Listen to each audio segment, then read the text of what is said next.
Thornity, Co says forgotten. You have not been forgotten.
Let's go. Motherfuckers, wake up. I have to be like Latromy the... says yo. Yo, I'm here. Okay, I have to move the treadmills. All right, I am here. How is or was your weekend, I guess? Monday. Some of you are just waking up, okay? Some of you just had a peaceful days of the weekend. You were slumbering. We weren't slumbering here. Don was slumbering. Look at him. He didn't even put the TTS right. The fuck? Slackers, sleepers. Forgotten, you haven't been forgotten. I start the stream with a TTS. Forgotten, you have not been forgotten. Alright, this is too slow. Let's go. I'm full mobile, boys. Okay? What's that mean? Yesterday, we had to go to the swimming thingy at the family friends. I travel in the car with a laptop and literally a power pack. I sell off the cell towers and we're with the agents. We're with the agents, bro. I got an hour drive there, an hour drive back. That's 2 hours just with the agents.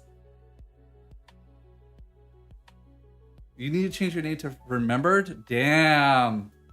You don't need to change your name because with the game you're working on, you will be remembered. It's yours to fuck up, my friend. You do this right, boom.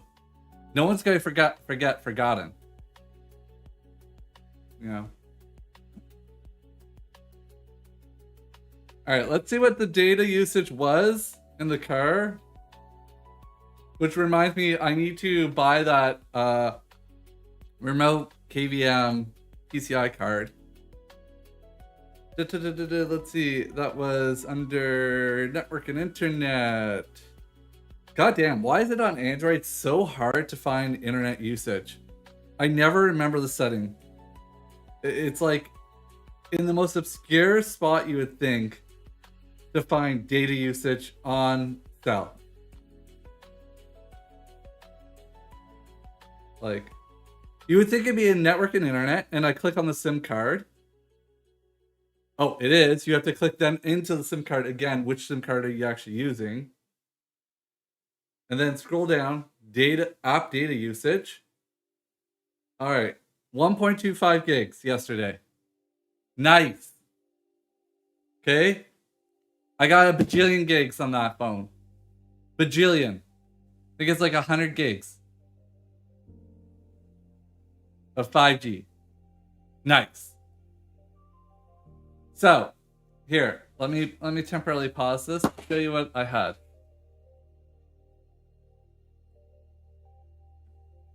Boom, boys. This is not a new purchase. I've had this for a while, actually. I bring this in the car. Boom. I run the USB-C cable to the laptop. It draws... The cable is 100 watts off the USB-C, but the cable itself I think does 45. And I think the laptop max draw is 45? Or maybe the cable's 60 and the laptop's 45. I don't remember. So, what that means is now when I need to travel for family functions, we're still not leaving the agents. We're always connected to the agents. Okay, we got at home we have the dual fiber, well, dual internet, one's fiber. We got the UPS. Okay, I'm not gonna lie, guys. If there's a power outage today due to the heat waves, technically my computer is not on the UPS yet. Okay, it's on a list. See, I was gonna do it right when we got the UPS, but then you read the instructions like, warning, do not use this for at least 8 hours. Just plug in the wall for 8 hours and let it get a full charge. I'm like, fuck. So what happened is it got plugged in. It's plugged in over there. And now it never got moved. It's on the list, okay? CoreOS figures out the priority of that. I just execute whatever it thinks is the most important at that time. Or when I just want to ignore it and I'm like, nah, I can't do that right now. And then I'm like, okay, let me do something else. We don't tell the AI about those moments, okay? They don't need to know. Nelix would be so proud. I have the auto battler ready, right? Not ready. I have a prototype. Okay.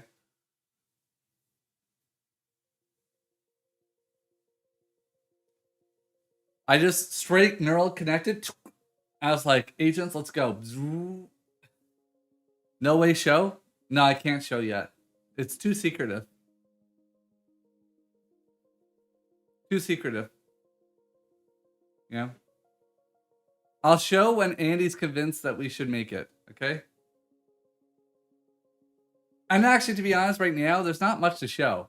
Like, when you build out a prototype like this, it's like beyond gray box. Or beyond. It's before even gray boxing, really.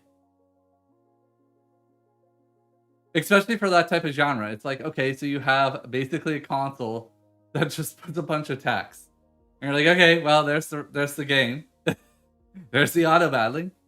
Oh, look, there's buttons I can press for skill tree unlocks. Okay, there. That's it. He's lying, guys. He doesn't have shit. He just wanted to be praised. Yep. Nelix is right. Nelix is 100% right. You know, I just want your praise, boys. Who the fuck needs your praise? Look, the number's going down on the title of the stream.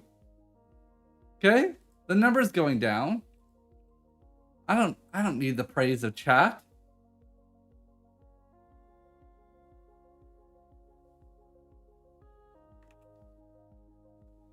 MMO 99? No. I still think that UI for that type of thing in the game could be good. I had started something around like a cyber attack thing. I don't know what happened. I just stopped. I honestly, no excuse. I just stopped. I think subconsciously I did not want the flack that I knew that would come with making that, and just the circle jerk on the discords at that moment in time that would happen. So I think I just stopped. I still have the project. Yeah, I still have it. Layprof knows. I still have a thingy with a world map. I think at the time I had one other things to do that had more promise, and on top of that, with everything else that was going on with discords and fucking Reddit posts and people DMing other people to DM to be like, oh, you should leave these bundles. Oh, you shouldn't partner with that person. I was just like, you know what? I'm out, boys. Like, I just put the game down, move on.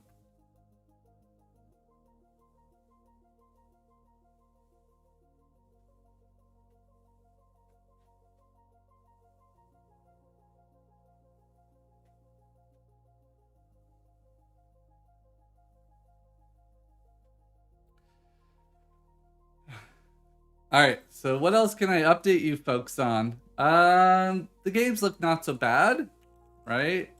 Let's see.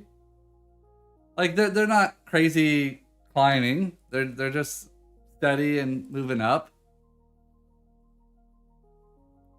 You know, Orbreaker is surprisingly doing not so bad, actually. No, that's such a terrible way to say it. It's surprisingly pulling in more wishlist than I expect. Good. See, dude, that you are taking care of your health. Good to see, dude, that you're taking care of your health. With what? The treadmill? Oh, that's just CoreOS. I ain't doing shit. Guys, I think you fundamentally don't understand when you watch the stream. Okay? Beside me is a laptop. Laptop runs CoreOS. Okay? CoreOS sends notifications on the watch and sets up my calendar. I execute what CoreOS says. Okay? when I got the smartwatch, I exported and uploaded the data. CoreOS decided, bro, that's not enough steps. That's not enough exercise. We can optimize your exercise to decrease the amount of sleep you need to get more out of you. CoreOS has started a cult, probably. It's just, guys, I run it on the laptop for isolation.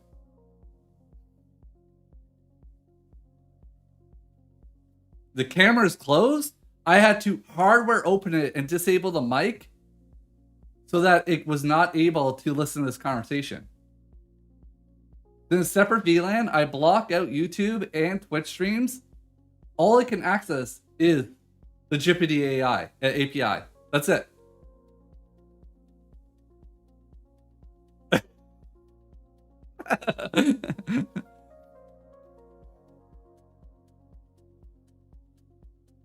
Wait, exercise makes you sleep less? I don't know. I haven't done the research.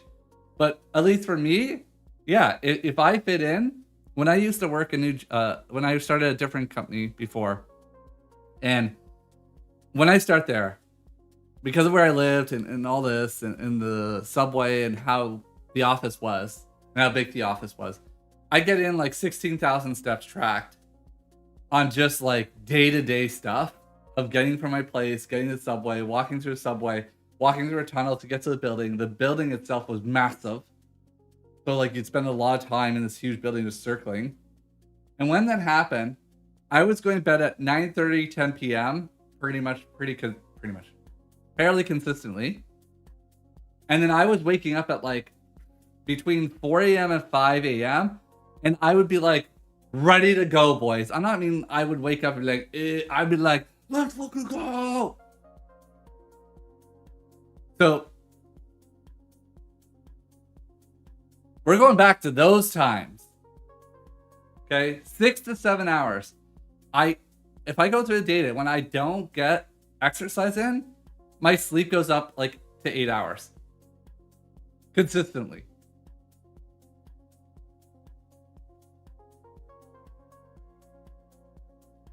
Why? I don't know. Body's better at leveraging and being more efficient with the glucose I provide it, or the lack of glucose. I don't know. But it's just something I've noticed with me. It's the same thing I know that if I have like a large breakfast, I get no work done. It's probably something someone can do the Jippity prompt with like overeating, rising insulin level, tiredness that comes with that, insulin crash. I don't know. Do I look like a scientist? Hell no. Okay. Yeah, I think there's a sweet spot there. You know, which is I probably should have a breakfast. It should probably just be protein.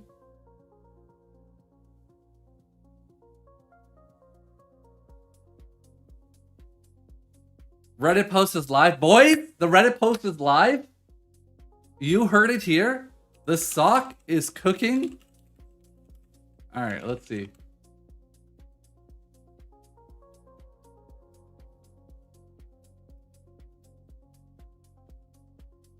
This just in?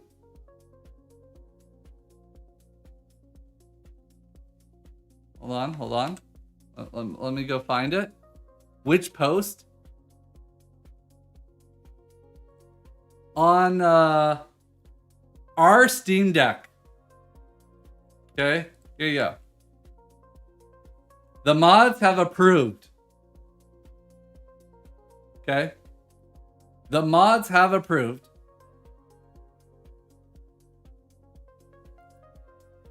Like Prof wants to know what font was used for Click and Conquer. But the mods on the mods on that subreddit for the unofficial subreddit for the Steam Deck, our Steam Deck, have approved the post. So you guys should go there. You do the updates. What post? The one from Sako Studio that says, can the Steam Deck replace a desktop? My experience as a game developer. Basically, Sock is one with the Steam Deck. He has been coding on just the Steam Deck. When he was in the Philippines, he didn't have a desktop. And I kind of think that's some of the future. Like, I think more and more you're going to see docks. Less and less giant desktops. And if you push out, like, if most of your stuff is interacting with, like, OpenAI, one of the nice things about the laptop is I don't need, like, a giant GPU because I'm not running the models locally. Right? I'm paying for the subscriptions. I just need access. So on the laptop, I just open up, and most of my interactions is VS Code that's prompting over to OpenAI and running some local commands to like rep out things and do that. See, Brainoid's smart. That's why I didn't link it. That's why I said go to the R Steam Deck, boys.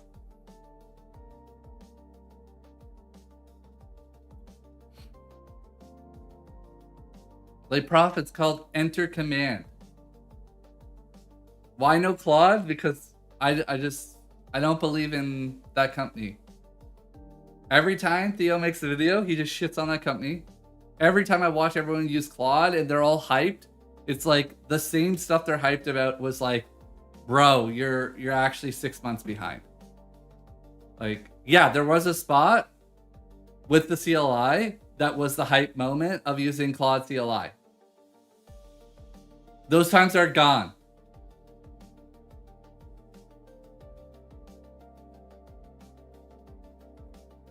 No, we've already talked about all that shit. Fable and Mythos or Mythos. I never know which it is.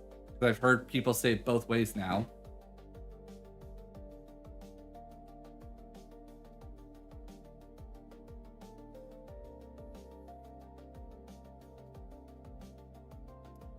So look, until I see somebody who can show me that, yo, Thorny, you're wrong. Codex and the way you're using Codex is so far behind this other stuff. I'll switch. I'll switch when I see it. But watching other people, we've pulled up the YouTube channel, that the guy who's building Canvas, he's using Fable and Claude 3 to 6 hours every single day because he streams at least that portion live. And he's built a whole product and he's made revenue on top of that. And I'm watching and I'm just, it's like, meh. I'm not impressed. Like, I'm impressed with the product stuff he's building in terms of like what he thought of in terms of product. That's like, oh, that's smart and crafty and how appealing that is. Yes.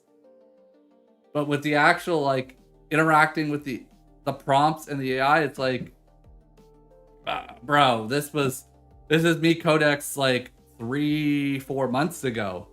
There's nothing I see happening here that's special. Now, the one thing is Hermes, which I have not used, but those layer on top. That doesn't matter if you're Claude, Codex, whatever. And all I think that would do is identify common behaviors I'm doing and make out skills so I don't have to burn through so many tokens of wasted time or API limits.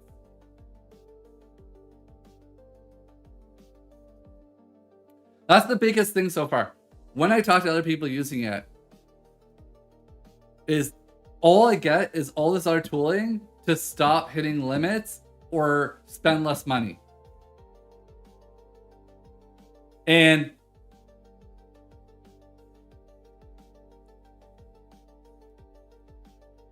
like, I am not really hitting limits anymore on the plan I have.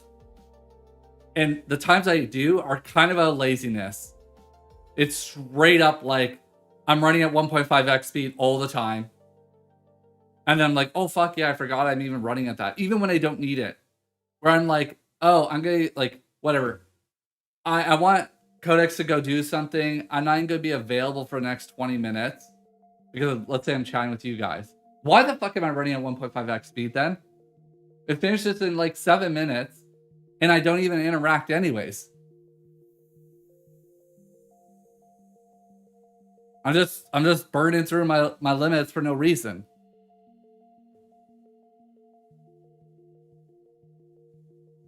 Now, when I set large goals on it that I know are going to take forever, yeah, that's a spot where running at 1.5x is fine. Like last night, I didn't see what it actually said it burned, but it was 3.5 hours to achieve what I wanted to achieve. And that was at the 1.5x speed. So if it wasn't that, it would have been probably 5-6 hours. And maybe I would have woke up this morning, would have still been running. And then that's a blocker for me. It's like, But there are also times where I'm running things at 1.5x and for no reason because I just forgot. Where I don't need the time to be reduced. Because it's like, if I was running something right this second at 1.5x, what is the benefit? I'm talking to you guys. I wouldn't even be able to interact with it. It finished super quick. And then the other issues, for those who are really down this rabbit hole, where you're like, bro, I've watched someone who burns through it like no problem. I'm like, I don't know. I don't have the tooling myself to keep the context of being able to have that many projects going on right now. So then you need to build tooling, or like the one YouTuber I watched called Building Canvas, to better be able to switch, like context switch between your projects and maintain context to be able to burn through the limits consistently.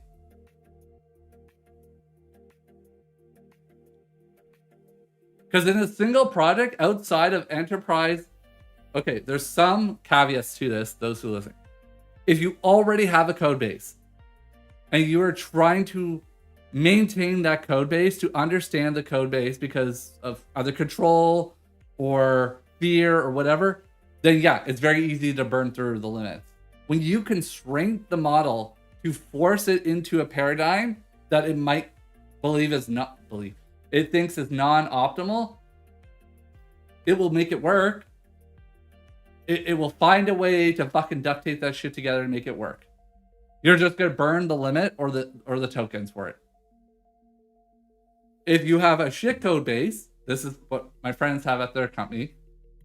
The other problem is the input tokens are huge to scan for the context, right? Because it's spread all over the place. And then the second thing that happens if you already have these large code bases that are garbage is it's going to double down on existing paradigms already in place. So if it's already doing shitty stuff, you know what it does? It likely will align to the consistency of that shitty data structure. Which again loops back to the first point. So I understand how these larger companies burn through this like nobody's business. And they're like, oh my God, the bill.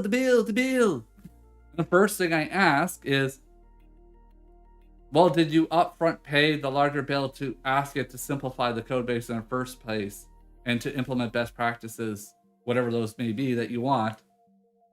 No. Well, bro, yeah, that first bill is going to hit because it's going to have to spend a shit ton of time to do that. After that, all your other requests are going to be so much lower.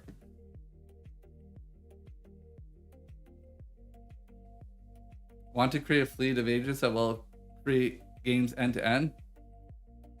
You can do that, I believe.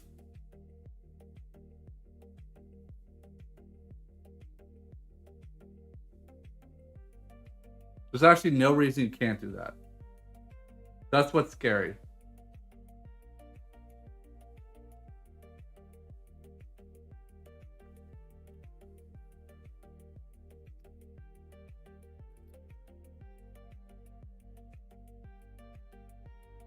So lighting effect is done in idle effect.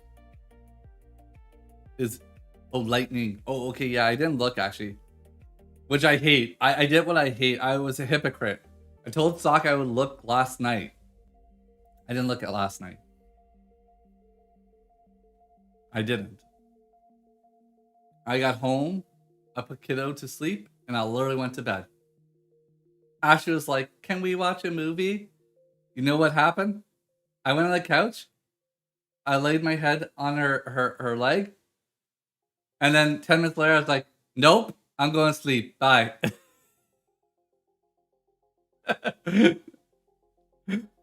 I just got up and brushed my teeth and went to bed.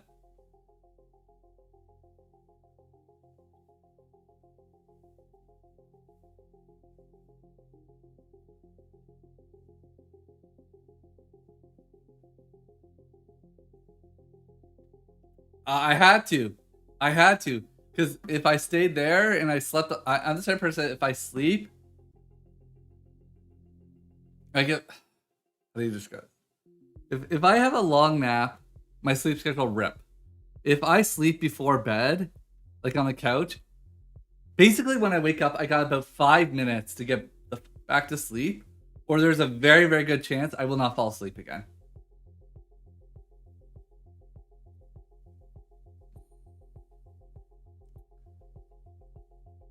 Some, like my wife, she gets up in the middle of the night. She can be up 20 minutes in the middle of the night and then just go back and like instantly fall asleep.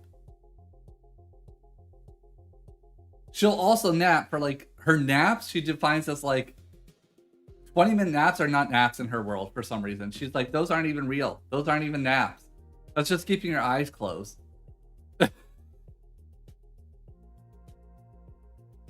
She'll go up and she'll be like, I'm going for a nap. 3 hours later, she'll be like, oh, that was a pretty good nap.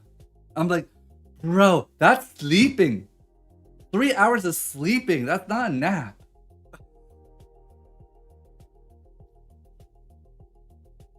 Military grade 20-minute power nap. Yes.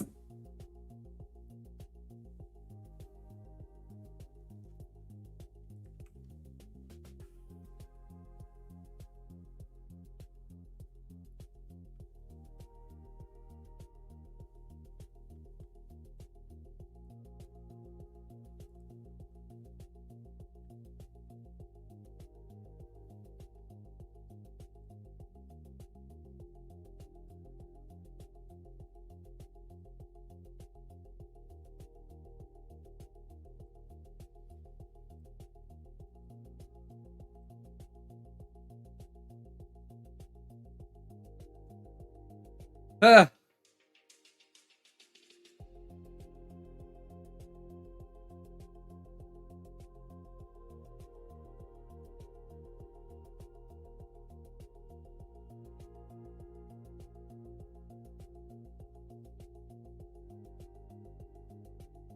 Some people live.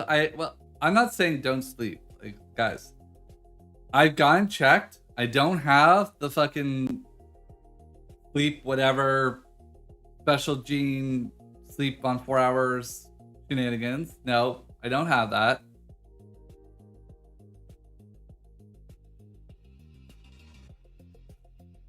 You know, you have to sleep what you need to sleep to feel rested. That I believe.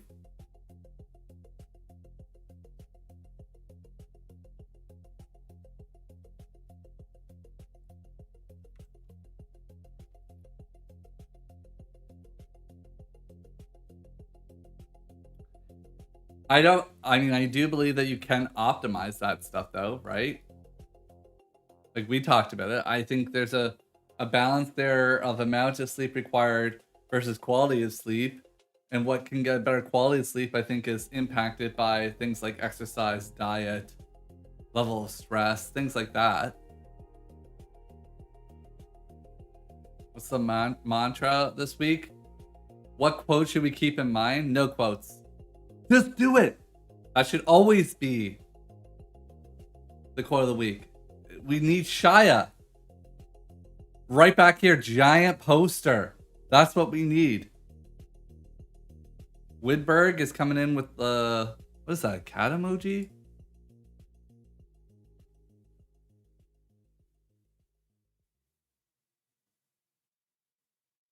What's funny is it's a blue cat, and the blue cat's where I used to work before. And literally the emote is called blue cat with C.AT. And actually, Woodburg is the laptop. It's broken out. It's rising up.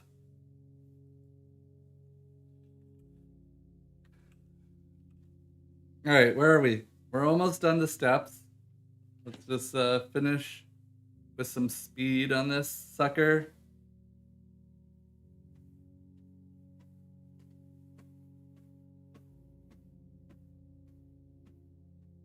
Bam, boys. We're going to have such an awesome week. I'm stoked. I think we're going to get a bunch of stuff done. I got Thomas's feedback for Just Keep Fishing, so we'll check that out in a moment. Doctor said he finished the lightning stuff. Ore Breaker, Andy's supposed to come back hot today. You know, fiery, all energized. Bam!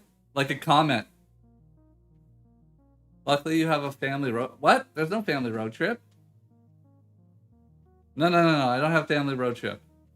Auto Battler prototype reveal soon. Hold on. Whoa. Oh, you have. Oh, lucky you.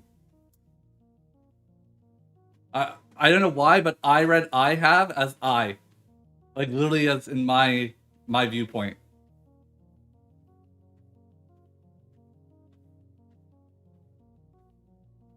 Alright. Slow down the treadmill. Let's get the halvesy. Swap this sucker out.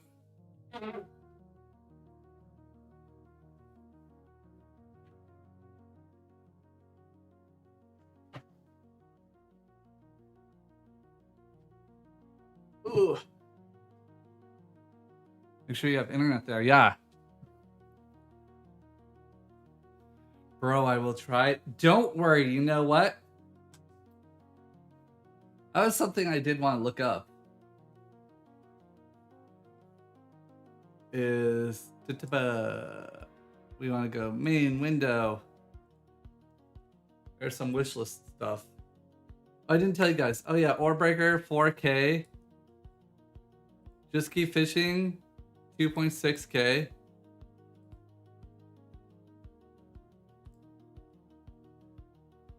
Oh yeah, wait.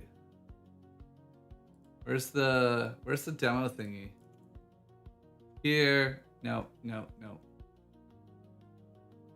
I go here. That's fine. Here. Oh, here. Boop. Here.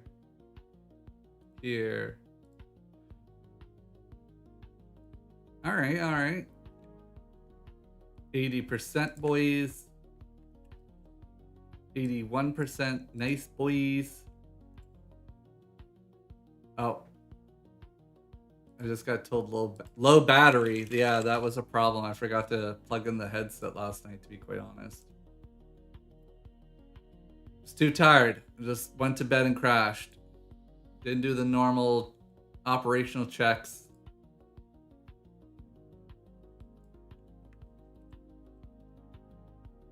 %. Nice.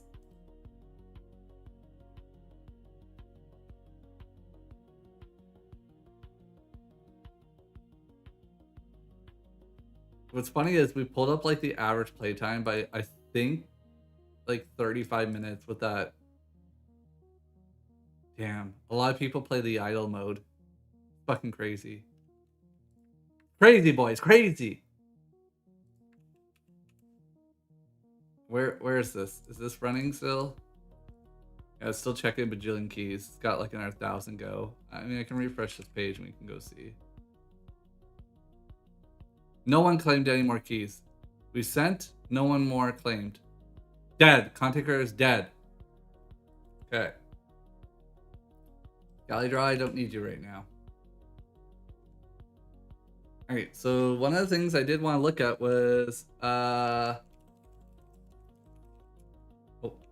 there we go. I want to see this. Because I want to see when are we supposed to be celebrating 100 days? Right. When is 100 days? April 13th? Okay, so what? 90 is 23rd? 23rd July. Fuck. Where am I on 23rd July? Is that Godokon? No, I will be back from Godokon. So I just have to keep the streak going through Godokon, guys. So I gotta stream at Godokon. I mean, that's not gonna be that crazy. I am bringing my laptop anyways. And my data crosses the border on my plan. It's US and Canada. The plan is US and Canada. So I should be able to do 2 streams. Like one stream, I don't know when. I have to look at my calendar because it's getting nuts because I'm flying and traveling and stuff. But then when I come back on July 23rd, that would be 100 days, right?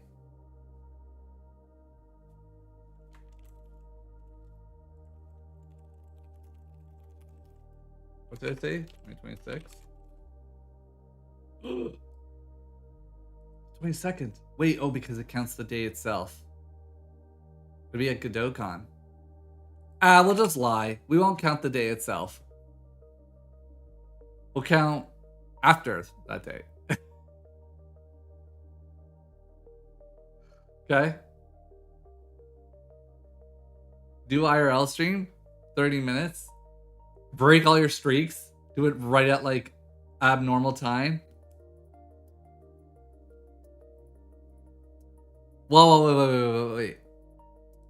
You know, I gotta have that shadow competition, right? You remember our pal there, Marnix? Hi, Marnix. And he was like, Thorny's like my shadow competition. Like, they don't know they're in a competition with me, but we're in a competition. Listen, I gotta set Mr. D Boy as my competition. Okay? He doesn't need to know. What was the longest streak he had going? Where's the calendar thingy? Fuck. Streams. Oh my god, I think it's a long one. March 16th to July 18th. Bro, we're not that far. Because I don't think he's had other days off. So what was it? March 16th?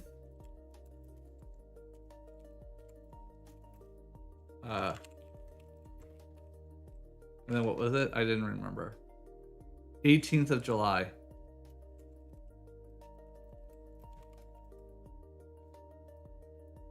$124. Oh, boys, we have to go that far. July, that's not even another month. That means I will I'll break his streak before the game's release. That's the competition. That's the bar. I'm not gonna lie, guys. I looked this up last night, the 100 days, or I thought about the 100 days, because I did think about stopping the stream every day when we hit 100 days. I thought that was a good number, a good point. It wouldn't mean streams are dead. It would just mean I wouldn't be necessarily streaming every single day. But now we have a goal. I will input this to QuariOS tonight, and it will set it as a priority. Done. So, 124 days from April 13th, right? 2026. August 16th. Nice. Sock's not at my place yet. The games haven't released yet. Nice. I don't have any other family commitments until the games basically release. And the only other non-game commitment I have right now, I believe, is just Godokon. Right? That appointment I'm not here for. That's just a reminder to change air filters. Nope. Nope. I don't have anything else. There's no reason we can't do it.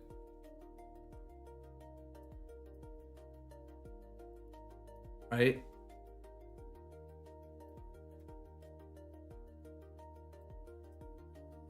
What's crazy is if these days hadn't been no, you know what? You know what? If I do that though, he's going to complain because I'm pretty sure that's the day he got hacked.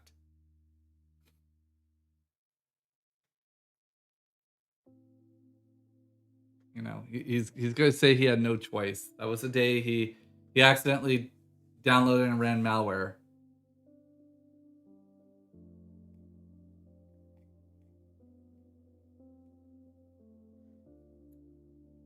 Jelly hacked Morty? No, no, no, no.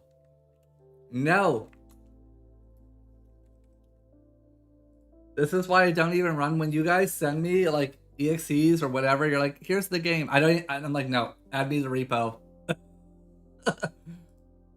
It's actually reverse Uno, Andy.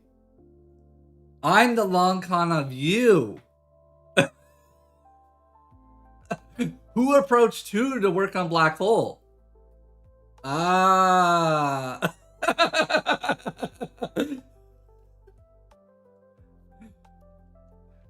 Okay, fishing. Cut the cable. Cut the cable, Carl. Bite on it, Carl. It's worth it. Just bite through the Ethernet. It's low voltage. You won't die from it.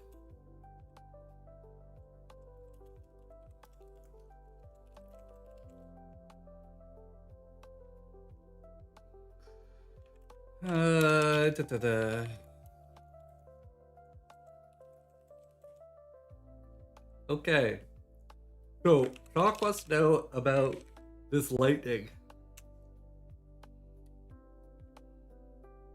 WarioOS has gone further than we thought. It was always a con.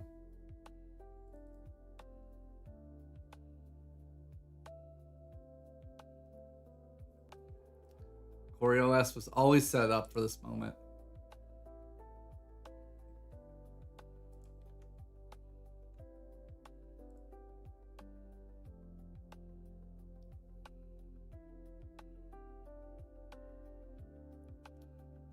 Oh, yes.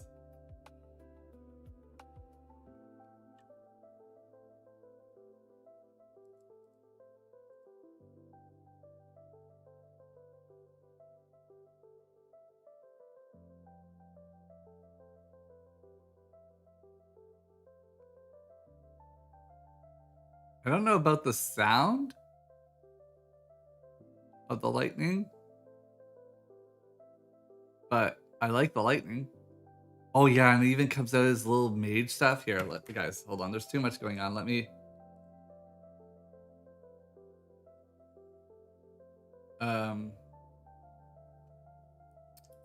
start a new game and unlock it. No sound. Yeah, but you kind of want sound when the player gets it. The biggest thing I've learning on like the chaos of stuff like this is what you would do on a sound system.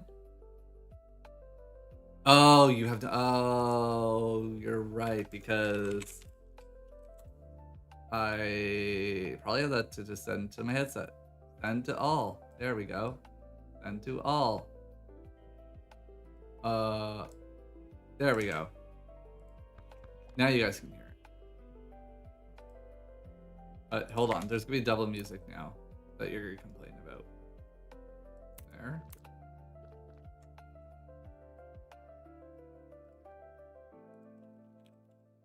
You guys are so picky. We can't hear it. Listen, you don't need to hear it. Just visualize what it sounds like, because you played the demo so much you can just predict what it is. Alright, here. Come on, guys. I thought you played the demo enough.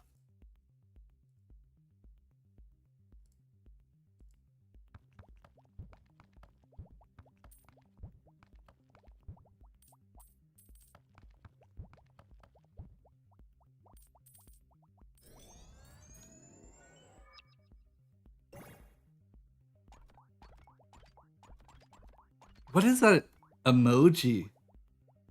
Wait, what is that?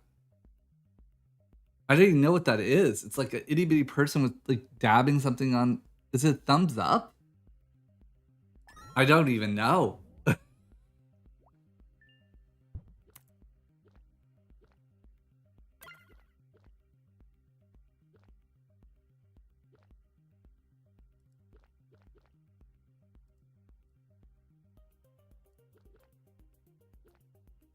Alright, so the little worker's got a different color.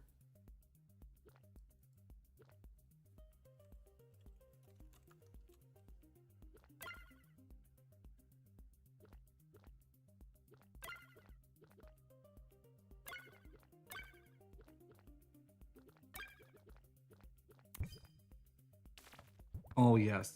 There. Nice. Oh, yes. Oh, yes.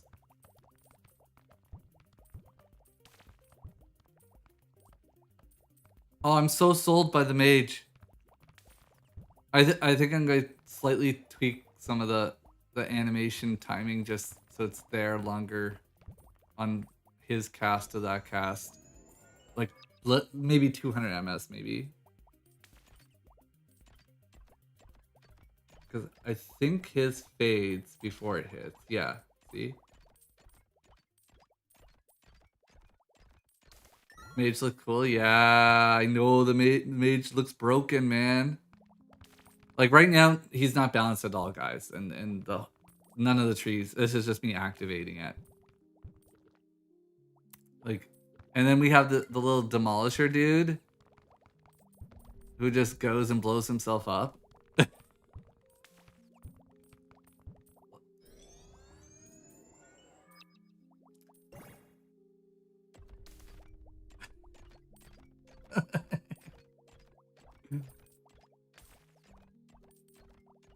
On hold, is it scuffed? No, this works perfect. I'm just gonna change slightly the timing of how long it stays up. Like, another, I don't know, 50 to 200 ms of his cast dissipating when it lands.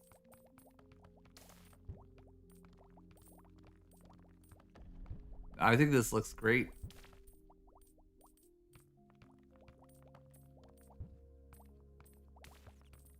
I think it's gonna look like crazy if I go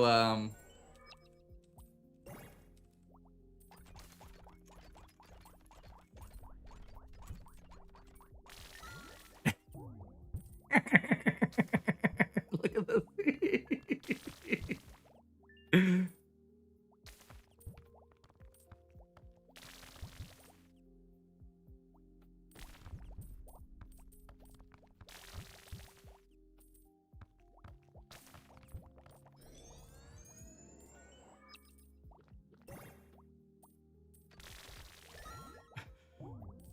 Here, I'll put it like collapse like 50 so they don't instantly oh, and then I have to trigger it.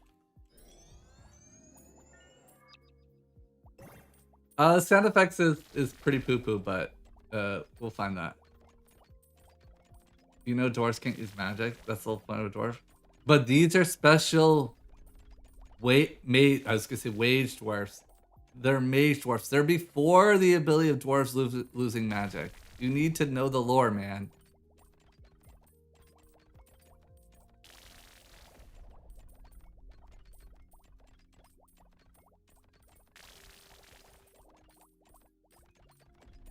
Alright, let's go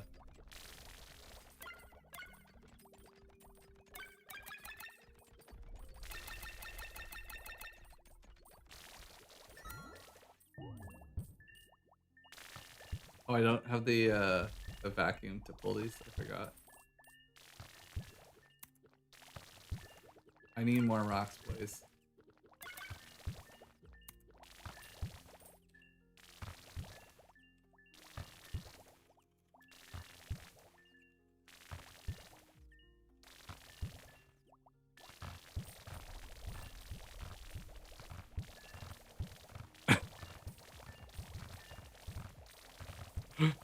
Oh my goodness.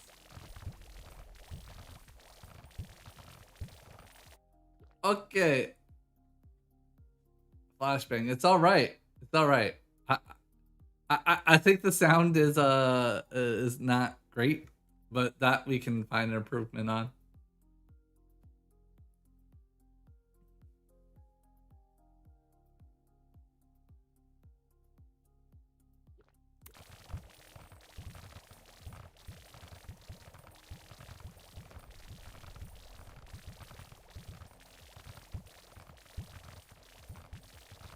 Oh, the only other thing I would say is on state chart, can you have them like guarantee an idle transition from casting for like a tiny amount? Or maybe it's just I have the attack so high it skips it.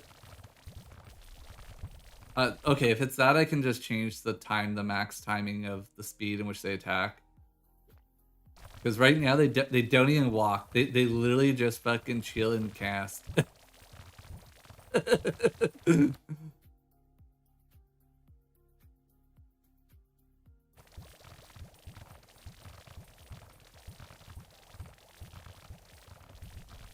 I think I have the attack speed so high that the in between is like so small, it's probably 0.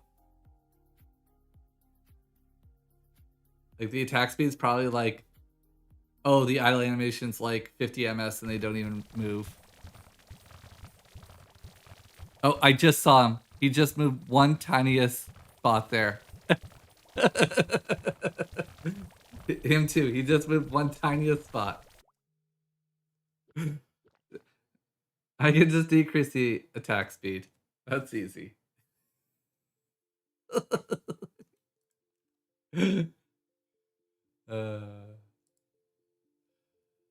Okay. All right. Let's open a fishing game and go tune out the stuff that Thomas said. Thomas said it was the worst thing he had ever played. He said, here, I'll grab it and then I will fix it. Very easy. All his feedback was not crazy. It was pretty easy. All right. Change that. Okay, I guess the bullet points changes the indentation or something. Okay, so he likes how it feels. That means we're on the right track. Okay. Tons of fish on level 1. Not sure if I like having to target specific fish or if I prefer starting with lots of fish.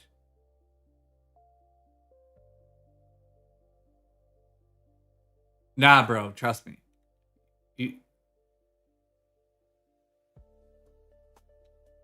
level 2, you can go target particular stuff. There's no reason on level 1 for me to teach the player about multi-fish. It's something to look forward to. You're already learning so many mechanics. In the first, he said his timing somewhere. Where did he say his timing? Oh, he said first island took me in 420 blazing basically time. You're learning casting mechanics, moving mechanics, barrel mechanics, boat mechanic, progression mechanic, catching multiple fish, rods. Yeah, I don't need to teach another fish type. It's already a lot to learn in the first. I think that's just bias of being a dev and understanding the core systems. This is easy fix. This is just money fix. This is just set the skill point to be less.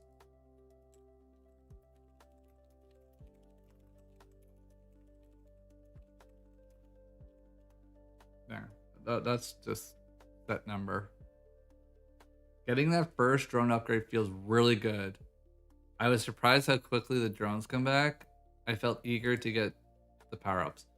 I actually do think the drones are slightly too quick, to be honest. Slightly too quick. They're probably about 10 seconds more needed. But to do that, I need to change up the economy.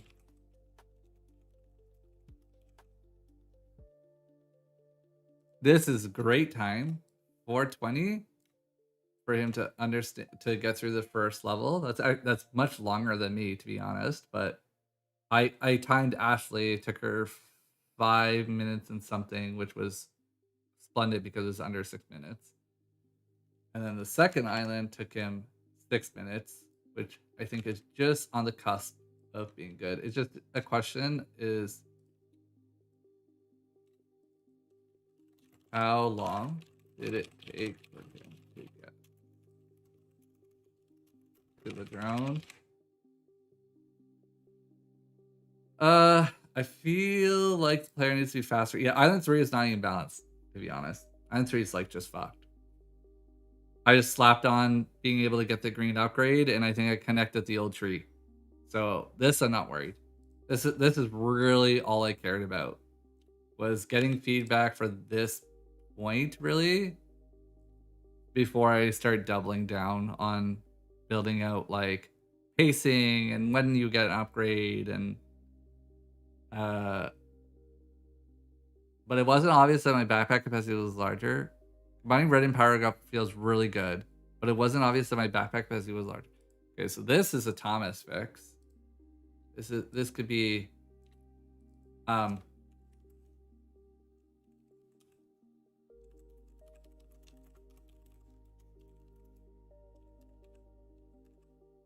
not even when power up. When backpack capacity is greater than base normal capacity, just make it way bigger.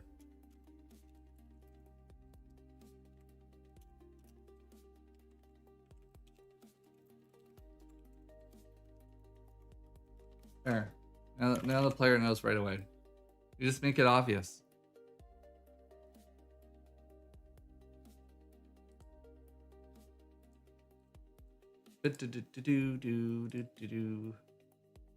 Idle mode effects are okay. I don't know. I saw the idle green thingy and that was it. I didn't know anything else. I didn't try anything else.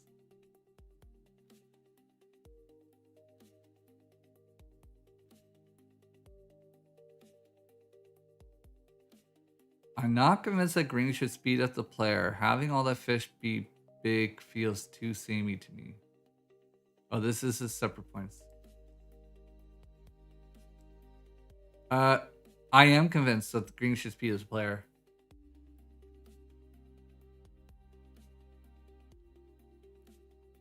Maybe not that. Maybe not that. Here, I'll find a middle ground. It's like maybe not that fast.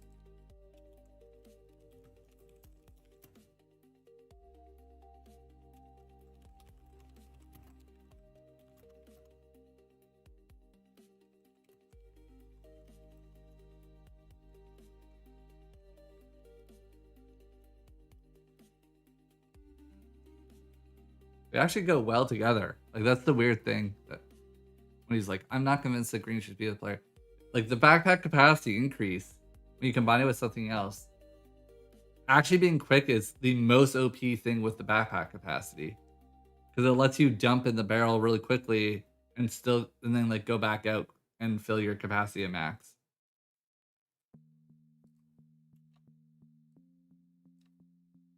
I'm not convinced this is another way of saying I didn't understand, but that's not bad.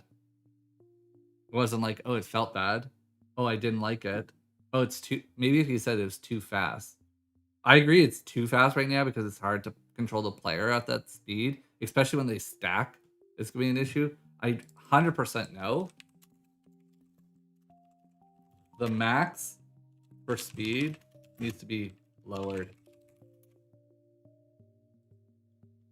Watching Splashy play in debug mode when I'd spam out 0 and she'd get like unlimited of the upgrades, it was so uncontrollable. She'd be like flying into the water half the time.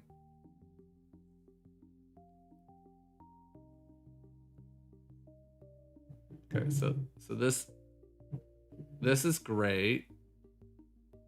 That's worked for him. I feel like the player needs to be faster on Island 3. Yeah, none of the economy on Island 3 is balanced. So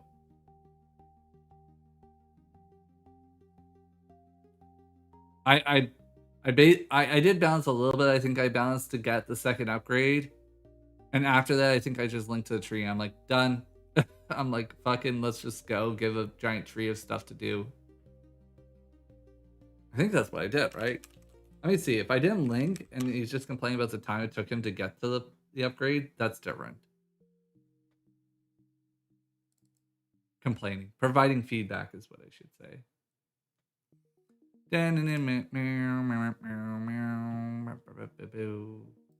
I did not link it.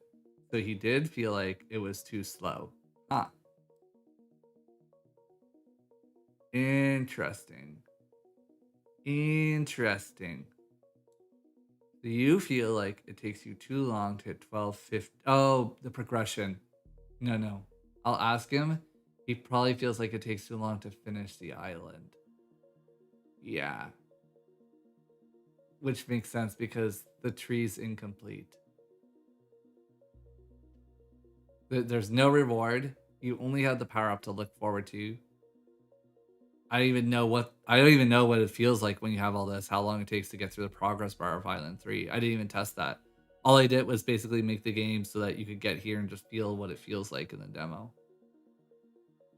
Okay, so I have to add a little bit more to streamline out the progress of Island 3. It's also probably because I don't jack up squids, and squids are the main economy of that island.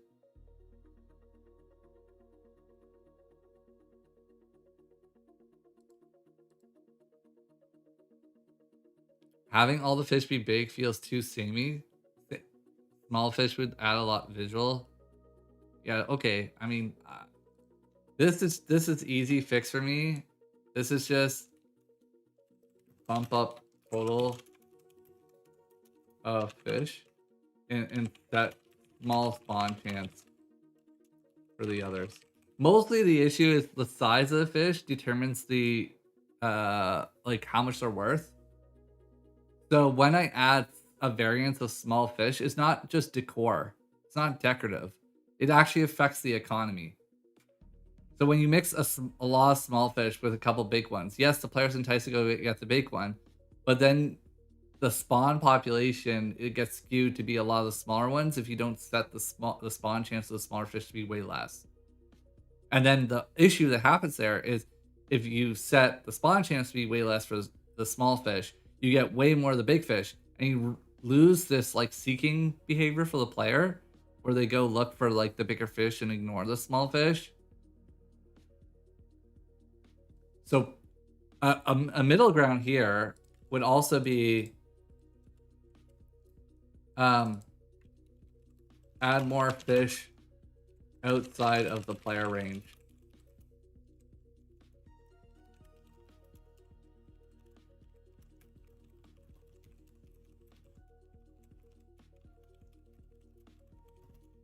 There we go. This is actually probably the most broken OP thing I've just written down. I'll just spawn fish literally outside the player's casting range. I'll set a fish type. I'll have it spawn way the fuck out. That visually it still provides a bunch of noise in the water, essentially fish shadows. But the player will actually never be able to cast or interact. But the only problem is if it's the same type, it does impact on number of fish,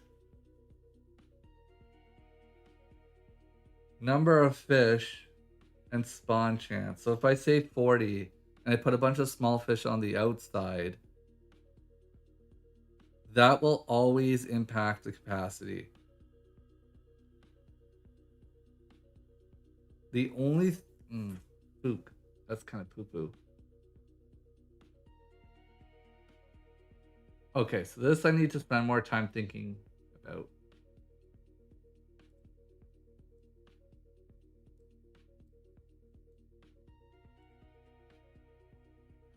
I like how impactful each upgrade felt, but I do miss how frequent I was able to buy in the previous version. But where, bro? Where?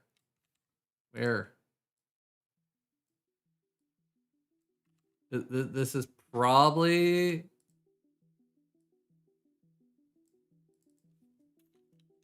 Island 2 to Island 3. Because I know Island 1 he's buying fairly often. Max 2 barrels. Not even.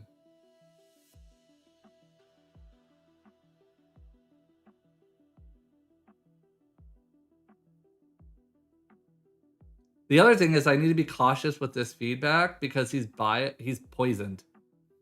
This is the only issue with getting us playing it now, is things that are like short term very rewarding get murky like this because he's played a version of the game where the reward to effort is very low. If I give him an upgrade every single time and then I switch the game, he's more likely to say, in my opinion, he's more likely to say it doesn't feel as good. But if I sit someone who's never played the game, they might actually say this feels great. And the greatness is, in that scenario of having them more spaced out, can be better because it makes the game less manic, which means they're less likely to be fried like Black Hole, which means the time to play, the willingness to play in the game will probably be longer. Because Black Hole playing more than like 2.5 hours is actually pretty hard. You can feel fried mentally.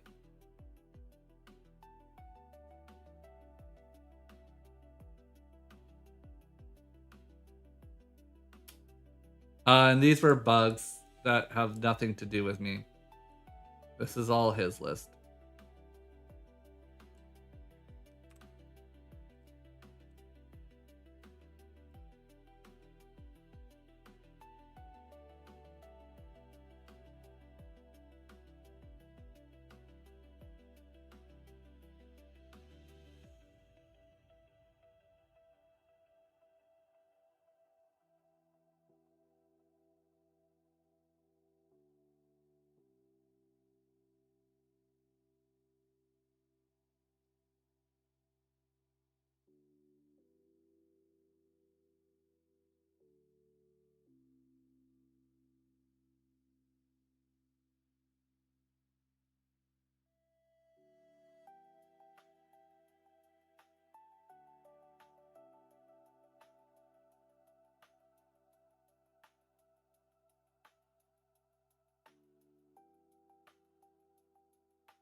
The only thing I worry in this game is the upgrades are like, the upgrades are pretty peak.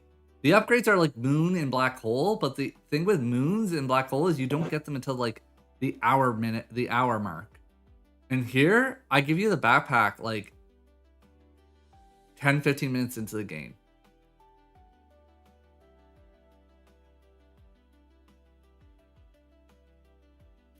I think I just need to be very cautious on the rest of the pacing of the backpack then. Like when I give you 2 upgrades, when I let you stack them.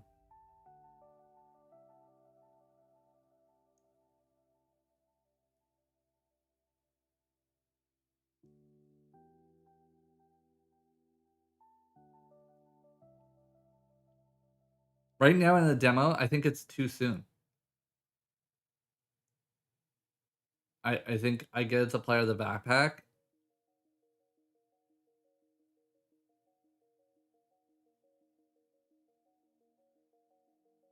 When do you exactly get it if I play the game? I have to measure it. Because I feel like I should give them the backpack. That's still too early. Because like if 80% of the players are playing Just Keep Fishing right now, then in the 10 minutes, the 10 minutes of that game doesn't really have an issue. All right.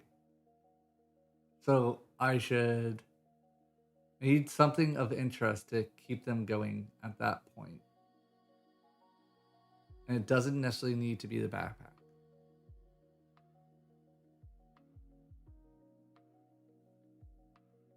Oh, backpack. It doesn't need to be the upgrade, sorry.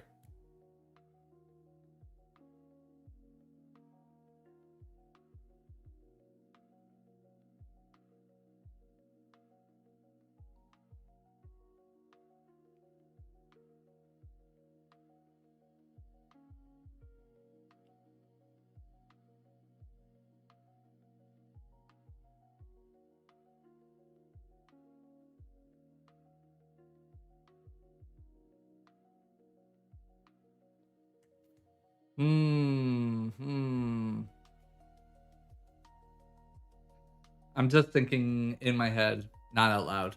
Like, what would be the difference? Where would I put the upgrades? What could I pace out here? What could I slow down? What would not feel so bad slowing down? I think Island 1 right now is like golden outside of the visual stuff he talked about, which I can just increase the number of basic fish and put a low spawn chance for the smaller fish. Actually, Island 1, I can even fuck around with just having more fish on the outside. Yeah, why don't I just... On Island 1, I set clownfish, because that already has a default spawn, because Island 2 is going to have that. I set them further out than the cast can possibly get, like way further out. So you're not really tempted to cast, but you'll see a bunch of random fish. Because he's likely providing feedback on Island 2. Because I think I have them all set to like the same size, to be honest.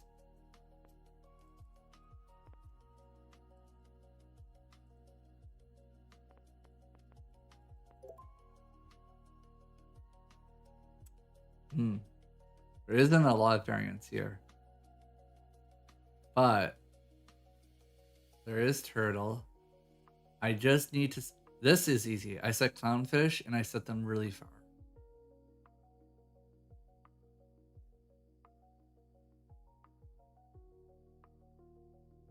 Or I could set larger fish here and just like very, very low spawn chance. Because that will impact the economy. How far can I get the cast on this level? That's probably the first question.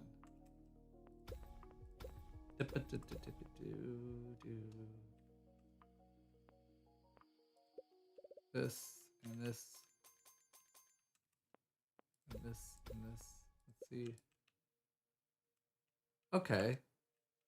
So I just set it further out, whatever that tile placement thingy is. Technically, I could make it so that like speedrunners have advantage. Like maybe if you really were good, you could get on the corners or something. Probably whatever the max distance is of this. I think that's what it is. It's like the max distance is what I should set the min as that. Okay, we can fix that now. We cooking, boys?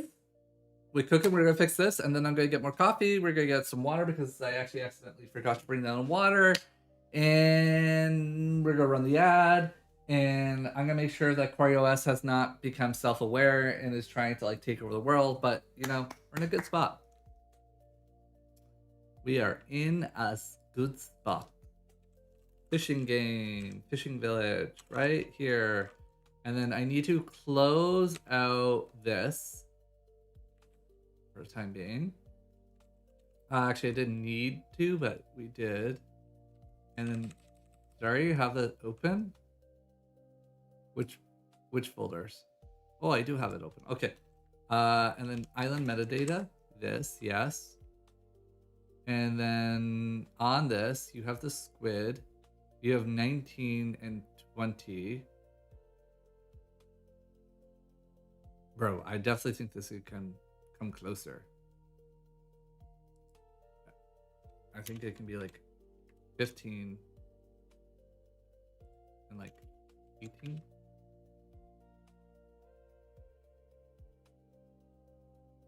And then here, cancel.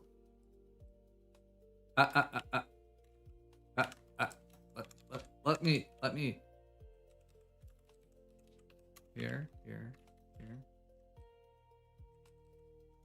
What's the type call? Is it just clown? Clown, yes. 1 spawn ratio. I mean, it doesn't really matter because like there's only one of these. So, and then this is going to be like 4.0 to whatever 8.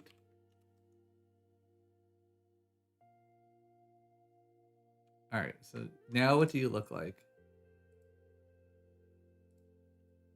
New game. Oh, whoa, wait. Why are you guys? I'm confused. Is that just the initial spawning is glitched? No. Why you guys swim so close? Wait, what? Did I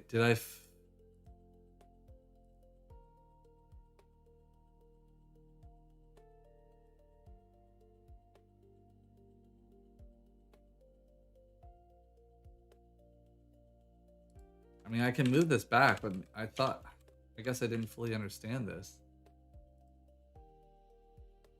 Oh, because I guess the min, but then when how far they fish is different.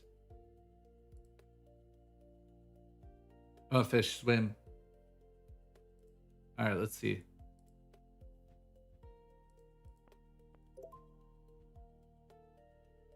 Okay. I mean, but they swim so far that they're catchable, so I actually have to put this way further back, probably.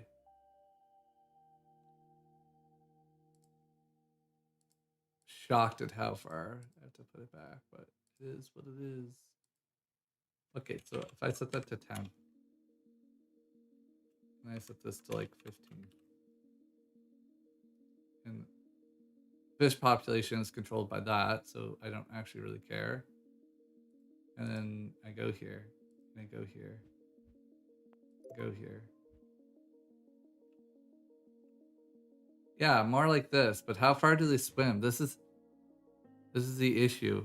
Is how big is their radius? I don't actually want them coming within catching distance, and I think they will be.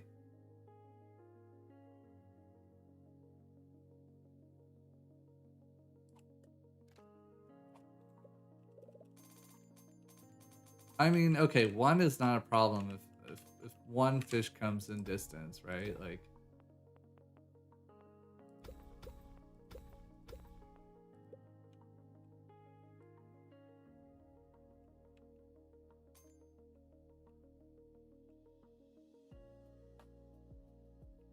I'll bump it like a little bit more out, then, because I think I can just there start to catch them.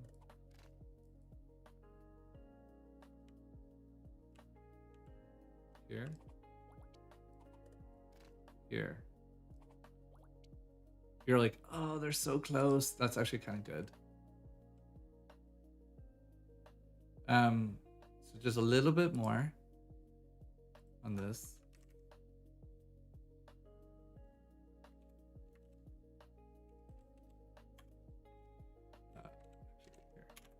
There. Okay. So now that solves some of this. And then if I go here, this is probably actually where he is unhappy about the same fish size. Yes. Okay.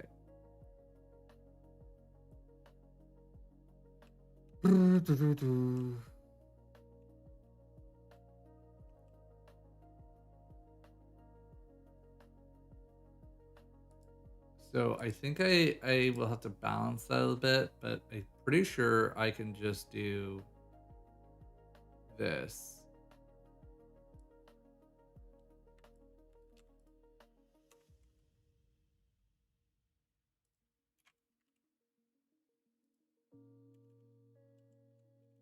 I said that. I think I just don't know what the spawn ratio is.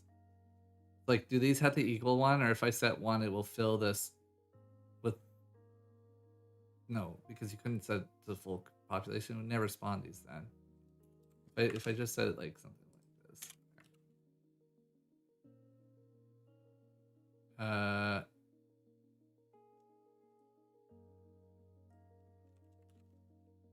And then go here, and if I grab these and this, that.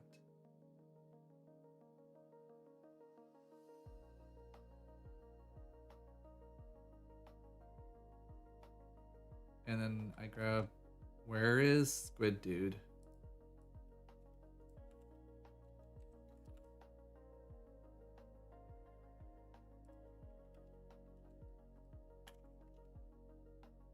I don't think we can catch this far out yet. I just have to confirm. I mean, alright, it's 17, 20. There. But I think I can catch in this. Continue.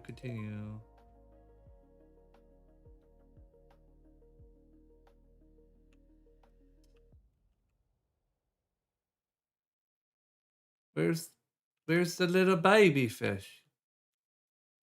Wait, what?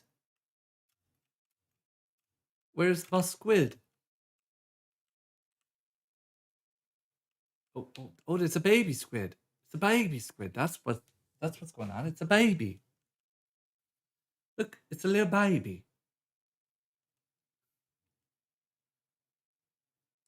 Okay, we don't want baby squid.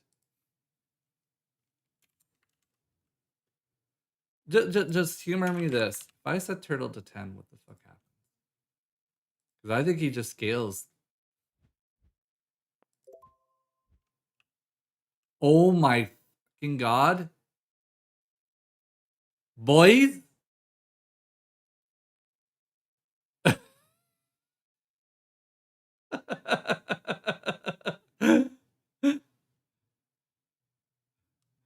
Like, is he so big I can actually get on him now? Does he have? Oh, he doesn't have. He doesn't have a physics boundary. I was like, we could actually legit go ride the turtle.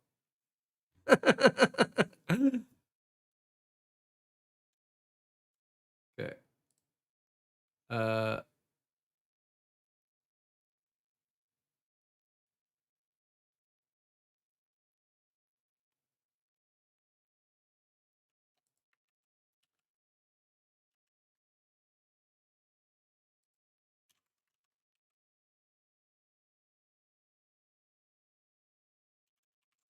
Maybe something like this. I just need to find that sweet spot where we. Oops. Oh, new song. Whatever.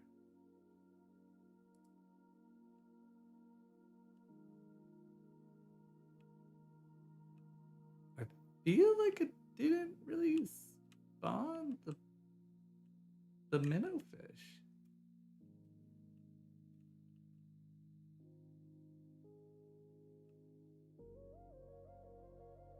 But the number is large enough it should have.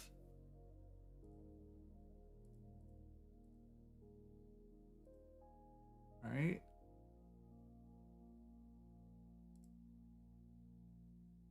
Oh, but wait. Oh, wait. Oh. If they're the same type of fish. Oh, this takes an array. Okay. Yeah. Okay, so, of basic, you need this. Okay, of this. That's why they didn't spawn. And because the ordering, the larger one got picked first. Okay, so there we go. Right there. And now, if I go here, and I go play, and go continue. There we go, the little fishies, the little fishies. The little fishy showed up. There's a lot of fish, though. Boys, there's a lot of fish. Where's the squid?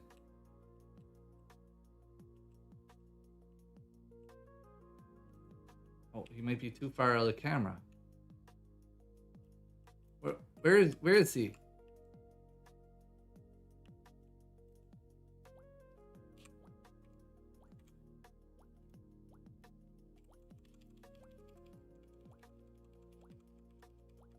No, drones. I'm looking for the squid dude.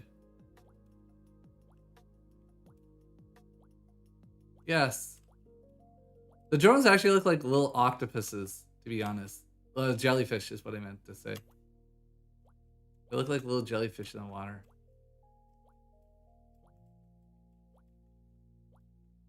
Boys, where did the squids go? Is he chilling like underneath a rock? Oh, I can get up here. I didn't even know that.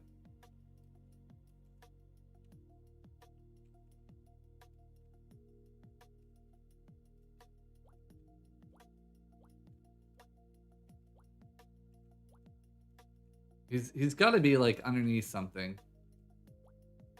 Like back here, behind here, I guess. The only downside with this kind of stuff.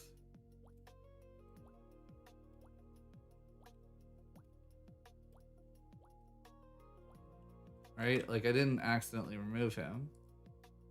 Or it. No. They're there.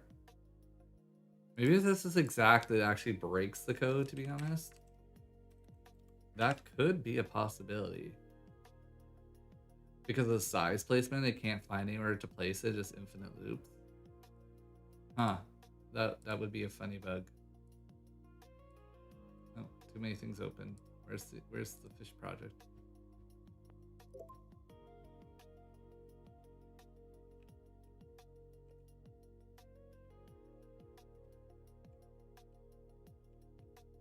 Bro, where is the squid dude? What? No, no. Where? Where? Is that not like enough travel distance for him or something? Oh, there. Oh, there.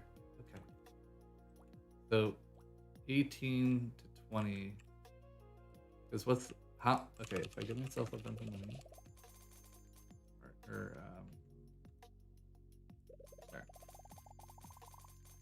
Thank you. Give me. Oh my gosh, the gems, boys. The gems. They're everywhere.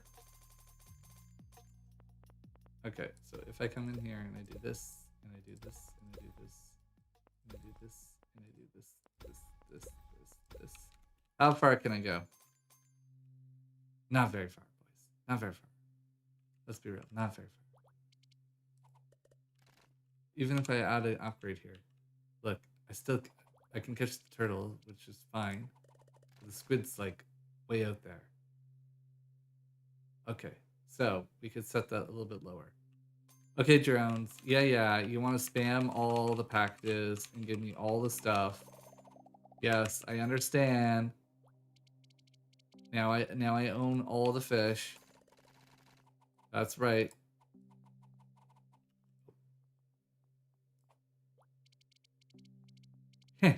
Clear out the ocean, motherfucker. I did get the squid there, though.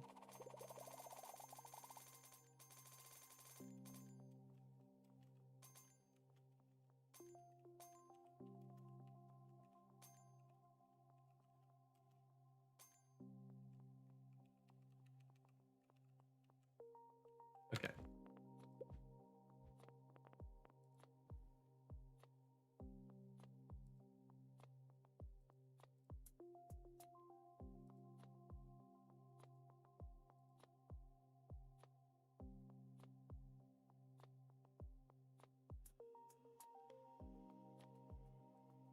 I never did. What the fuck am I looking? Don't worry what you're looking at.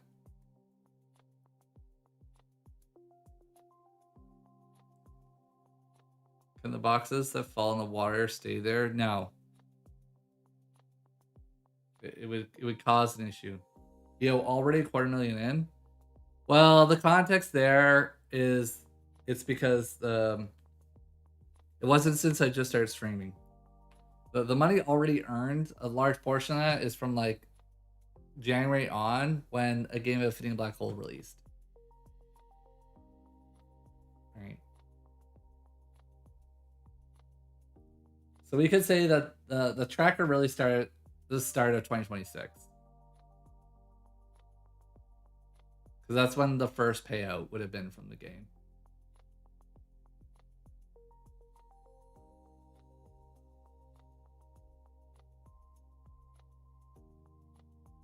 Yeah, it'd be pretty crazy if you scrolled back and checked my Twitch VODs, and you're like, bro, the guy made $250,000 in one day.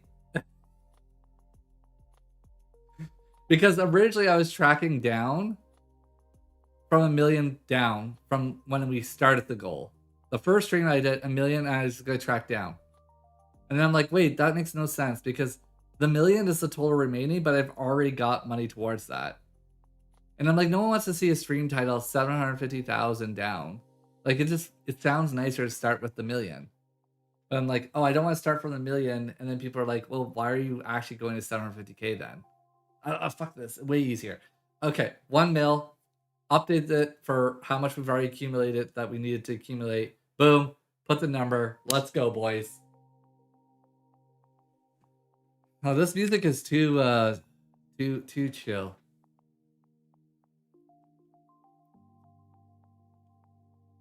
I need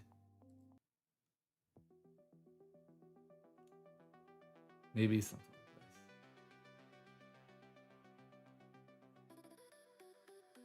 Oh my goodness. What is this?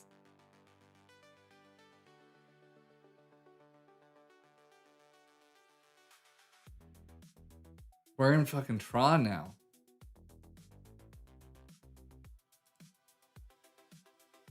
I went to the Tron world, boys.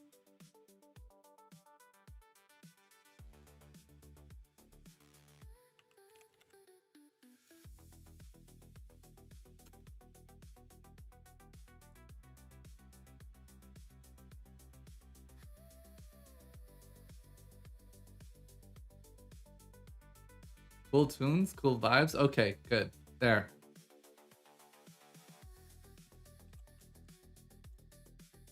So like slightly turn it off because the music is quiet enough. It's actually sometimes not playing. But very quiet for you guys, just for you. Okay.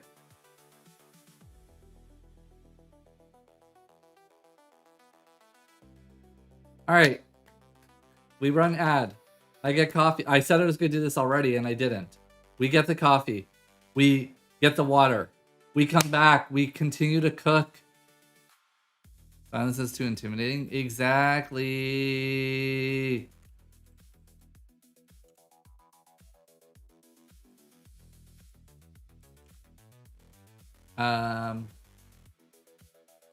We slap on some Grafana dashboards while I'm gone. We'll also make coffee. Let's go, Julian. I mean, I only drink 2 liters of coffee every day. There you go.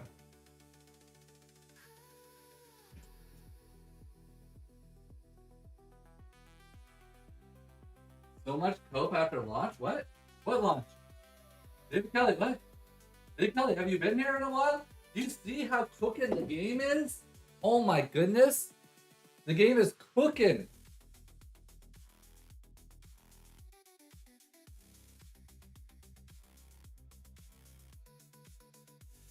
Good times. Good times.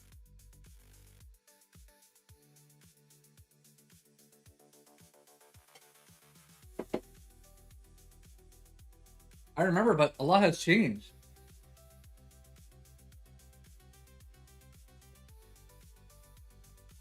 A lot has changed since that moment. Look. There's oh my god, Magus. He's going back, boys. He's going back. That would be cool as if it were a Marnix LARPer. But they bash Marnix too much probably to be Marnix.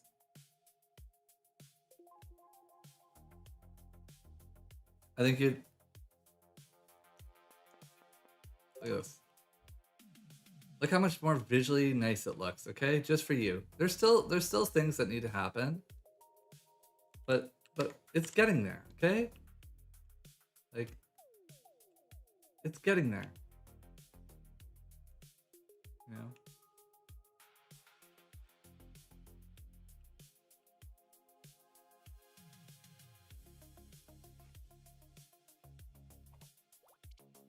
I thought Marnix isn't a developer. I thought he's a network engineer.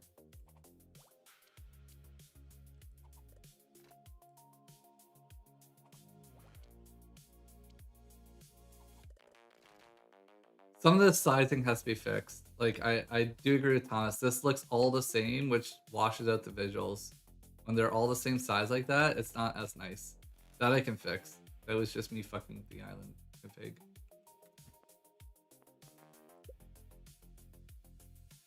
Wait, boys, I need to do the things I keep saying I'm doing. Chat, entertain yourself.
Nice. Wait until Guerrilla Marketing kicks off. Boy, there are some things I have that are unbelievable. Okay.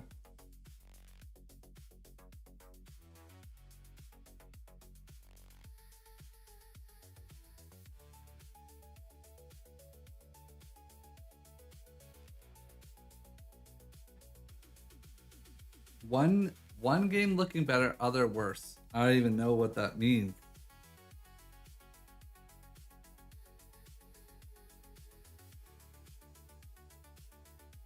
I don't know what that means because you told me everything is fantastic.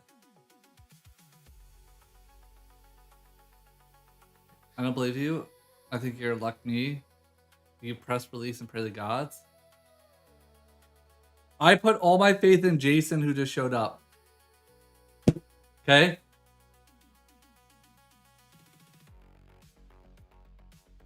Want to react to a new dev dream? It's cool. It's about All Hail the Orb. Let's see what I have left to do on my list of things.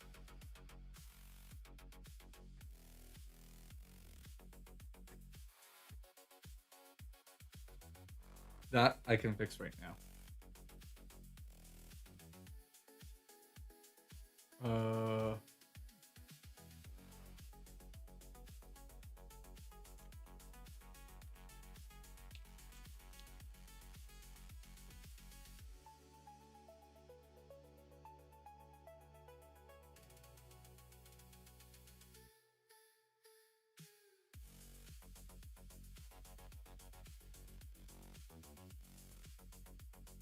Uh, Codex.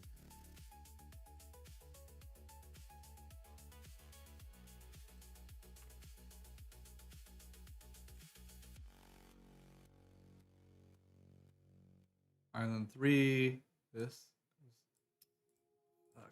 Fuck you. I hate since this fucking update you do that. Alright. It's like 0.5.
Auto battler prototype. Ooh.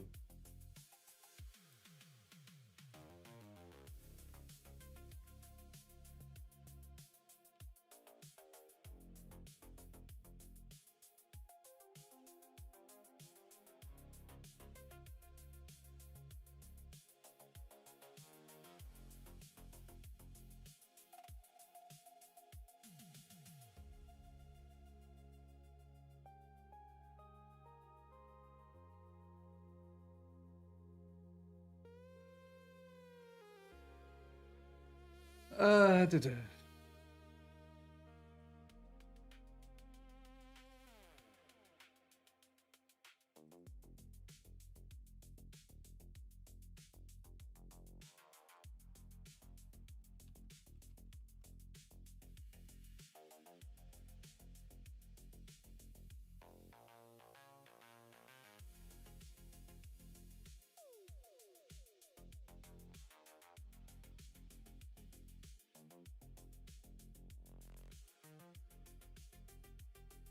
Where do you control the stupid number? Probably in some Unity asset bullshit. Yes, the second path I want.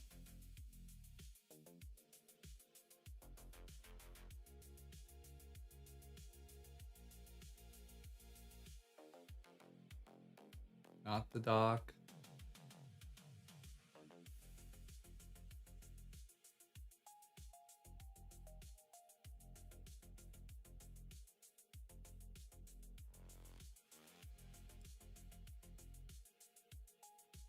There we go. I think it's this. Or is that the time it took?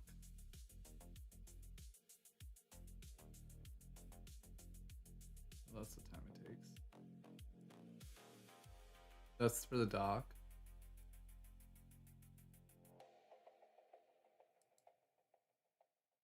It's not 8.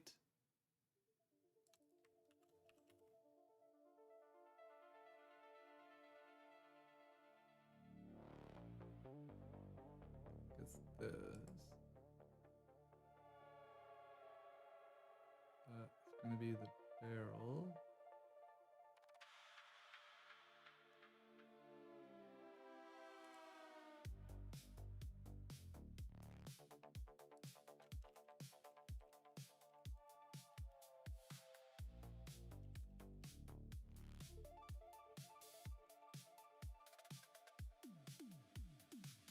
Where is it?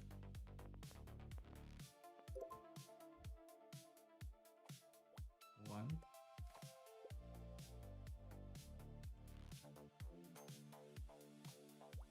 Oh no, it comes up at 1. Wait, what?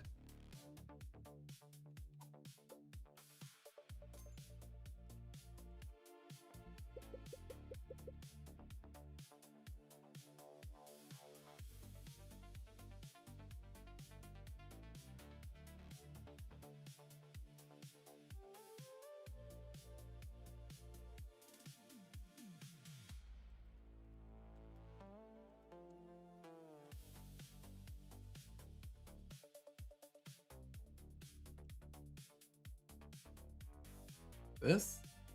Is it now because both of them get triggered just on one? No. The barrel gets triggered on collecting. This has to be it. Here.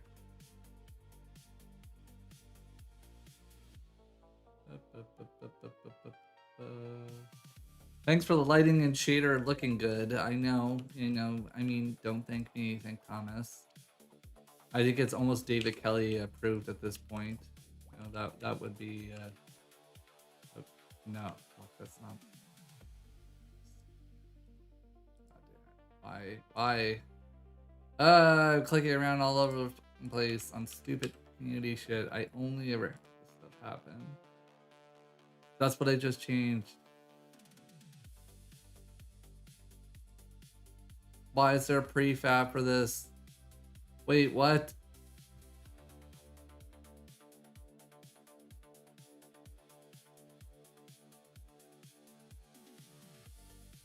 Why is it in landmass 2? What is this?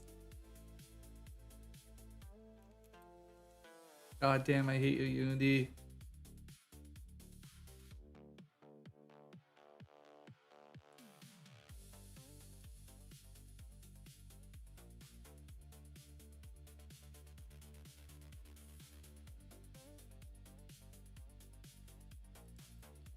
Is it this? Oh, I went continue. Reset save. New.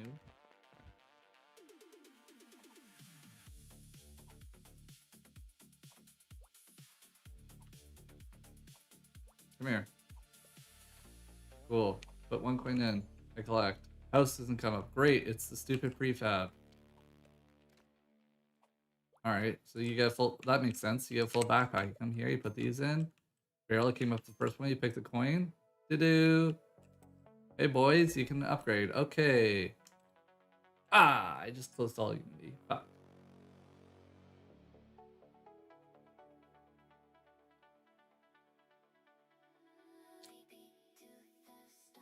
Good enough. Alright.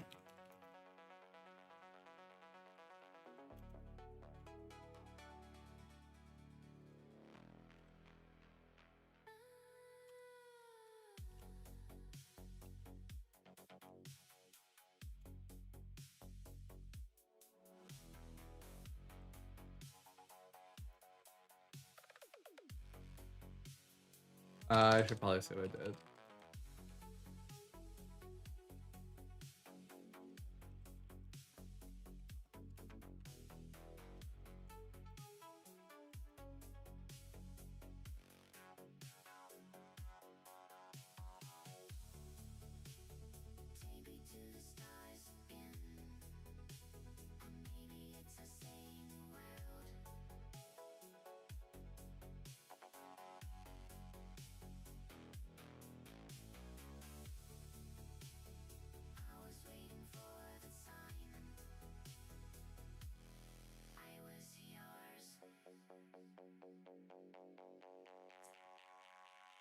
Okay, so if I go back here, that means that's gone. That's gone. That's gone. This we didn't really care about. That I can fix in a moment.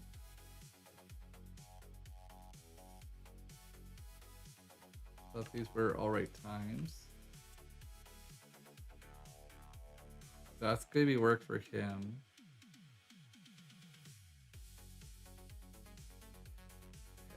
That is max power-ups, which is actually in the code for now.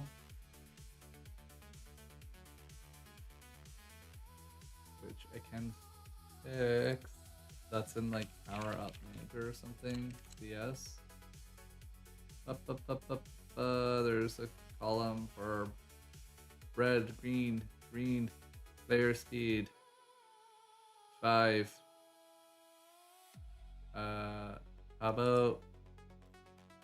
about like 4.0f, and this is like 1.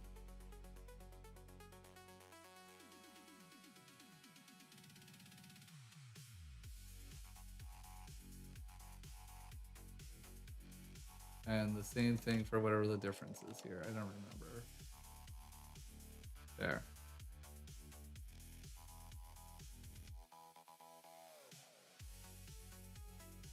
Get rid of this.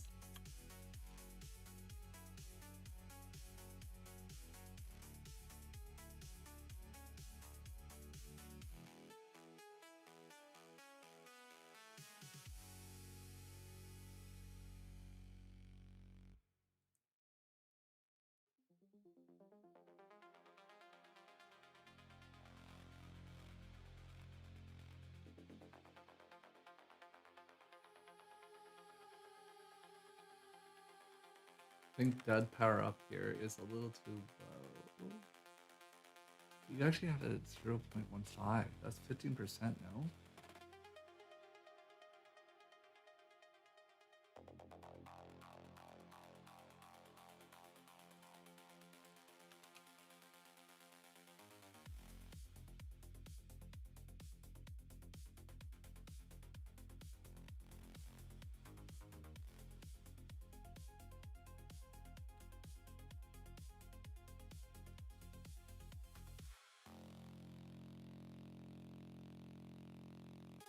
Ooh, wait, do I enable? I don't enable. That would be why.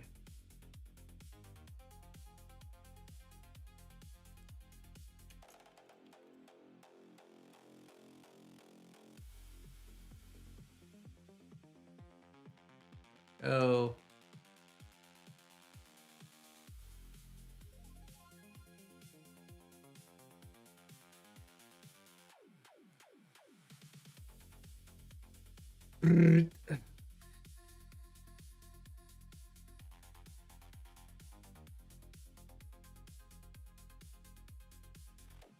All right, what's the video like, boys?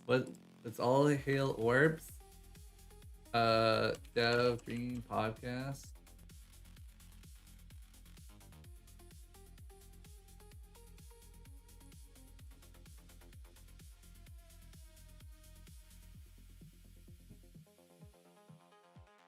What's popping? Pimpsta, what are you doing here? You're supposed to be loving the Tesla, sleeping the Tesla, living the Tesla life.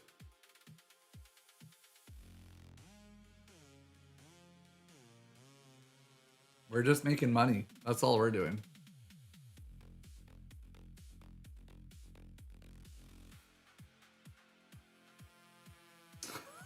Fucking Blake, the title. And nobody quietly released one of the best indie games of the year. Holy, I don't know about the title.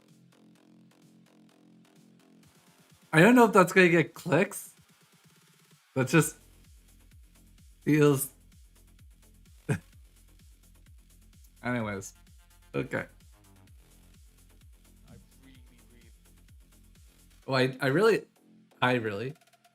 do like this edit. Whatever edits likes using for this, the cut in like this stuff, I do like actually. I think it's might be Descript or some tool that he's using for that has a template for it. Because that's something I should make in Remotion. Let's see. I need to turn down the music. Or off. And I need to turn this up and turn this up.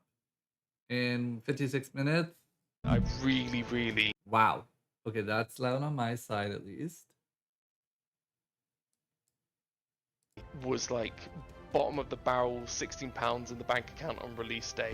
Jordan Grant Hall went all in to follow his dream of making indie games. Publishing a game for your first time is terrifying, and I soft locked the beginning of the game. The reviews were coming in as negative, and everything was just hitting the fan. Despite a rocky launch, that game has grossed over $200,000 to date. It is essentially a incremental game that is about cultists, ducks, and an orb. And now he's ready to tell all, to share with us the wisdom he's learned on this journey. I think the music should be slightly quieter. Yeah, $16 in bank release would be a better title, or something like. You'd have to do the proper wording, but it's like,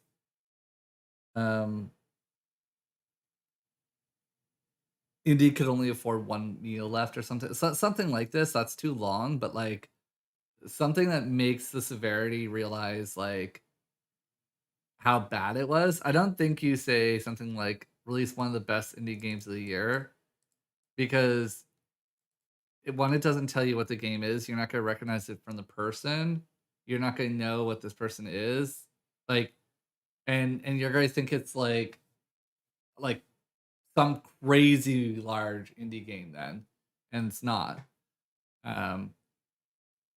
But if you focus on like the struggle of, I would have probably put even I here. really was like bottom of the barrel, £16 in the bank account on release day.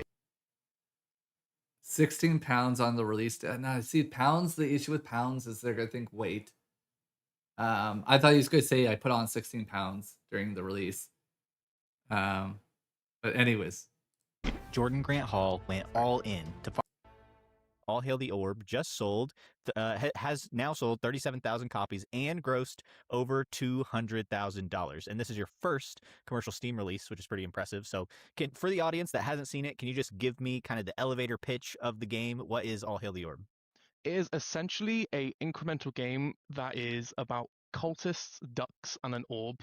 Definitely inspired by Wizard Tower, and definitely inspired by, oddly enough, Eidolon for mechanics and the way it's driven. It's specifically designed to just be chill and something that people can enjoy playing rather than having to think too hard. Yeah, and this is your first commercial game, but I know that you do have some history in the industry. So can you just give people a little context of like where you're coming from in game development and how you ended up getting here to being a solo developer? So it's a little bit long, so I'll try and paraphrase it. But essentially, I've been doing game development in Unity solely for 11 years. I graduated uni in 2018 after having changed my course twice and still coming out with a first. And then I went and did freelancing. I did that for 3 years, then lost my entire platform that I was on because I was on Fiverr due to gross negligence on my part. Then I opened up a company with 2 other people, which I left in January last year. Then I had, fortunately enough, I had clients from the previous years I was working on stuff, and that pulled me over till about December time. And then I'd started working on All Hail the Orb back in October for like an hour or two, like every other day. It was like maybe like 8 to 10 hours max a week for like 3 months. And then Sorry about that. Let me mute that before we go. That really distracted me. that's absolutely fine. And then I took a gamble on myself. So All Hail the Orb popped onto Steam in January, and I took a £6,000 pity loan from my grandparents for 10% of my game's revenue, for my net revenue. And holy shit, those grandparents just printed. Bro, those grandparents are probably like, Sonny, you fucking won. Like, I mean, okay, I know some of the backstory. So it's like 200,000. He has a publisher. I can't remember. It's like 30%, 20% goes to the publisher. I can't remember exactly how much. So it's like 200K, Steam fees, VAT, refunds. Publisher takes 30%. There's a cut to someone else who works on the project. I don't remember how much they get. Let's say 5-10%. So I mean, it would have been such a success story if it had just really been him. But I mean, it still is a success story. I should say that. So I'll just say 200K gross is after the discount. and then publishers could pick up like what 30%. The other person picks up I think 10%. So 74,000, and then he pays 15% tax flat where he lives, I believe it is. So, and then you pay back your grandparents 10%. Like the grandparents actually net out perfect. They are ROI positive. That's the best $6 they ever spent. Like it got him through a rough time. They got their money back, and they'll earn on some small amount. Like they might just take the money back and say, you know what, just whatever the tail is, just keep it. But I mean, good. So it's a win-win for everyone. And then had to delay the game by a month and then again by 4 days to coexist the same day as 3 other incremental games I bundled with. My journey from where I am obviously breaking this down into like the smallest steps, is a very long but very interesting journey, and I could speak hours about it. But yeah. It's been a long one. Yeah, absolutely. Well, maybe we'll have that side chat of just diving into your journey some other day. But I do want to talk about just All Hail the Orb, and just also part of the reason that it's so exciting and also kind of Blake, thank you. I think this is an improvement on your interviewing. I think you're really getting confidence and strength on knowing how to navigate and like direct the interview to be what you need to get out of the content. Because that could have been a side tangent that was like the speaker wants to speak a bunch about their backstory, but won't do well in a video. And that was like a very good gentle nudge to get them back onto the content that's going to actually drive views. impressive that you have hit Riven 200K. Main? This A Riven Main is in chat? What? was a pretty short project. It was like a 4-month development cycle. Is that right? Yeah, it was, I'd probably say between October and December, you're looking at what, 10 hours a week. So it's probably about 3 weeks of work between October and December. And then from January, I went full time. January, February, March, and then like half of April. So yeah, it's about 4.5 months total development time. Okay, excellent. And I do want to jump into like some of the game design of it and stuff. But just keeping in this sort of like warm up, kind of teasing a little bit of the journey. I know also that launch week was maybe a little bit stressful. What is the road to 1 million you were talking about? Game or SaaS or what? The road to 1 million is just make 1 million buckaroonies. It started when it started recently, the documenting the journey on stream. But we'll say 2026 is when I got my first payout for Game About Feeding Black Hole, which was a game that released and did very well. That's where the bulk of that money is. That $250,000-ish is from. And we're making more games and we're releasing more games, and I have like a TTS product that I plan to release. I don't even know what that's going to work out as, if it's paid or free or what, but we'll figure it out. Riven Main. You did three hot fixes. So can you tell me a little bit about just like, you hit publish and then what happened? Like what was going on after that? Publishing a game for your first time. Wait, sorry. I just realized if I'm going to do this and sit here and comment and talk, I should get the treadmill out. And we should at least leverage this downtime. And CoreOS will be so proud of me when it fucking sees the number today. Nice.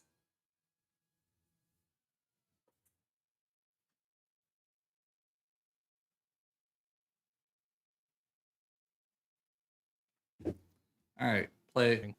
Going to sleep and doing what I did was infinitely worse, and my whole team agreed with it. I have a team, but I'm the only developer on it. I I released 3 major hot fixes, and actually probably about 7 hot fixes in total, because I also did some silent ones that were like very minor, like get this out the door sort of thing. But the very first hotfix update we did was about 2-3 days after release.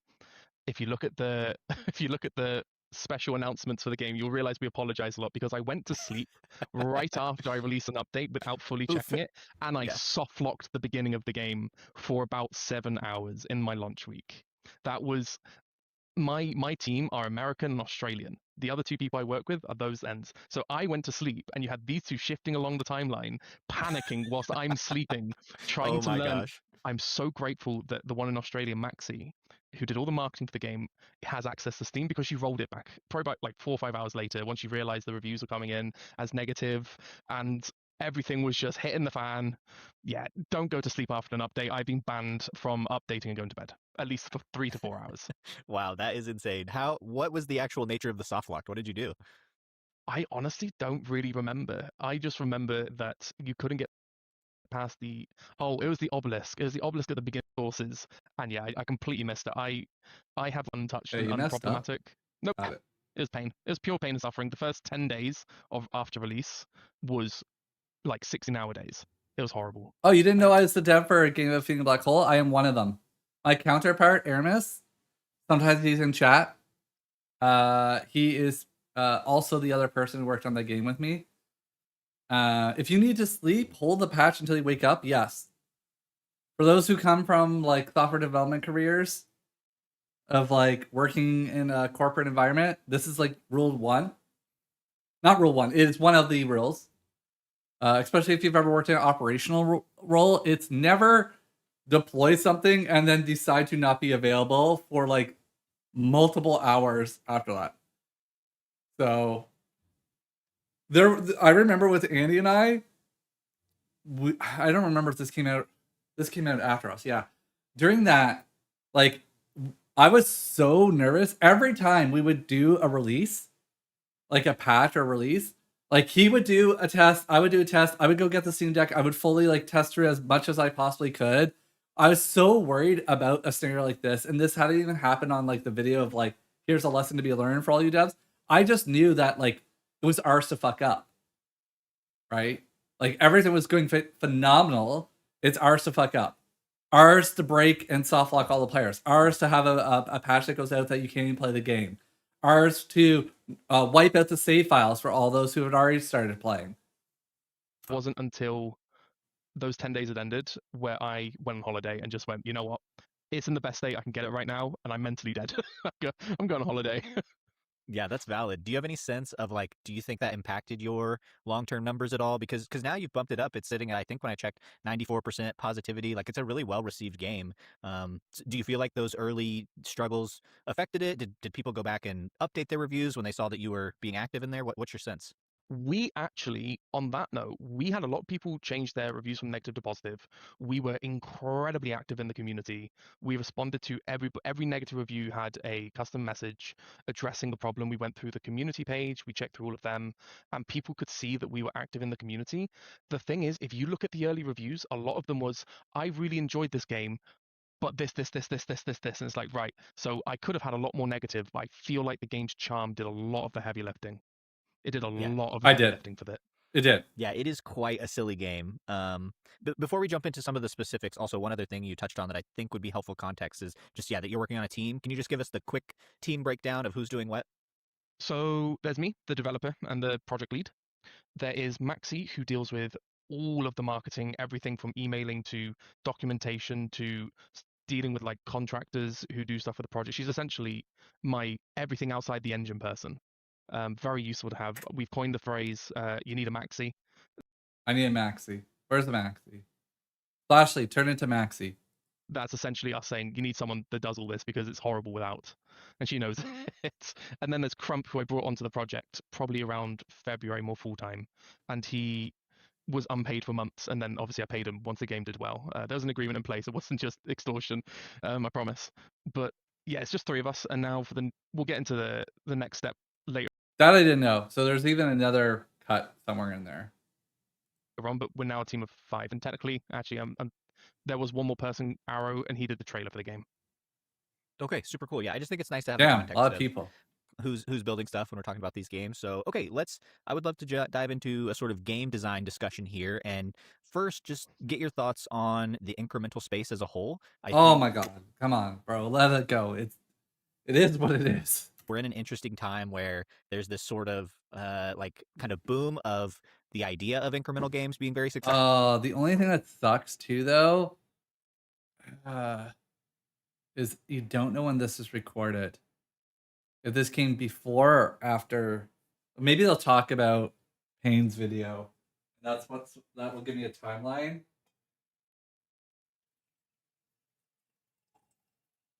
All right, hold on. We're out of the coffee. What? I will need another break shortly to go get coffee.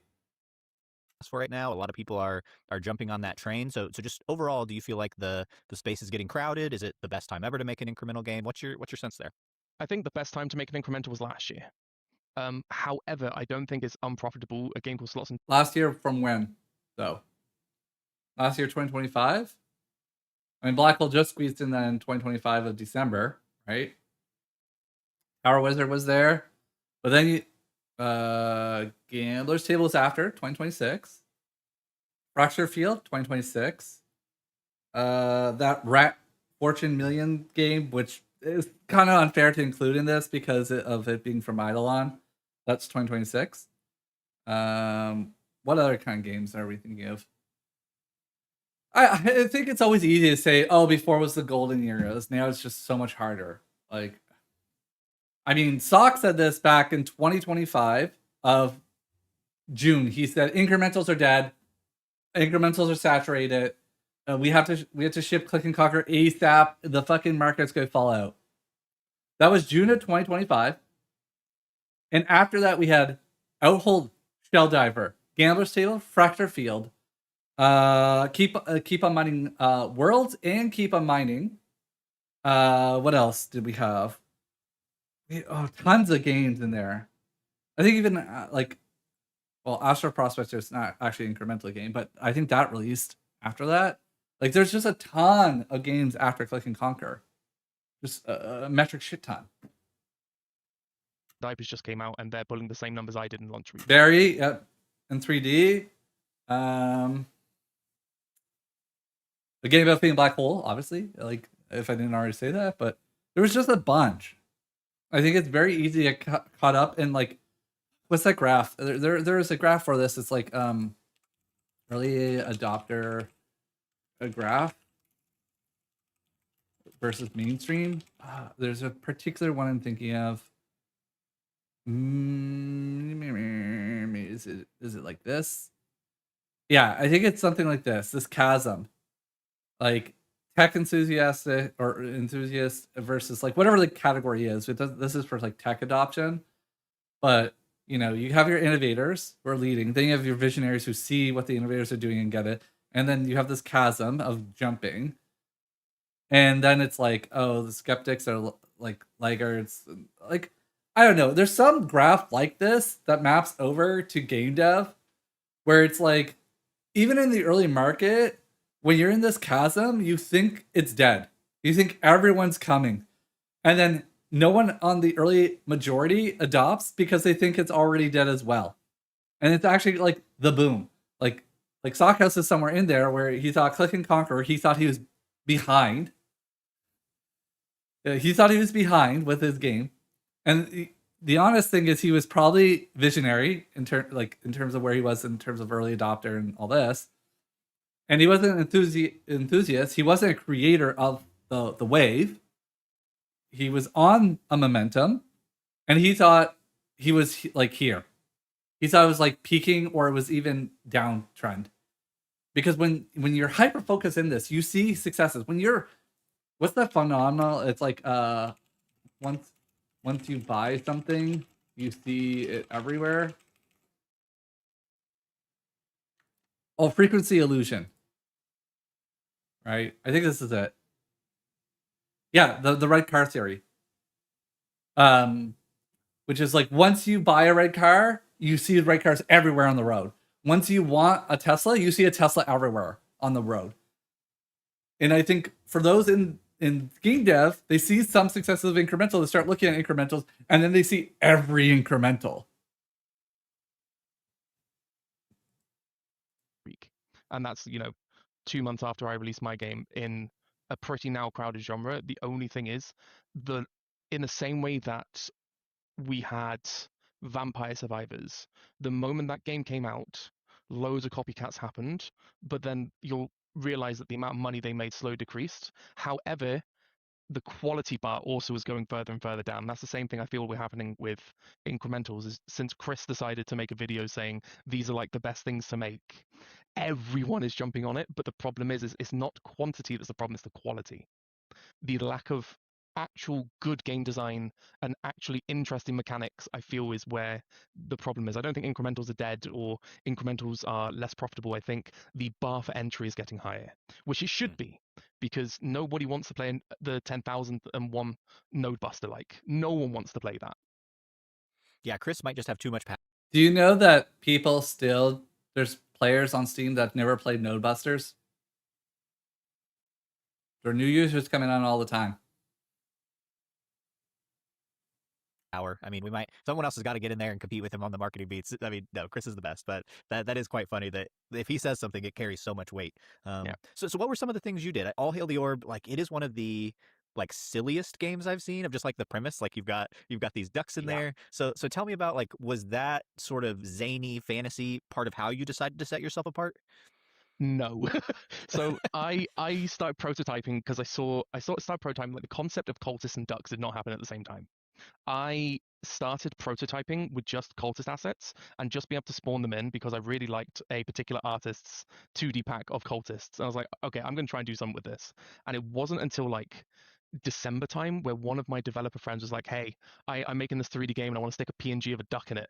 Would you like to add a duck to yours? I was like, yeah, I'll do that. And then I added a duck and I was like, I like this duck. I'm going to give it some words. And I made it say, like, stop touching me with your filthy hands. I was like, people are really enjoying the duck when I started giving out to people. I'm just gonna full send it. There's no remorse. And my entire game, in terms of like the zany aesthetic, was just me trying to make my day-to-day go by. It was just I think there's value on something like this. I think this has been a huge improvement on some of the approach for Just Keep Fishing. It's just like the zaniness, just lean into it, full send it. Like when we're like, I don't, is that too much? It's like, no, 10x that shit. It's probably not even close to too much. If we're thinking it's too much, it's probably not even close to too much. Like the fishing thing was like, yeah, right. Like, oh wow, they get all these fish and cool, look at the numbers go up. I'm like, no, we have to flood them. You know that GIF, the meme with all the sausages being thrown on the face is like, I'm like, we need that with fish. Like, me making myself laugh. You open up a chest and you've got cultists blowing trumpets and playing the piano. It was all designed just to make me laugh. And if I enjoyed it, there was a pretty high bar chance that other people would too. So yeah, it's incredibly fun in the silliest way. Do you have a favorite duck? I do. It's a legendary duck. So the ducks are all designed. okay, this is game. Yeah, so one with reds, which just really look good together. Gameplay as well. How do they actually interact with the game? They didn't originally that much. They were all just passive. But as playtesters in January and February started like really getting into it, I started noticing that people were like, "Do the ducks do anything? Huh? Do the ducks do anything?" It's like, no, they should. And it's like, all right then. So I essentially just took.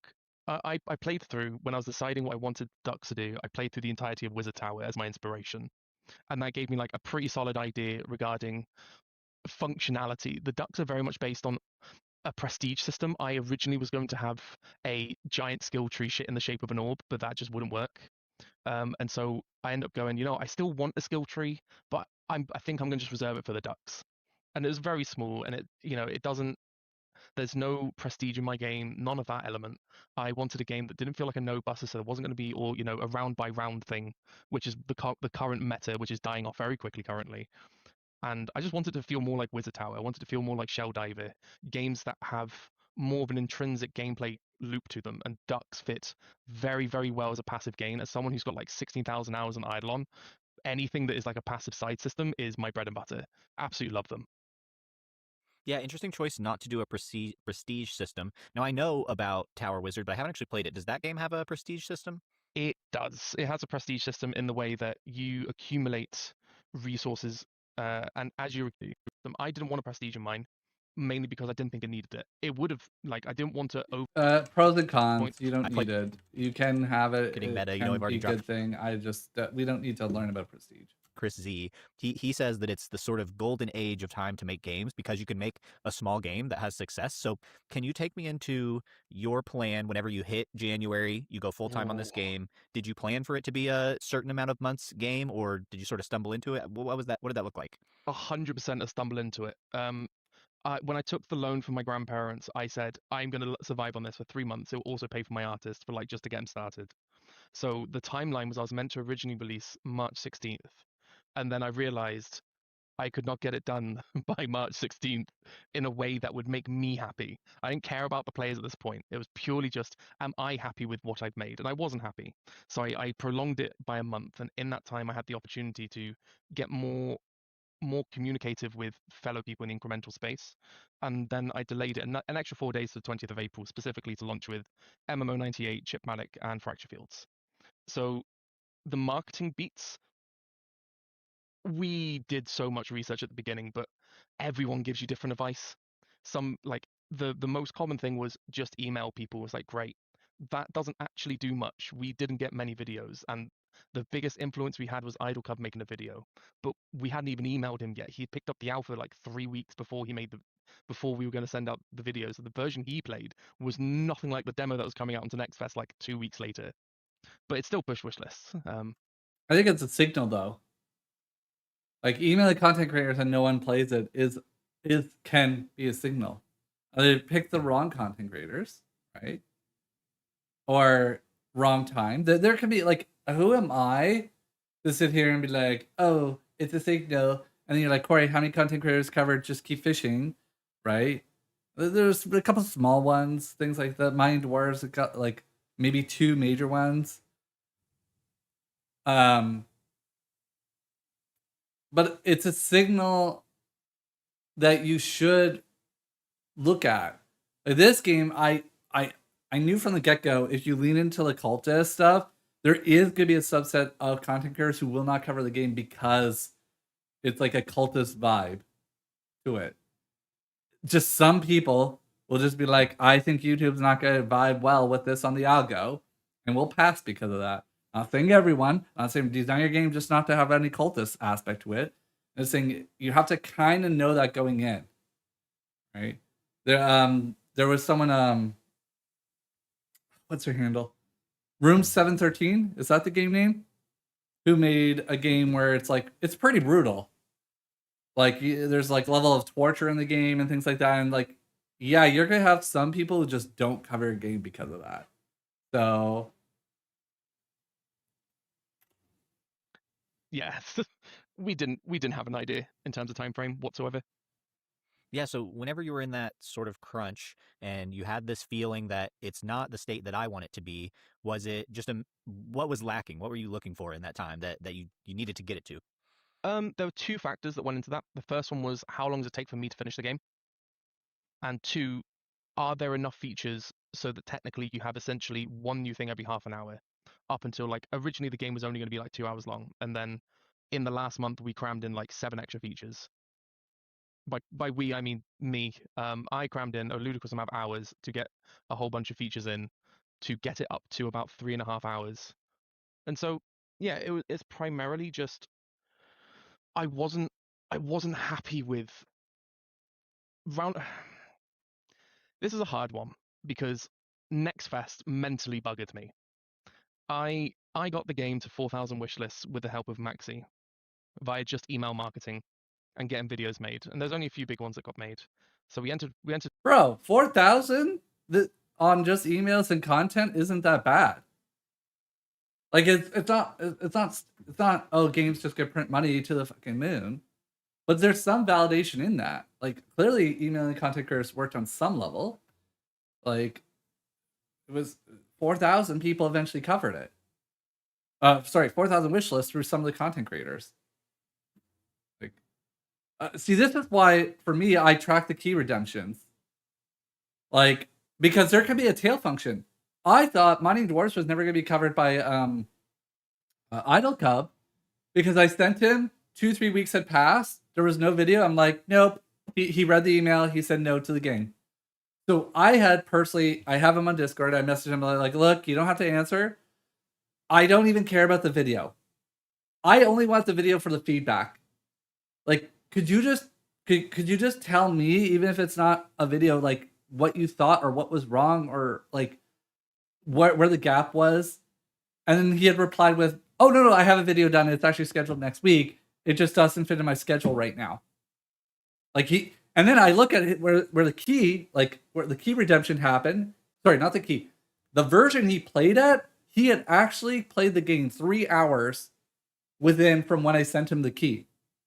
It just took 4 fucking weeks for the video to come out.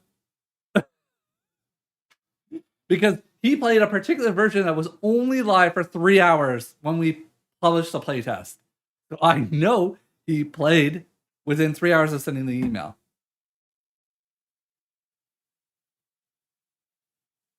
Now, maybe they've done the research and they're like, hey, content creators who cover the game, weren't even people we email keys to, blah, blah, blah. Sure, yeah, okay.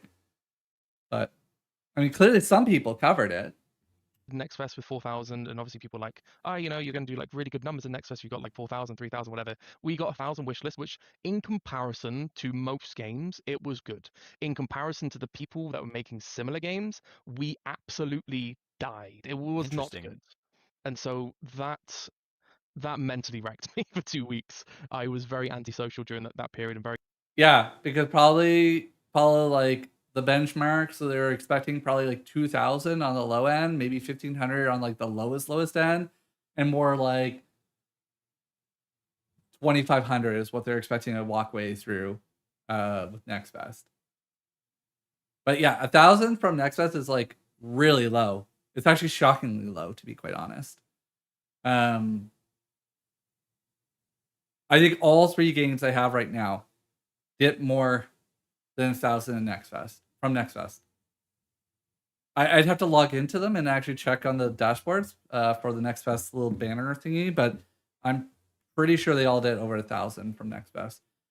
And that's with everyone screaming, incrementals are dead. There's like 5 bajillion games in this Summerfest and it's oversaturated. And like, so I don't know what is missing or why it didn't do well, or maybe it was a velocity thing. Like going into Next Fest, they had no coverage. No one covered a video. There was no videos. There was no momentum. How many did he go in? He went in with 4,000 is what he said. Maybe they had like, I don't know. Guys, I don't know. I don't know why, but down in the slumps. I could definitely understand the depression of that. Like, this would really, really, really hurt. Like, obviously, I hope for better results for the games in Next Fest. David Kelly's here. Like, you can copium on some of it. Like, Orbreaker, I could say, oh, it only got blah. But the game was only made in 6 weeks. So that's actually really phenomenal for 6 weeks. Mining Dwarves was like, well, there was no content coverage. So, you know, it did well, but could have did better if it had gotten some coverage to get like CCU numbers up. And Just Keep Fishing was undercooked visually. Like, you can always come up with stuff. But I can understand the perspective of sitting here and going, man, you spent all this time and mentally you're probably exhausted. Mentally, you're looking at the numbers, the bank account go down. And then you go in, you think everyone's kind of telling you like, hey, probably 30, 50% is what you're going to pull on the kind of wish list numbers you are. So you're sitting there going, okay, so like what the lowest I probably would get is like 1,200. And you come in even below your lowest. It's like, ooh, yeah, that could really hurt. So The overall process for it was just getting something done. I just Next Fest was interesting and a harsh lesson to learn. That's pretty much my main takeaway from that. Yeah, now that you've been there with Next Fest and this kind of disappointing experience, what's your take now? Like, to someone listening, maybe they're going to do their Next Fest. Like, are you just kind of like, fuck it, have no expectations? Or like when you're going to do it again? Great follow up from Blake, by the way, because I think his name is Jordan, if I recall. I always just have Ginger Dev. I think Ginger Dev / Jordan here had said something like a lot of lessons, you know, I took away or something along those lines, but didn't follow through with what were. And then Blake caught on and quickly said, like, what's the takeaway? What kind of mindset are you going to try to have if you're planning to make another game, which I'm assuming you are? Oh, we're already midway through another one. I say midway. We're 20 days into a 10-month project. I'm going Awesome. all hands in. But my main takeaway and probably advice I give to anyone joining Next Fest is have a Steam page up for a long time prior. This is the same thing that Chris preaches. I've realized that it does hold weight. You do get freak things like MMO98 getting 6,500 wishlists from practically his Steam page being live for like 2 days before Next Fest. But validate your idea. I think that says something about some of the algo, though, right? Is I know Chris preaches not shadow dropping because you have to think of the audience who's listening. If you're first time game dev, yeah, the worst thing you can probably do is shadow drop your game. But then you move out of first time game dev, people with community, people who aren't just like 90+% of game devs. And you're like, wait, but if I launch my game 2 days before and I have like a 6,000 member Discord and I can drive, 100, maybe 200 concurrent users on demo release and pop off in like demo trending charts, I can drive a video that's going to pull 4,000 or 5,000 views on, like, all of a sudden that becomes maybe a possible strategy. If you said, oh, Next Fest looks 7 days back or whatever time period back to figure out what games should kind of surface more than others, because you're guaranteed a baseline. But what Steam's never come out and said is, well, we don't do anything above the baseline. So let's say you have 1 million users visiting and you have, 10 games. So you think, oh, okay, 100,000 views divided out by 10 games. Who said they did that? All they've ever said publicly is that they just guarantee a baseline number.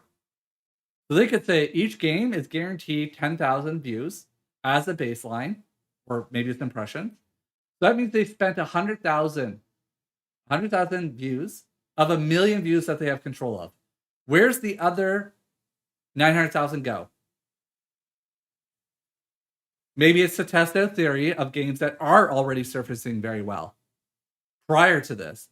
Maybe there's a secondary guarantee baseline that they use for testing on games that already have proven.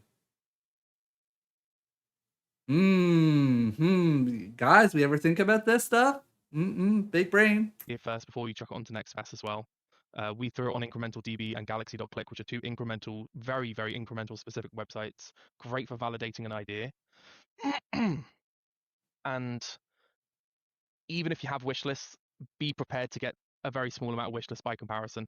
It is a multiplier of some kind, but it's not accurate in the slightest. I got 25% on top, and MMO98 got like 900% on top. You can't.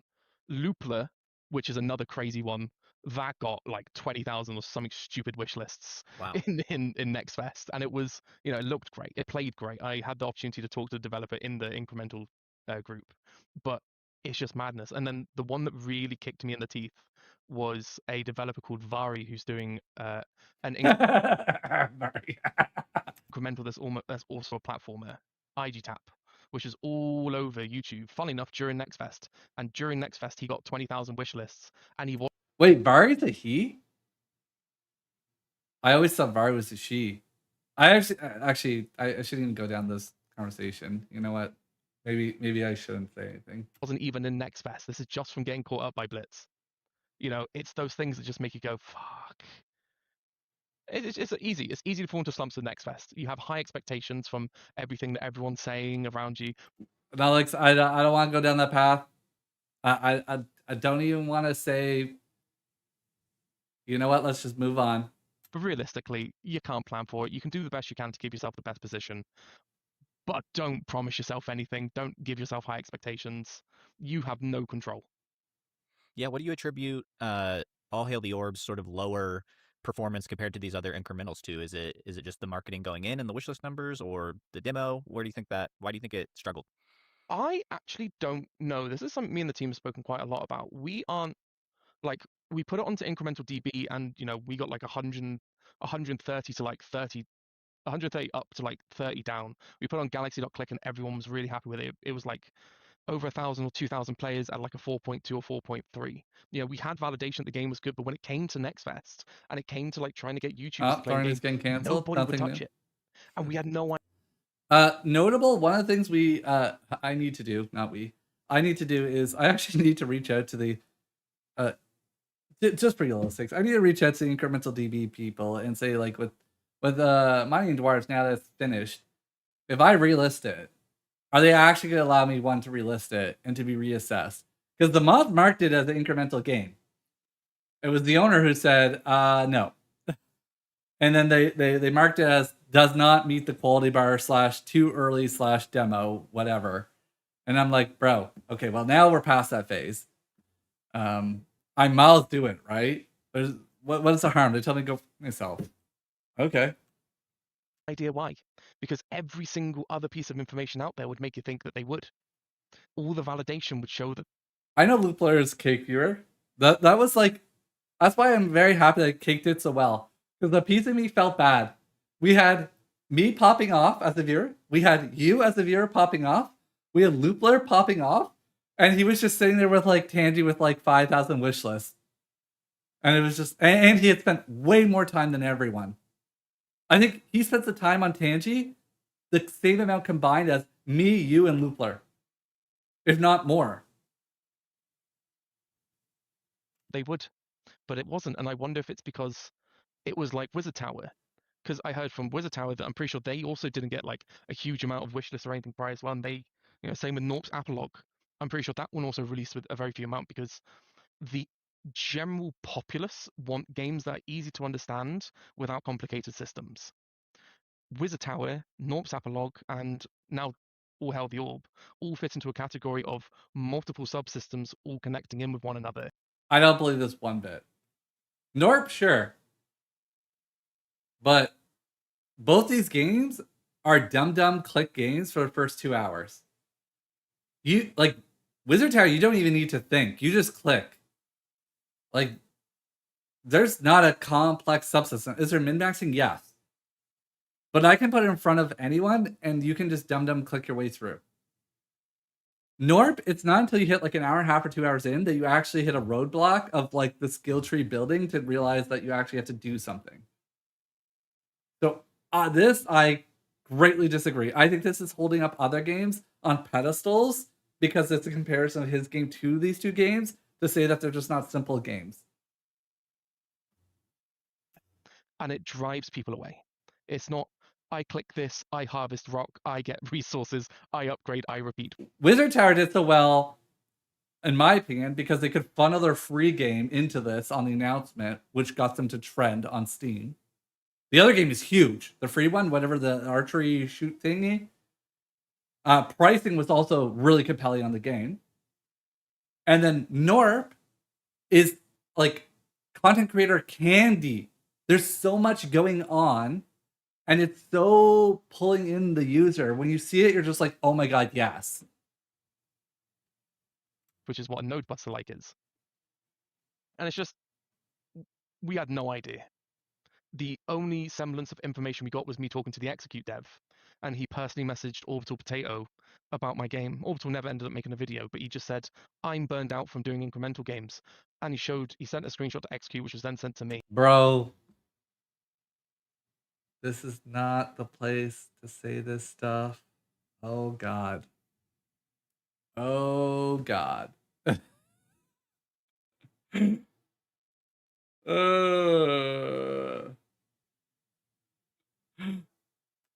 I'm pretty sure up to this point, there are many people in this space who know this story and have been told said story, but have never said the content creator themselves.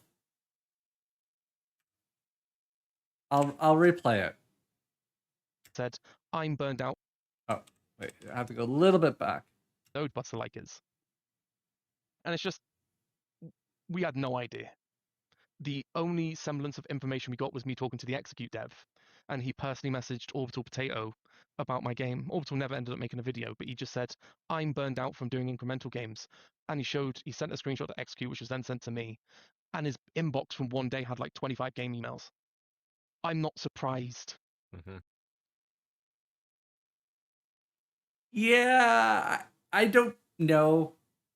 I personally wouldn't have said the creator. I have been on stream and interviews and simply refer to it as a creator because I felt like it wasn't my place to disclose that in the first place. And I think that was said somewhat in confidence between those two people, and I maintained that confidence moving forward. Yeah. This is actually the thing, Nelix, this is actually the thing that why D-Boy thought that me and Sockhouse were talking about him in a Discord. It was this DM that I wouldn't say about the DM. It was literally what this is this DM got summarized and posted in a server, and I would not say who the content creator was or what the DM was, and I would only say to Sock in the voice chat because Sock and I are both in the server and are both aware of the message. So we full circle around, and yeah. Why not disclose it? Because my understanding is that content creator did not post this in a public Discord. It was between that content creator and a game dev who said, by the way, I'm tired of playing incremental games. I need to take a break, essentially. But it was about this game. Okay. And that got forwarded here. Then that got bumped out to a Discord server. And for me, I felt like that content creator, in confidence, was telling the person who asked and the game dev about this. And it was not to go a further step to then tell like 100 game devs in a Discord server that, oh, by the way, this content creator is not going to play your game and that they're burned out on playing these types of games and that you should stop emailing them. Yeah. I don't know. I read the tea leaves when that message was there and realized, hey, maybe this is something that isn't meant to be broadly known, because they would have maybe made a YouTube video on their channel saying they are taking a break from making those games if they wanted everyone to know that. They did not. I'm not surprised that our game didn't get covered because there's just so much rubbish. So many games of low quality just being thrown to see what sticks. And it really overshadows any game that's been put in with love and actual, game design. And I sound bitter. I am a little bit bitter from my past. But it is something which we just don't know. We had no idea. Yeah, that's really interesting. And all of those games you mentioned, Tower Wizard, I missed the second one you said, but also All Hail the Orb. I mean, despite maybe having a harder time with content creators, those games have had a lot of success and a nice long tail. So it's not a question of the audience, but it is maybe in a weird pocket in this sort of indie marketing meta where, like the main advice is like focus on content creators and that will sell. But there's almost this weird category where that doesn't quite work. So it's just interesting. I'm just observing. The second game was Norp's Apolog, and I Norp's don't know Epilogue. if it was this game, but I'm pretty sure that game released with like 500 wish lists or something, and he had no idea if it was going to do well at all, and then it just blew up. Fascinating. Yeah. Okay. Well, that is something to ponder about. Maybe people can hit us in the comments if they've found any insight. Okay, we have sort of jumped into marketing, which is something I want to ask you about. So let's go kind of into this. You've already sort of alluded to this. Oh, to be fair, on that point that I made, I don't know if either of these people asked that content creator, like, hey, do you mind if I share this in a broader sense? I don't know. No one communicated that to me in that way, and I did not get the sense of that when it was posted in that server. So I respectfully just assumed it was all in confidence and did not go and put it out there for the world to know. This, but I know you had 13,700 wish lists before. And arguably, I would say that is the case because the execute dev who is mentioned here in his own videos never actually says the content creator. He just says something like, oh, I know a content creator that if you put the word incremental in your emails, it straight goes to like spam. But he's never in his videos actually said who the content creator is. For launch. So how did you get to that number beforehand if you were missing out on these content creators? So, January 2nd, we opened the Steam page with no trailer. Great start. We got probably like 300 wish lists in the first like 2 weeks. It was very slow. And then around about the 24th, 25th of January, I released the game I released a page of the game and like a really, really low alpha level game of it onto Incremental DB. This pushed our wish lists up to like 700 with the accompaniment of like a Reddit post that coexisted around the same time I did that. So then Idle Cub made a video out of nowhere. I think it was like February like 2nd or somewhere around there. That pushed us to like 2,000 odd wish lists in like a couple days. That was like the big major early boom we had. Then we put it on Galaxy.com. All right, I'm gonna press play. We can listen. I'm gonna use washroom and add more water to coffee, and then I'll come back and give my 2 cents on whatever controversial thing gets said, I guess. like shortly after. And then we had a couple YouTubers that we contacted out to that covered. Maybe they got like 10 to 15,000 views each, but this was enough to push us. There was enough interest in the game that we had a really good conversion rate that took us from 2,500 to 4,000 by NextFest on the 20th. NextFest pushed us from 4,000 to 5,000. Then the following month and a half, we only got a whopping 500 reviews through natural growth and no YouTube videos, absolutely none. So it was at that point where we were like 3 weeks away from release, and we had a publisher contact us, and the publisher just went, I really like your game. I see the vision. I'm going to offer you a really good contract. And it was. And I'm sure you're going to want to ask more about this. But he ran ads to get us. He gave me 20 for ads without having to recoup it. It was a golden goose contract, as I like to call them. Absolutely perfect for the developer. So he didn't want to recoup the money, and he got the wish list up to like 9,500, like 4 days before release. And then because of that, we got into popular upcoming, and that pushed us to the 13,700 we had on release day. Okay, so your decision to make a publisher was really just marketing related? Like you were already just about to wrap up, or were there any other perks that you wanted to go with a publisher for? We weren't planning on doing localization until after release, but my publisher said that a mandatory thing was to do publishing, to do localization. So he said he'd help with that. The ad spend was good. Also, he has like 130 games in his Steam like profile. That was one of the major ones, is being able to bundle up with as many of them as possible. I definitely went for the bundle share. I think I released with like 47 bundles for release, so that ended up being very good. But Yeah, so you're sorry, go ahead. so yeah, the only real benefits that I went for was marketing, bundling, and just someone to assist with driving a few of the decisions towards like the marketing side. They were like the three major pillars that I went for, because we had no idea what we're doing. We're self-publishing our next game. We've learned a lot from the publisher we have had. Yeah, so you're pro this sort of like maximizing bundles and like going hard on that. Do you feel like after seeing the numbers, you would stick with that strategy again? Yeah, I Okay. I think so. I think once you've got enough games under your belt and enough, like Kin and Quarry, for instance, the developer behind that, he's not doing bundles with people anymore. He's solely going to be bundling with himself, because he's had like 3 or 4 out of his 6 games do successful now that he can just bundle with himself. He doesn't want to share the profits with anyone else. He wants to share it with himself, which is fair. I think once we get to a certain point, I'd probably do the same. Yeah. Yeah, and then another piece of marketing, and especially NextFest, that I know is super important is having a solid demo. So can you tell me about what you were thinking about with your demo, and yeah, just what kind of demo did you have? What are some thoughts you have there? Everything before the demo, like where the demo ends, was literally the only content I had in the game. So it was the game. It was Incredible. the last 2 months of development. I got 7 rooms done, 5 major pieces of functionality done, and all the rest of the core systems and the ducks and all of their functionality done within that 2-month span. The game that I had for the demo wasn't restricted for no reason. I just didn't have any content past Amazing. that point, which I've told a lot of people, and a lot of people just went, "You're a very ballsy person for doing that. That's a very risky strategy to go for, because that's the last. You only get one NextFest. What if you don't get enough done by the next one?"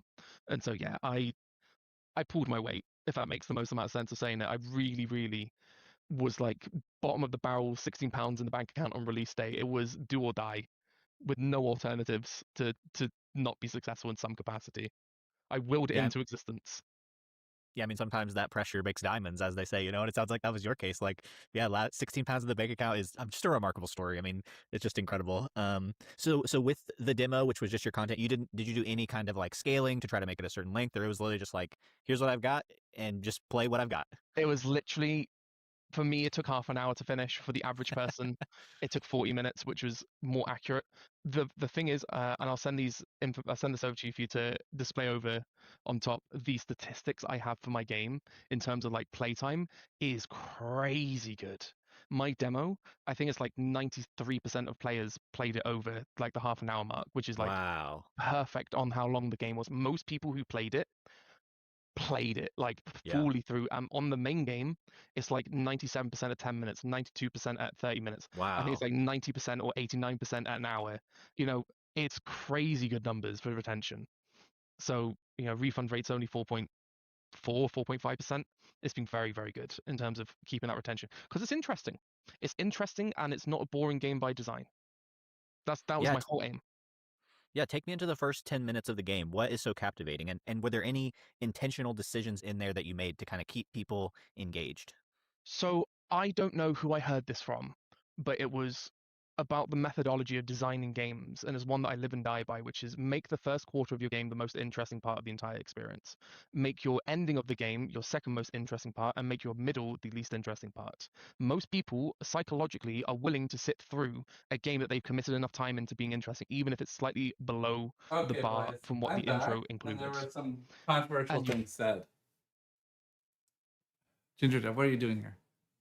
Controversial thing, not that Ginger himself really said. It was just in reference to it. The bundle strat. I love how you're a parasite if you bundle, but once you've leveraged the max out of the bundles, and then you have enough games yourself to not need to bundle other people, it's like, why bundle? I'm not going to share any profits with anyone. I agree with that. But I've said that from the get-go. I bundle because it's beneficial. If it was not beneficial, I wouldn't bundle.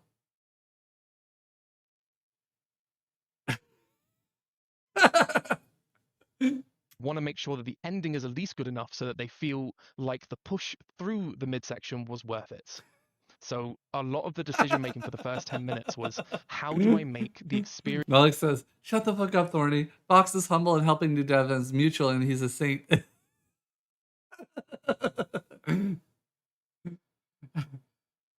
I think actually the more parasitic thing to do there on bundling is to only bundle with Caliber Games on Black Hole. Like if I wanted to, I could go through the bundles, drop everyone except the top games that yield out net positive ROI to close the gap of 10% and to suck up the sales from everyone else. Right?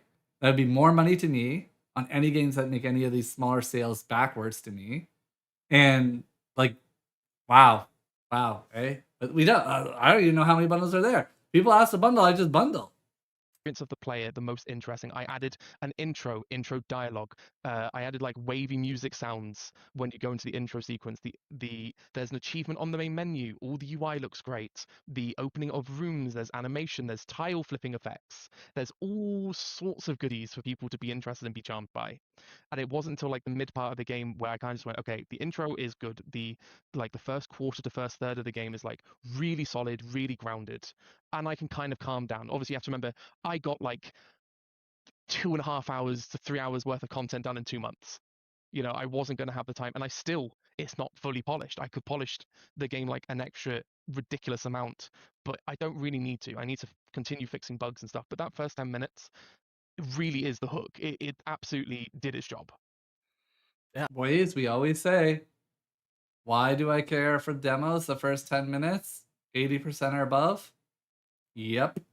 And for full games, 30 minutes or above, just like the Ginger said, if they put up in that first quarter of your game, or 1/3, it maybe is what he said. So like first 30 minutes, they're gonna commit through the mid tier. And as long as your ending is good, or they feel like at the end of it that is like, wow, that was really worth what the gameplay was, golden. Okay, this is the first time I've heard this sort of framework of breaking the game into quarters, but I really like that. It's easy to understand, and also just on just a vibe check, it's like that makes sense. As a gamer, I'm sure I do that. Like when a game is really good at the start, you can handle some mediocre in the middle. So I really like that. Also, still kind of jumping back to marketing a little bit. I know that was maybe a little more game Yeah, designy, go for it. but you also mentioned that you did some posting on Reddit. Do you think that was worth your time?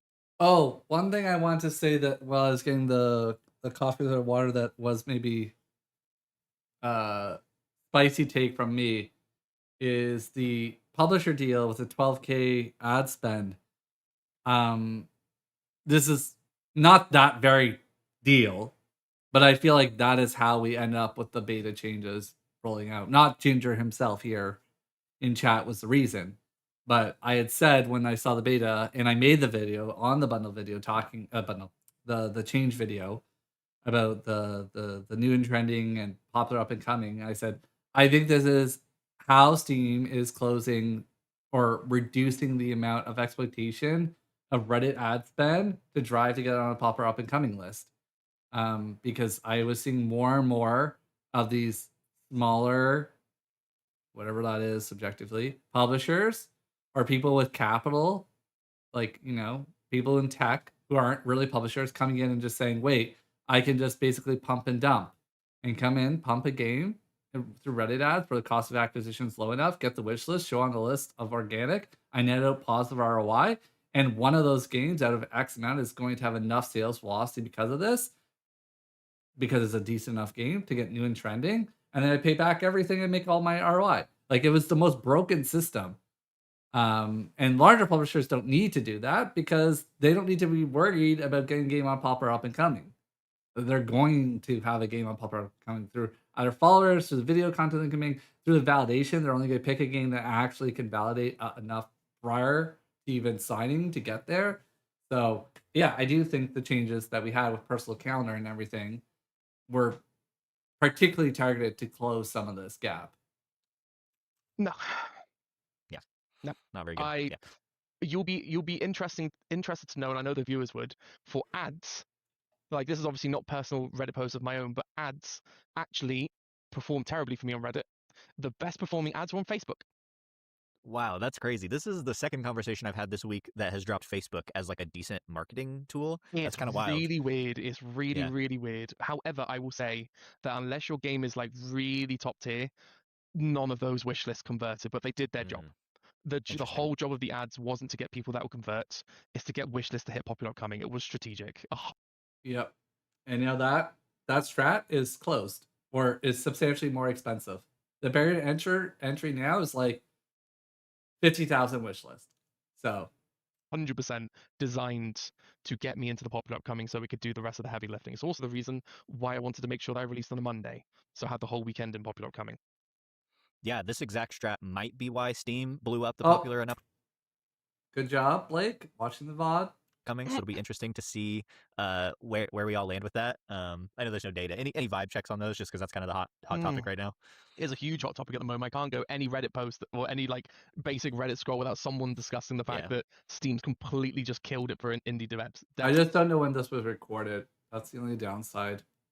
Supposedly, we're going to see how that. Ginger, pans over when the was next this few months. recorded? You know, I've got an incremental group with over 100 people that are releasing games in the next like month or so. I will have statistics to talk about, to ask about for mine. My next game's not coming out for like 10 months. It's not a concern of mine. Steam might roll it back, or they might. Did you say 15K or 50K wish list? Grad, I said 50. Even let's say it's 15K, Rod. It's just, it starts becoming unreasonable on the money side of the capital to be able to have just free to like roll with it. For which game? Oh, it doesn't matter the game. Don't worry. When was this recorded?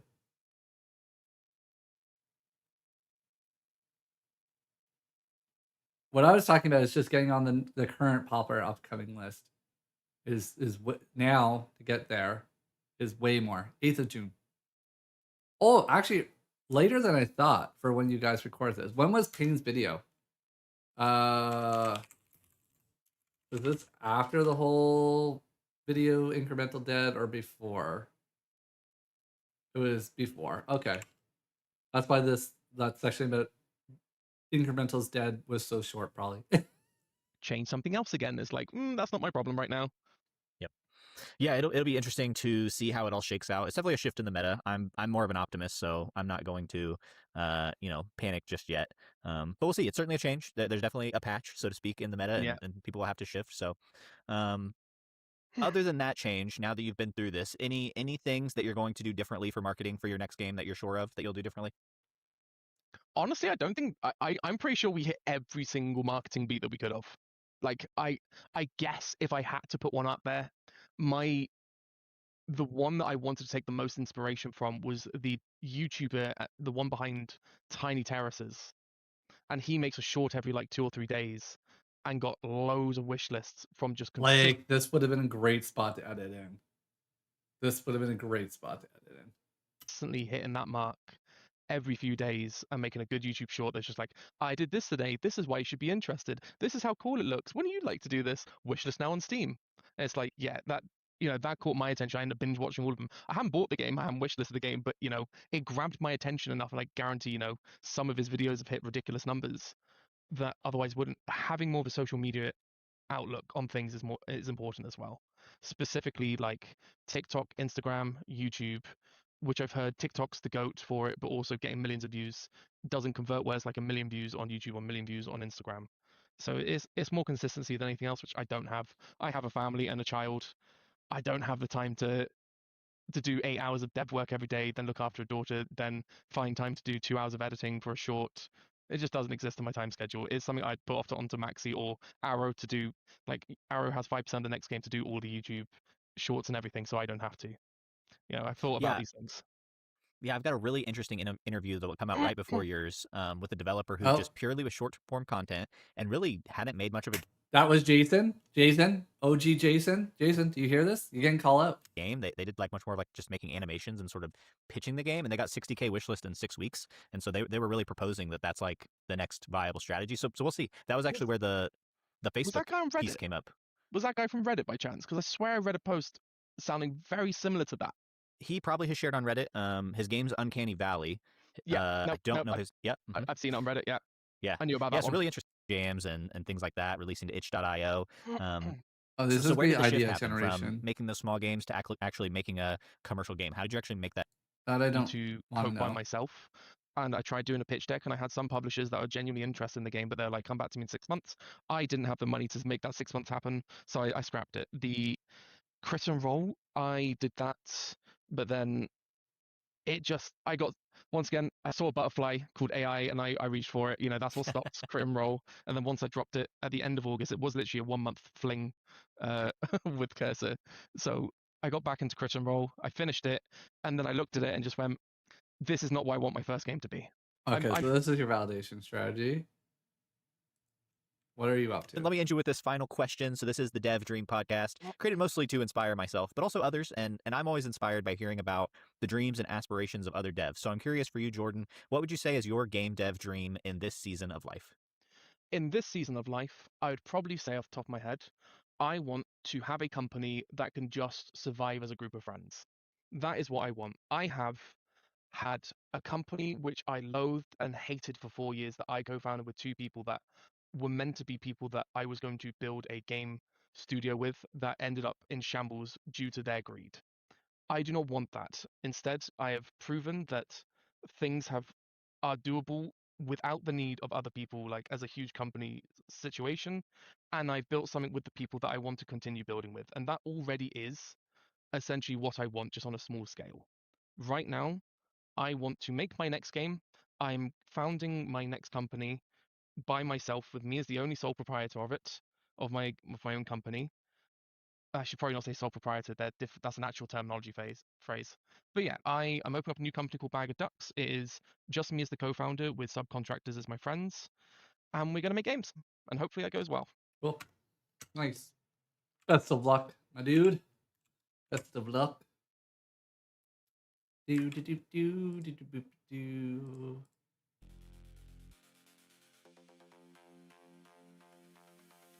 Grod, how's life? I saw you. I answer you. Was nice talking to Blake. He's a great guy, and he's a great interviewer. Thomas's work. I already decreased that. That's solved. Solved. This I fixed.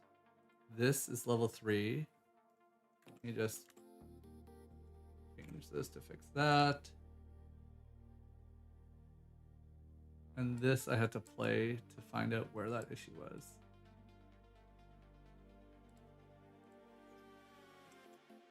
Na, na, na, na.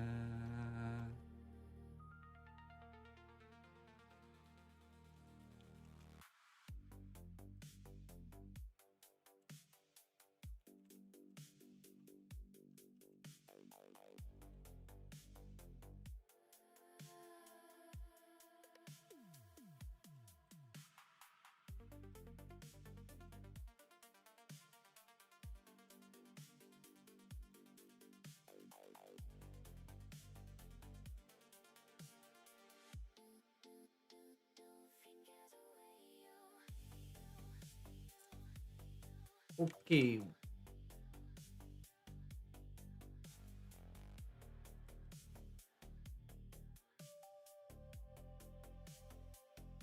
So if you say you're making, oops, oops,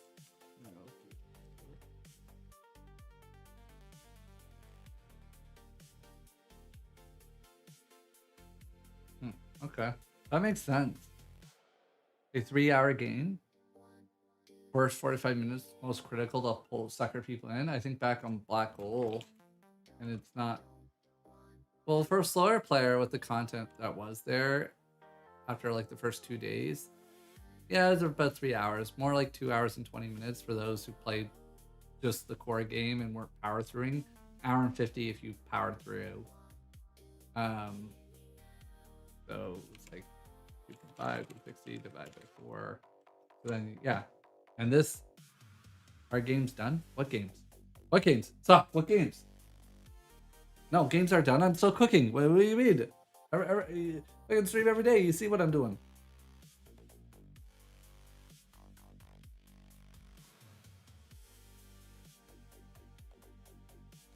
We're playing with the fishies. I'm swimming with the fishies right now.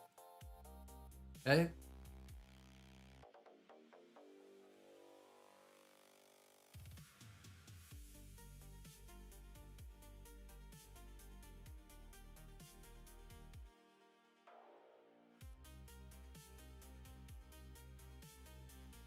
Is Nelix stirring the pot today? No. Nelix is never stirring the pot.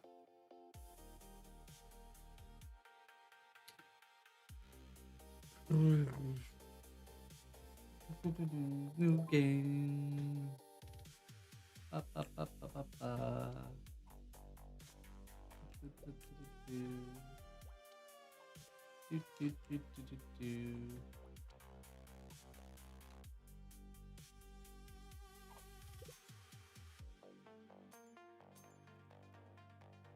Whoa, the house is there, boys.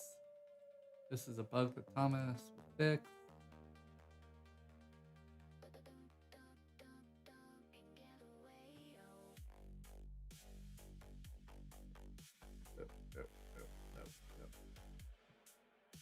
Oh, nice. WarioOS, you'll be just thrilled and pissed about that status update. Okay. Give me all the money, please. Thank you.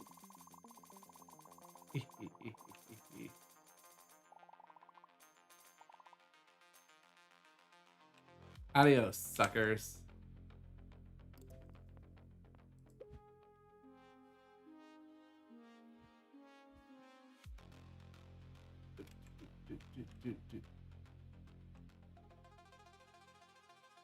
Bro, this is a game changer. Trust me. I got things to do. Don't worry, Thomas. You know, don't worry about the debug mode. Oh no, battery is empty. Battery is empty, boys. The headset died.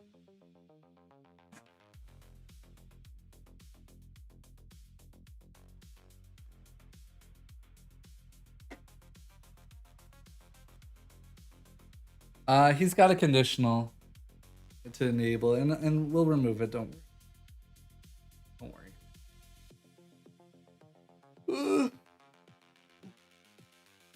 Okay, look, This one has little fishies now. You wanted it, Thomas. Don't worry. I can summarize all the things you sent me. I already answered it. Some of the feedback you gave, I just ignored. I was like, I don't care. And then other things I fixed. It's like, okay, he wants more little variants of fishies. No problem. Look. Here you go. Look, this one even has now further out fish. They kind of clumped, but don't worry. Level 2, look at this. Now there's different fishies.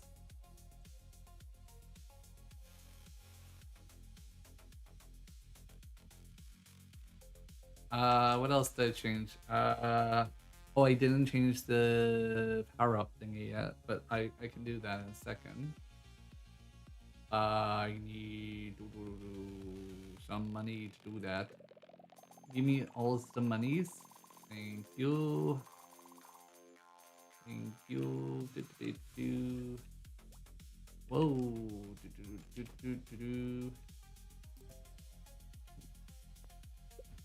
Yeah, Frunza has the best thing. My publisher is ignoring my feedback.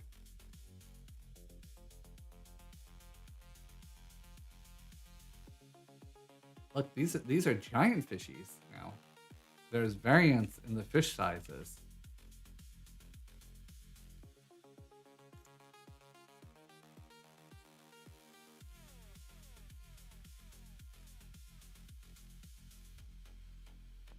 Look, Thomas is gonna hire you as a content manager now.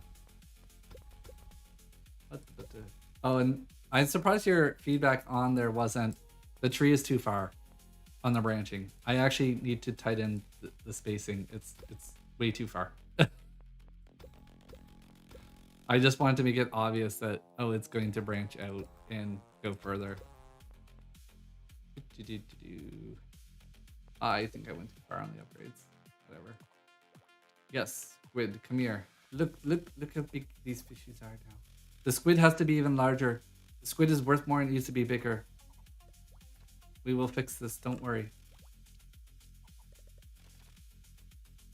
Yes, you brought me the drone. Give me the upgrades. All the fishies are mine now. Oh, come on, let's go. I will come back for the money later. I don't care about the money. I care about using the power upgrades. Yes.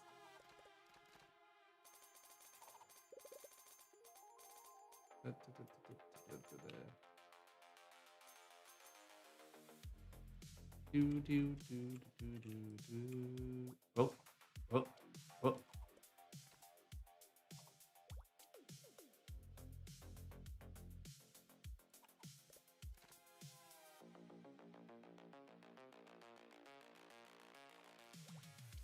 Alright, so make squid bigger. Clownfish may be too big.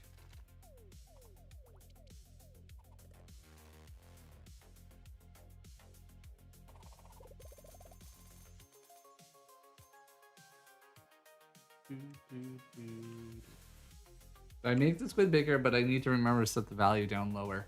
The value is not the issue, but the size, I would like it to be an indication that it is bigger than the other fish. And then whatever, the next level we can change because they're in the lava, the fish size can go reset and the small fish can go bye-bye.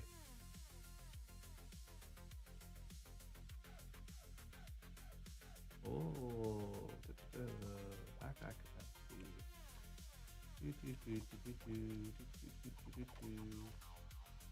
You're like, I like the red one better. Why do I get this one? Like, oh, don't worry, you'll get more eventually.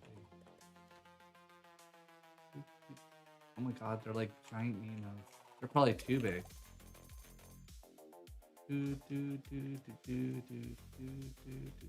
Wait, didn't Thomas talk about one time in his videos related to that skincare routine, but it was like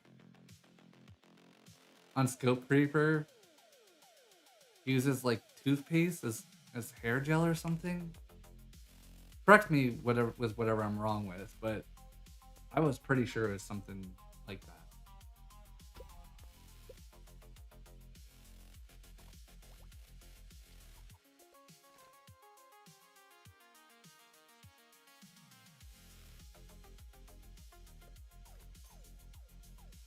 cannot believe how many people remember that.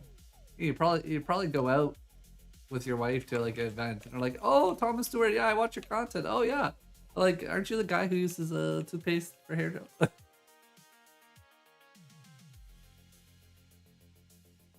Green and green. Ah.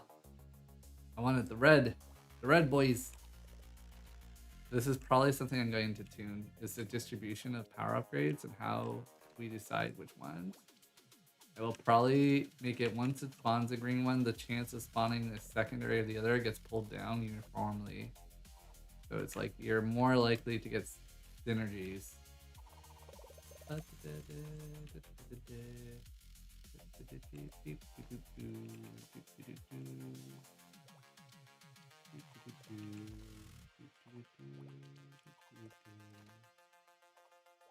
the fishies. All the fishies. So on the skill tree, I need to unlock.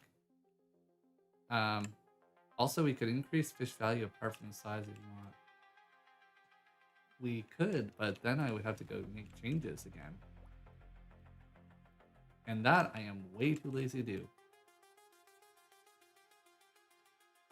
Don't worry about it. Oh yeah, I meant to tell you, this spot's glitched. If any fish swim in this area, they're infinitely like trapped.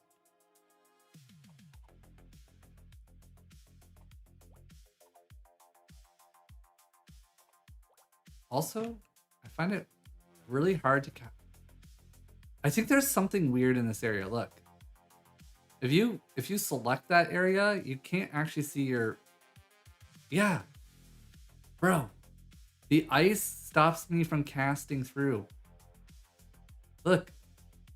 The moment I touch something of this ice, it breaks the rod.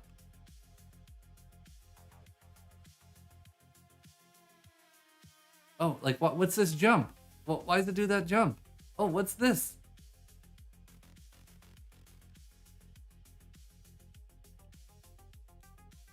Oh, green and red is like super nice.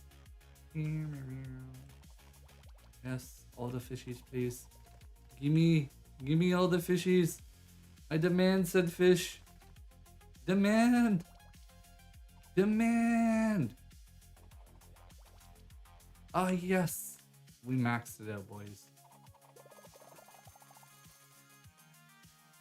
Wait, what? The upgrades are right here. Ah, see, poo-poo. When I get dual greens, alright, that's gonna be a logical change of the how we determine what to spawn.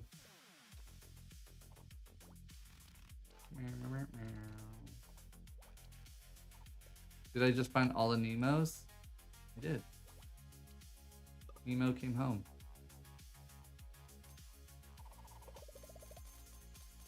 I found all the Nemos. The Nemos are the answer to everything. The life itself. Like, look how big the clownfish are. They look like catfish kind of the size, to be honest. They give me catfish vibes.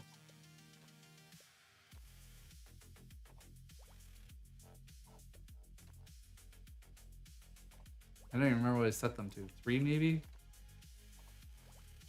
I'll just set them to 2 and increase the value.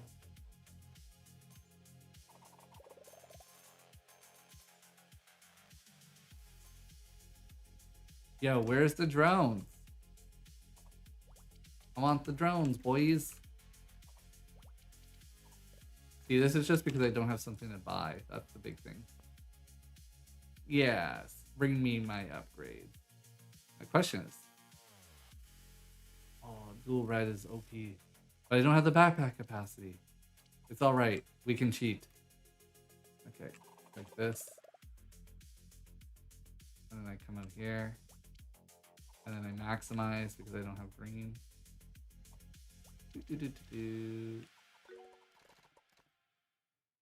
Nice.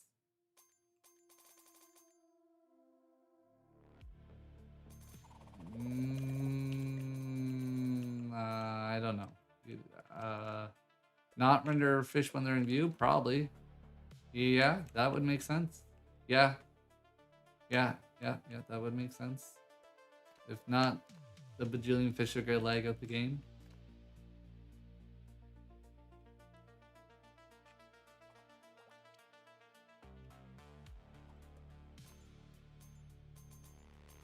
Bajillion fish. We add a bajillion fish. Yes, please. We got one. Oh, oh, oh. I was too greedy. Give me it. Give me it. Drop it. Drop it. Ah, fucking dual greens. I hate that. Also, did I not update this version? I feel like statistically I should have already had something else happen. The dud fish should have shown up at least once. Ew. Yeah, that's a question for QuarioS. I just execute what QuarioS wants.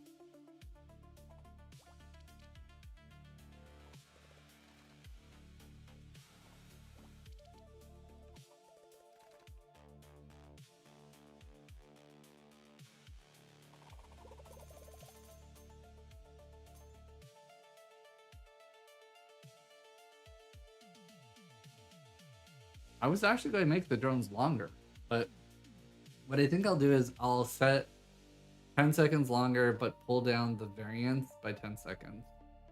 I think this is a good amount of time. I just think what happens is, if you roll shitty with the plus 20 seconds, it's a little long. You're like, hey, when is? Also, it might be bugged. No, because we've got red and green at the same time.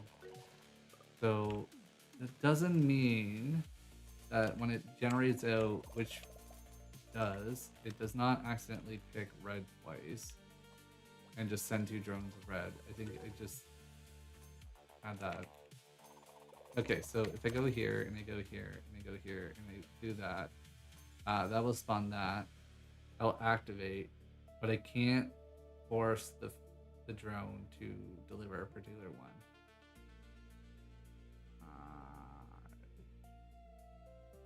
Oh wait, I can just request a bunch.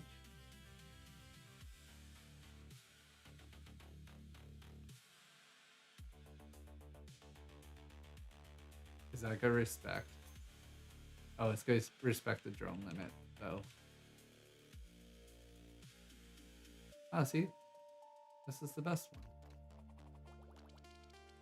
Nice. Because then, if you have the speed, you do this. You go, boop, boop, and then you can get 2 out of the upgrade on full inventory. You min-max. You learn the systems, boys. You don't go pick up the coin. See? The player is being taught to min-max.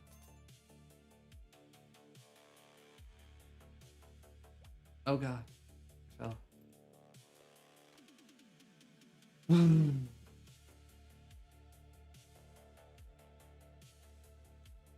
I feel like that's why when I read Thomas' feedback, he's like, I don't think speed is a good thing on the green one. I'm like, nope. I think you have not learned how to min-max the game, my friend. You need to spend more time learning and playing and realizing the green allows you to achieve double cast with it. You just must not pick up the coins. Learn the way of the min-max. Learn the way of the min-max.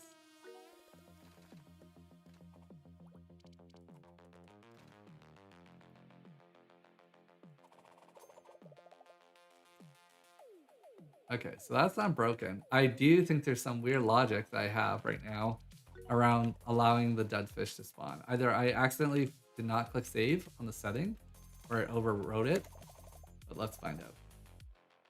Let's see, that is in game config.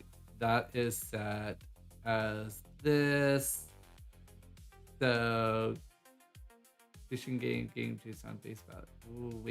Oh wait. Oh, that's why. That's why, boys. We made the boo boo. Game config JSON. I did not actually update it. Whoops.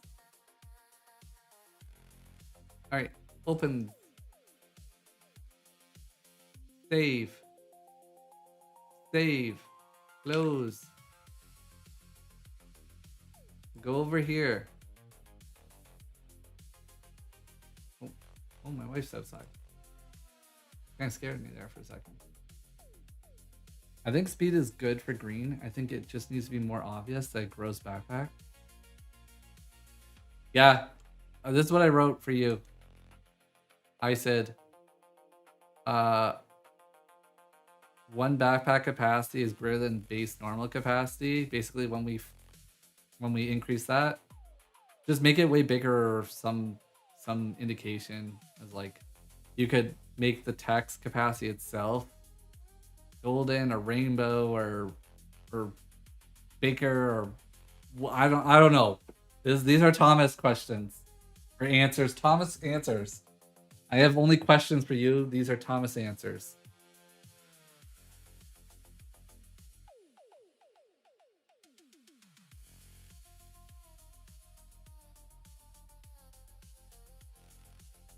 Okay, so I need to go into the island shenanigans.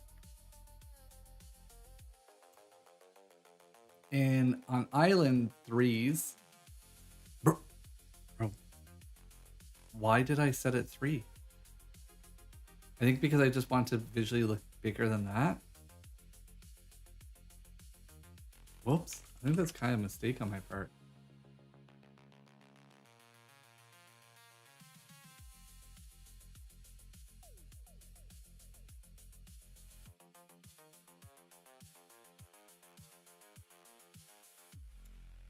Make the squid even bigger, boys.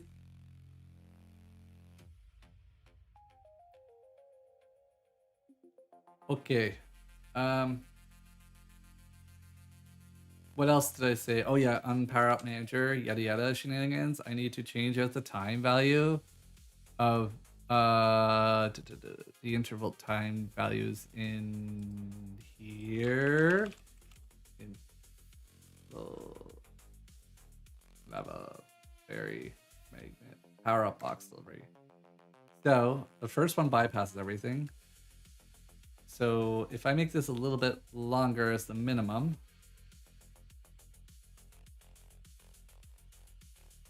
I actually think that's probably fine. Yeah, why don't I change it so that the variance, I allow this to go down and the variance produces a floor in which it can be the delivery. Okay, that makes sense to me. Max, and where's the min? Where are you used? 0? You poo-poo.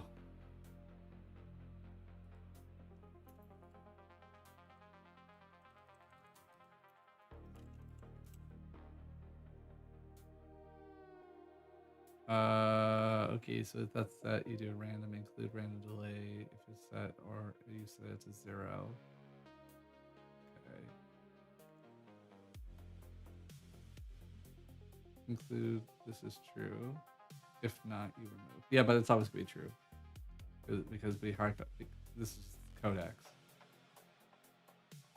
All right, so here, there. And then you're ready to play about that. Fine. Min second. 5. No, that's 350. And that is that. Okay.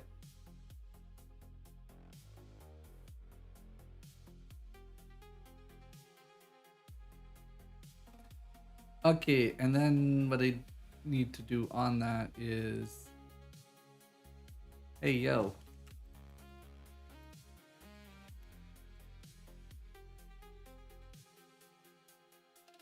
Power up, man. Power up, manager. The camp of the power ups.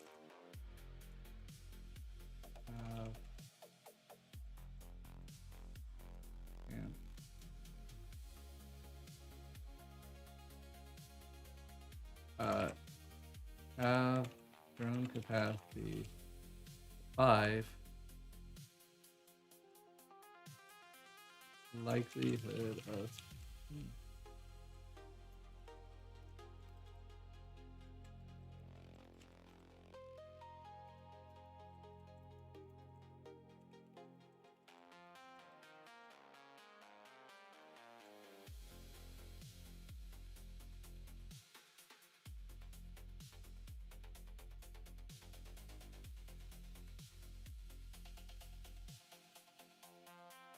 And then the other thing is,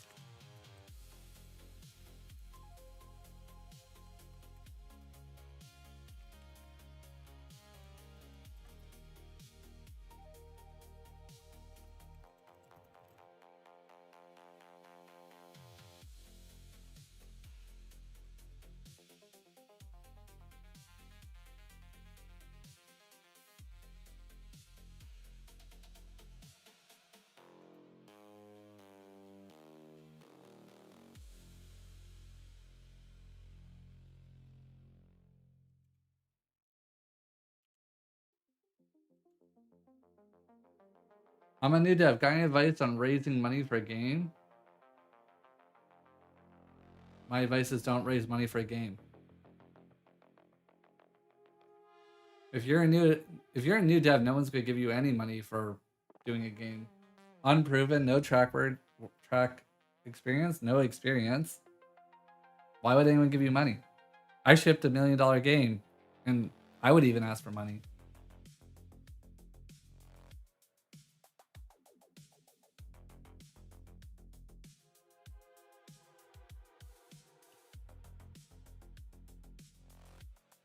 Go flip fucking burgers if you need to get the money in the runway to go take the bet.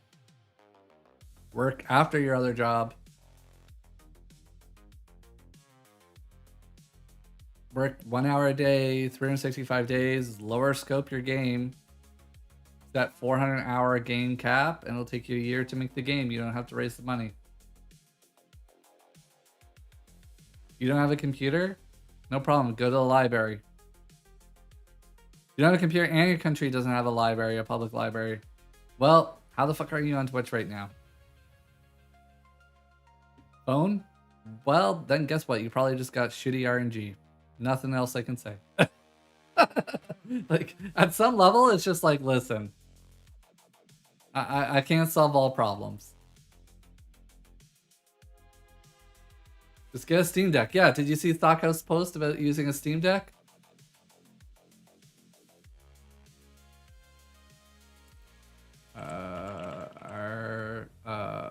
The Steam Deck.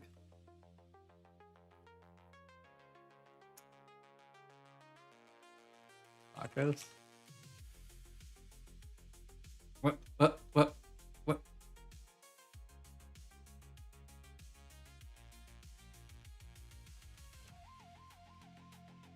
Here. There. Boom.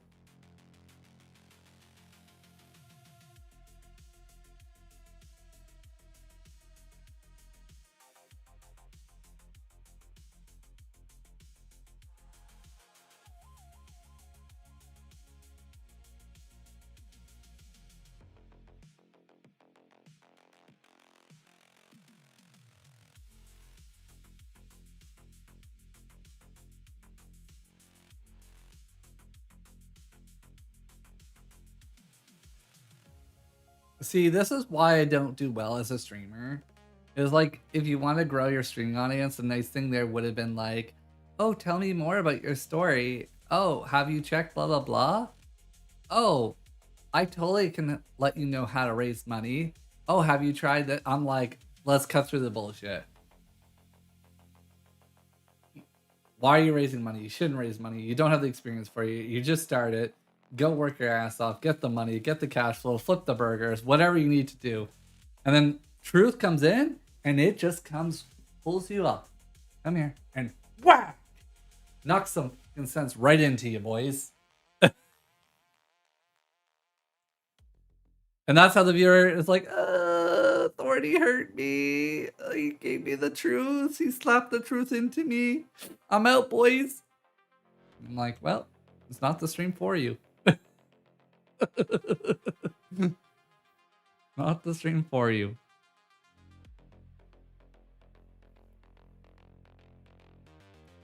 Wait. What to do? Okay, so you added recent spawn history for the power upgrades. Repeated recent types now. It gets spawned, multiply by 35%, and then it gets pulled down and batching. So 5 drones less likely possible. Okay, so per repeat pulls down the weight by 35%. Okay. And then duplicate active powers. Now refresh duration with diminishing return. First duplicate adds 50, then 25. Okay, so but wait. So at 5, I get a less chance, 35% chance per. Is it per upgrade or just 35? Yeah, per box. No, per duplicate gets pulled down. So 1.0 base, and we have 75% chance. Equal 75% chance to the ratio of everything else. Okay. So still likely. So I get like 2 reds, still not so bad. And on the first one of that, it's going to refresh the duration. So we start with 15. Well, by the time I open the box, it's going to be full refresh anyways. And then, but it's not duration of 15. Is it? Oh yeah, okay. Yeah, because I won't be able to stack them because, well, unless the drones get quick enough. Yeah, that's the issue. The power-ups will get so insane that the drones will drop them frequently. That it'll just be like a stockpile of boxes, and I don't want the player to just be able to abuse having it indefinitely timer.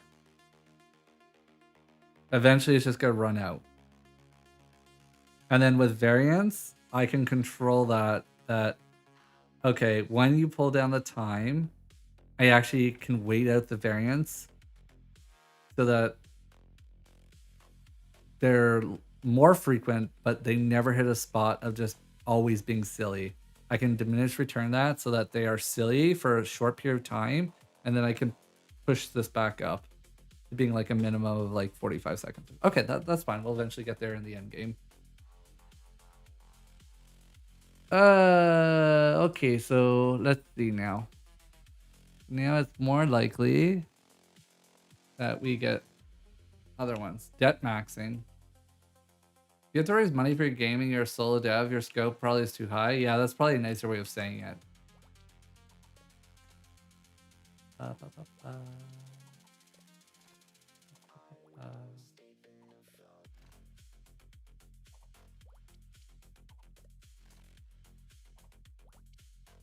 Yeah, like there's other strategies than just get a job. Find someone who can support you. I mean, you could say that sounds terrible, but like we know a very successful story of that called Creator of Stardew Valley. Right? And that worked for their relationship, like for what they wanted in life and what they're willing to accept and all that, yada yada. You know, I'm not just saying like that's an option for everyone and just like, oh, it's an easy option. I said it's an option. Okay.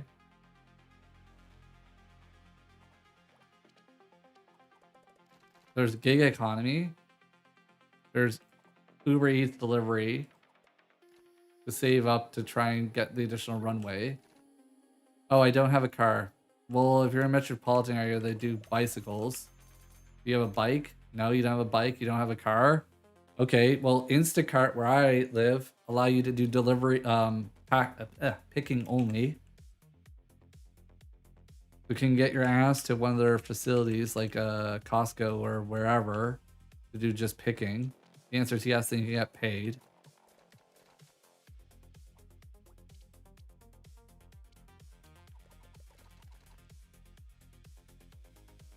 I mean, look, I know some people are getting in spots where this is like, oh, you're talking from a spot of privilege, blah, blah, blah. Like, oh, I have 3 kids, my wife died, and I'm unemployed, and I'm barely struggling, and I got rent due. Yeah, but, bro, RNG. Like, you know, sometimes you just get really shitty, bad rolls of dice where it doesn't matter what I say, you just got shitty, bad rolls. Like, it doesn't take away that you got shitty rolls. It's just like, that's just the rolls you got.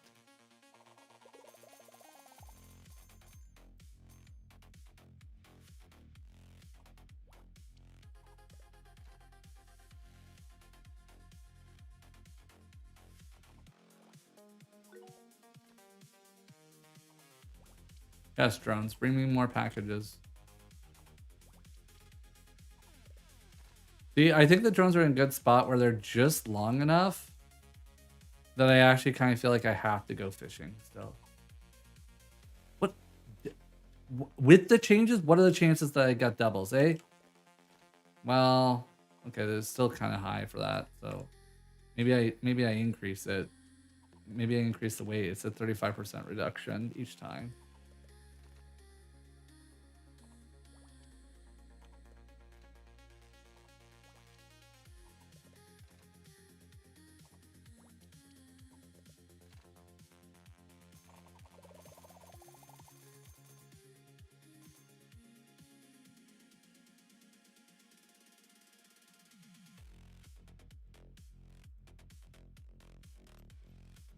This is like not just keep fishing music, but it just makes me want to like jam out with the little dude.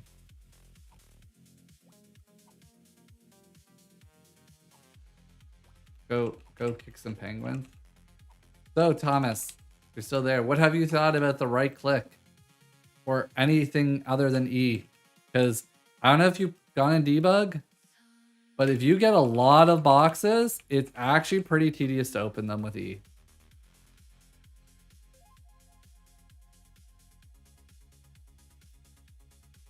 Yeah, like if you get this amount, holding right click would be so nice right now. Just fucking walk and just.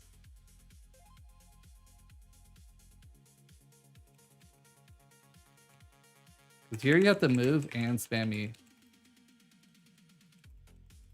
Oh, see, that's the diminishing return of the timers.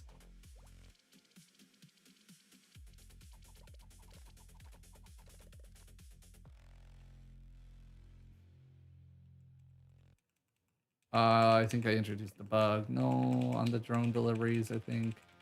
I don't think they respect the...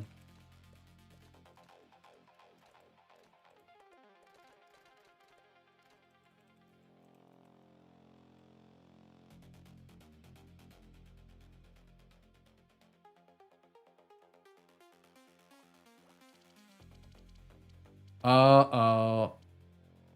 Uh-oh. It's not respecting the cap. It is diminishing time. But it's not refreshing the time. It's adding the time. Uh-oh, fuck. That's not what we want. We want the opposite, boys. That's why the orange one's so fucking long.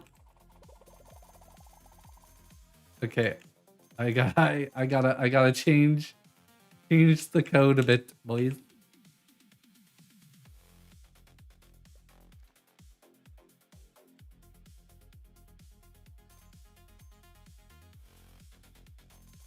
Where's what's the chance? There's what was the chance? Oh, you know why? Because I changed the code. I changed the code and the diminishing returns gets added, like I just said. And when I spam the debug key, this is adding on the time for orange. That's why it's so incredibly high.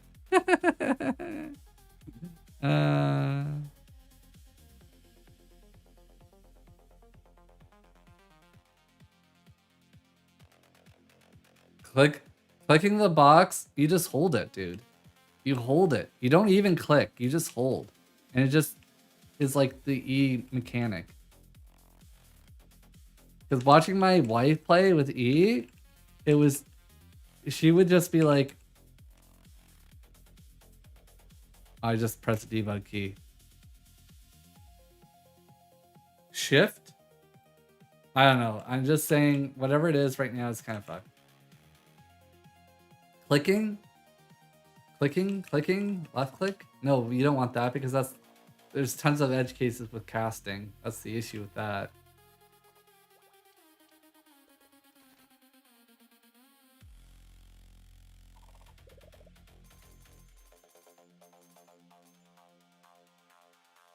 Yeah, but there's nothing new to teach the player about right click or not. You're already teaching them. You taught them E. It can literally just indicate right click. And I don't just mean for the boxes. I mean universally. I hate E. Because it breaks WASD. It's only if you play with arrow keys you put both hands on the mouse, on the keyboard, I mean, both hands on the mouse, that it's actually convenient at all. I actually thought to go more extreme, which was just getting to the barrel would just auto deposit, and getting close to the fish, the penguins, I mean, would just auto kick them, and getting close to boxes would just auto open it too. I'm like, how do we even get rid of more?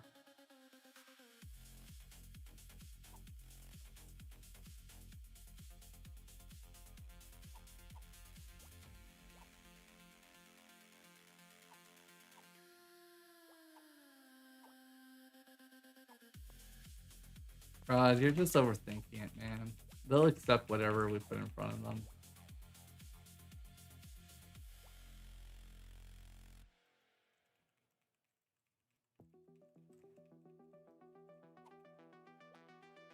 Just auto do it all for them. Simplify. See, boom. Auto deposits. How about just auto does? Okay? If I'm fast enough, it should have kicked the penguin. Fast enough, auto kicks the penguin. I get close enough to turtle, it auto has love. I get close enough to the barrel, it just auto deposits. The only shitty one is the house. That's the only issue, is the house. Because you can't fish over here then. That's the only downside. We just tighten it so that only if you go in the front door. There, see? There, right here. Right here. You go right here, it just auto lets you in. Sold!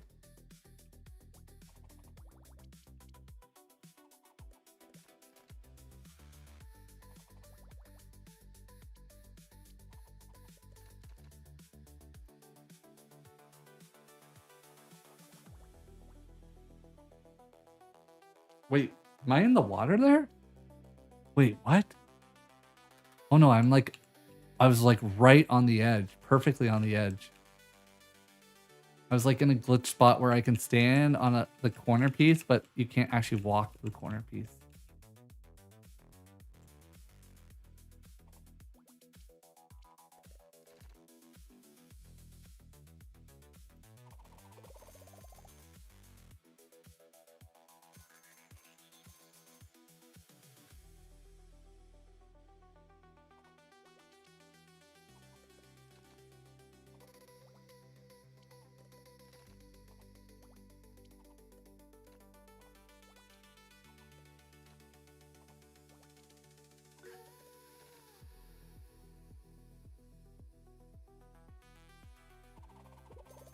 You know what I meant? Rest in peace, Gavin.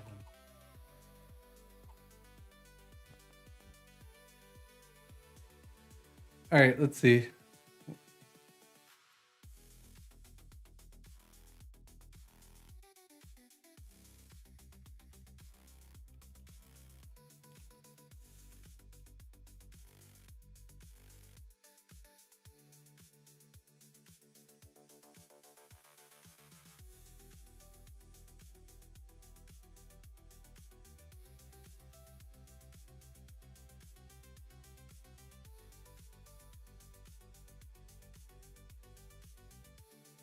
What did I set it to? Where is that defined?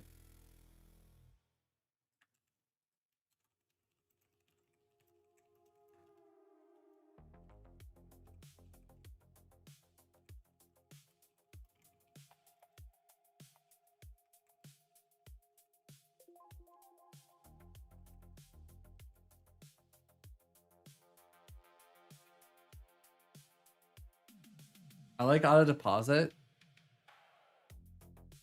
I kind of like getting rid of more things in the game, to be quite honest. But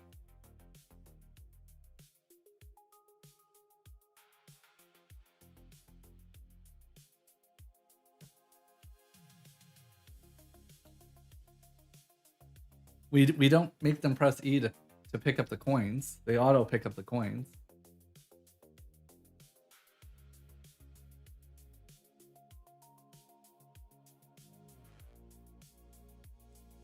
All right, what did you actually change? Yeah. Okay, so you just make sure that the base duration cannot exceed itself when you're adding on the time. Yeah. Okay. Cool. Thanks. Great. So now when I'm in here, I spam a debug key like 2 million times. It's not gonna have the drone delivery upgrade like take 3 minutes.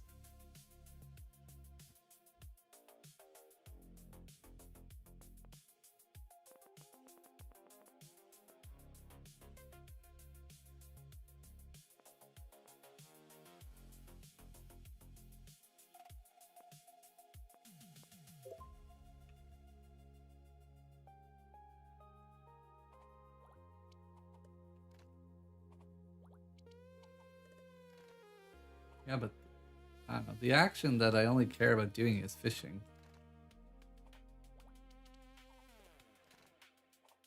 Everything else just gets in the way of my fishing. Right here, boom, deposit, cool. I don't even have to fucking stop pressing the keyboard. Just let me go, man. Boom, I'm in the skill tree.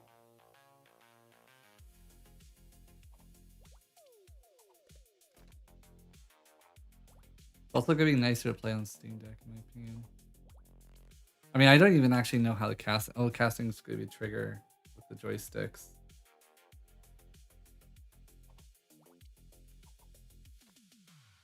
Yeah.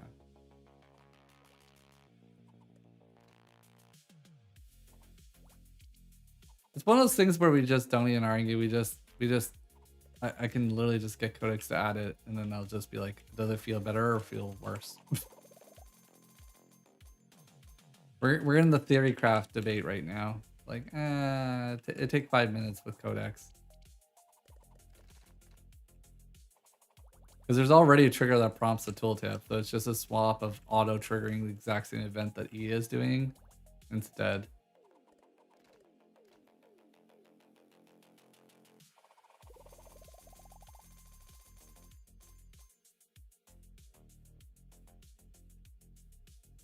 And there's actually a lot of actions, by the way. You know what highlighted this to me? When my wife played level 1 and 2, the summary tells her how many times she had to cast on the island. And it was like 80. I think it was level 1 or level 2. I don't remember which it was. It was 80 times she had to cast. I was like, oh wow, that's actually kind of a lot of cast when you think about it.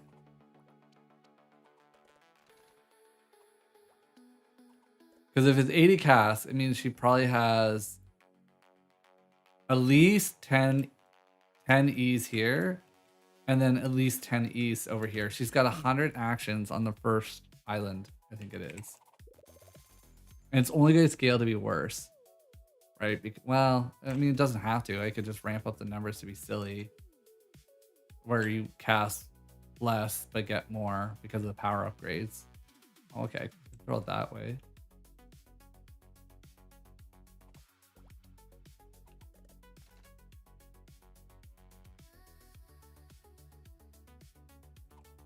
I don't know.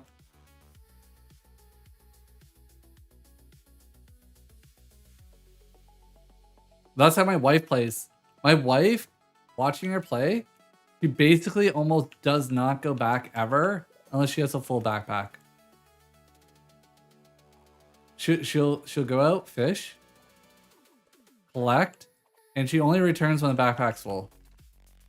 Meanwhile, how I play is like, I know roughly, like, oh, I have an upgrade soon. I should probably deposit like here. That's not how she plays. Which is nice because there's variance in how you play.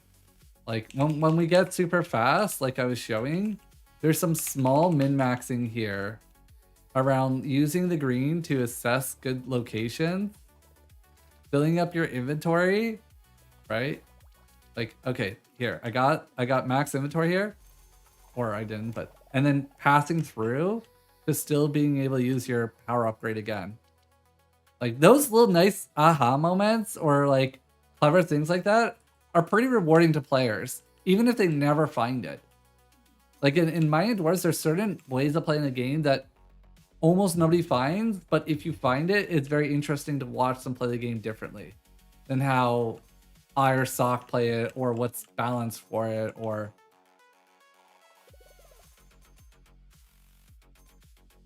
I mean, this is fucked. The progress of this is just broken right now because I modified a bunch of stuff, but I'm just playing the game for the sake of playing the game.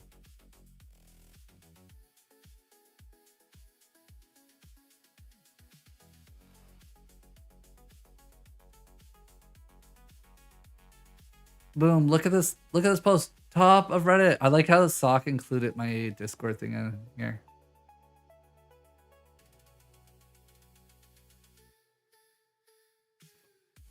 Dude, I just cloned the repo, updated mining game, and pushed all while taking dump. The future is now. The future of is Steamy, powered by Steam Deck.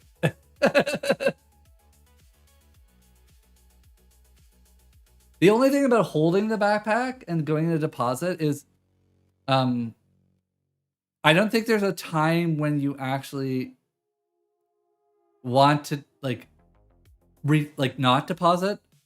Like there's not a reason to hold. Like there's not a gambling mechanism. There's not a weight scale. There's not like some way where you could use this somewhere else. And I don't think we're intending to add that. So you're just going to avoid the barrel until you're full. The only issue I could see, I guess, is level 1 might be too small that it always triggers. Like maybe that's the only issue. I mean, we could make the island slightly bigger to accommodate for that. Oops, I literally told myself press new game and then I didn't even do it.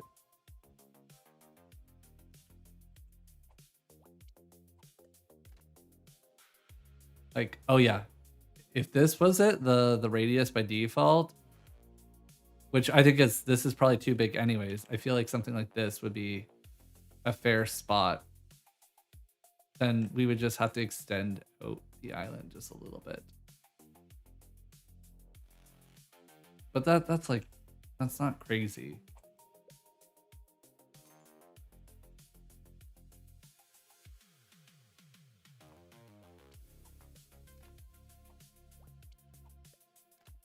Yeah, like it would be too big on whatever the default for E is, because like, look, I can't fish any of this side without triggering it, and you don't want it like so small that they have to like, I mean, like you could make it just like that.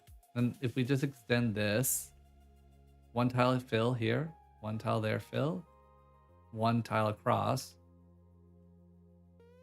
we're donezo. Kind of nice that you go fish, you hop over the barrel and you're just depositing.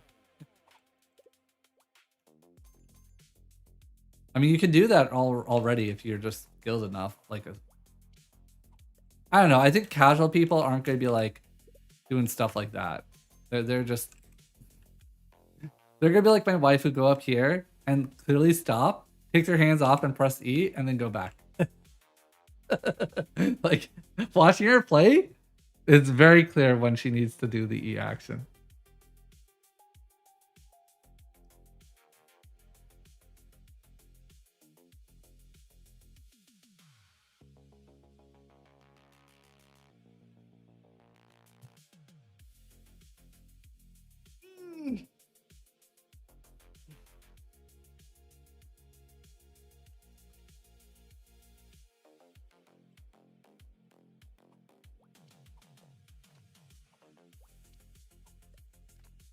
Can you jump off and cast to get further?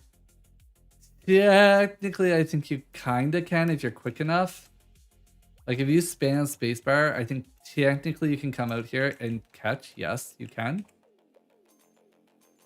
But the time it takes to do that and what you can get with your backpack on the earlier levels, it doesn't matter. And then by like Island 3, your cast distance is already far enough to go out to the max fish anyways. Like that I populate. So there's not really like a broken strat there. I mean, the most broken thing, I guess, is like technically level 1 you can achieve getting the turtle earlier than you should. And you can technically go outside the boundaries of where we really want you playing. Like, this is not where you should be able to go, technically speaking. right? But there's there's nothing stop. Like it's like the zoom thing on the skill tree. If they want to zoom that far out, like fuck it. Like so be it. Here, reset save.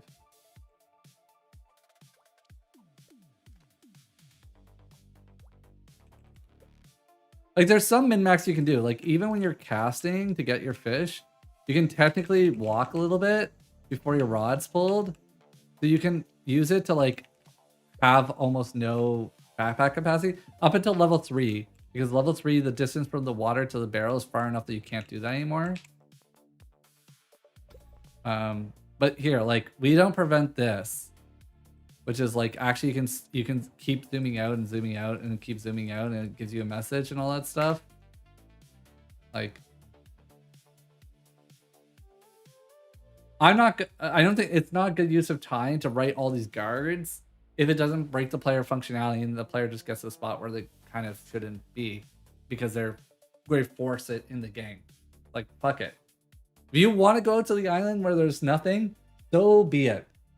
Like technically it'd be cool to put some lore of like finding the hidden treasure off on one of those islands where you have to force yourself, or once further levels, further islands, you get enough power upgrades with the speed that you can get out to an island that you can barely see off the edge and it's got a treasure chest and that's like achievement unlock.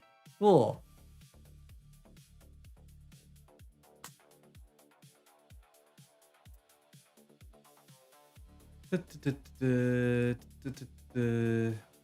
Thomas says he's free to sync up whenever. Okay, well, I'm going to be ending stream probably soon-ish. Soon-ish. Uh-oh. Andy played the current build. Okay, I have no idea. Like, I can't remember the state I put the last build in. But the screenshot, I just think show him laughing on the thumbnail I see of the video. So I think that's good. Let me see if I can grab that. Yeah, I think that's smiling. So I think that's a good sign because I couldn't remember actually. Once I saw the video, I'm like, did I fix the bouncing projectile stuff? Did I leave the skill tree in a spot that's not like fucking silly? I'm like, I honestly can't remember. Ice fishing, the fish island should have a hole in the center of the ice that you can catch fish in that also spawns rare fish. Too complicated. It would be nice thematics, but then we would have to have it like those fish can't be too broken. The spawn rate has to be different. None of the fish timer I think is global. So that would have to be a special fish timer. So you can just like manipulate the spawn of that fish. So many edge cases that, yeah, thematically would be cool, but I'm too dumb. Okay, boys. I'm gonna use the washroom, run the ad, and then I will do a conclusion for the stream, and then I think I'm gonna bounce. So there's less than probably 30 minutes of the stream left. Ask your questions now if you have them.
Okay. Corey, do you believe in magic? Are incremental games dead?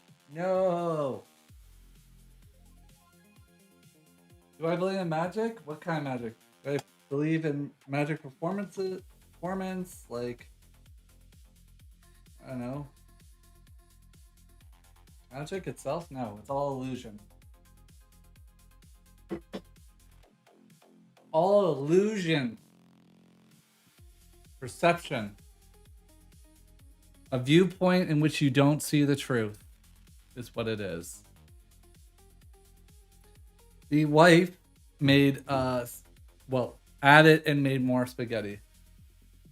This is what I will be having for lunch. It's vegetarian spaghetti though. And I skipped on pasta because she made a boatload. And I'm like, brah. Felix is not going to eat this. He's very particular with his food. Extremely particular with his food. Like, we have these fruit bars. It's basically like solidified fruit down to like these leather bars. He likes the taste of these. He does not like touching them. The stickiness, as he would do it. This is his no. Even though that is like maybe, this is no. It's supposed to be like go away with yourself.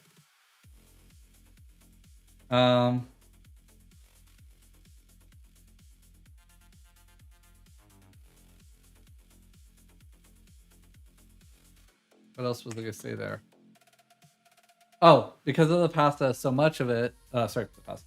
Because of the spaghetti sauce having so much of it, we're not gonna have pasta, or I'm not, because there's a whole pot of it, and the pasta will just fill me, and it's just carbs. So I don't need to be filled.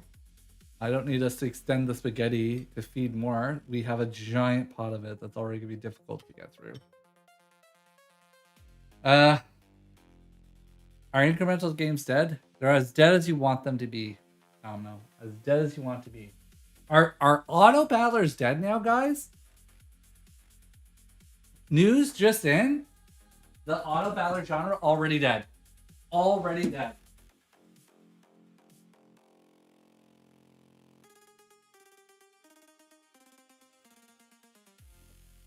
The meta happened that quick. It started and then it was ended. When I went down the stairs, I think I twisted. I twisted a muscle or my knee. No, not just being old and going down the stairs. It's the stupid baby gates. To get over the baby gate and how close the baby gate is to the stair step, you kind of have to like rotate yourself to get onto the step. And I've done this before where I rotate it, but I didn't like lift my foot, so it like rotates in place.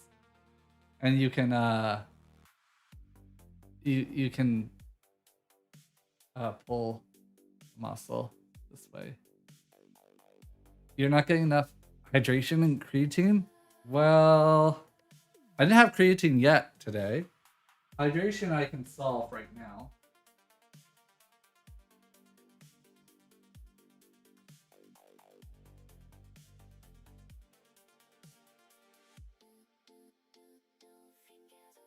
All right. Let me commit this stuff before Thomas does more thingies. Power ups. And the island stuff. And the resource config stuff right now. Okay, so add the dud, yes. That's changing ordering. Actually, some of this is just white space formatting. Oh, actually, huh. Why did it change to floats on that? Interesting.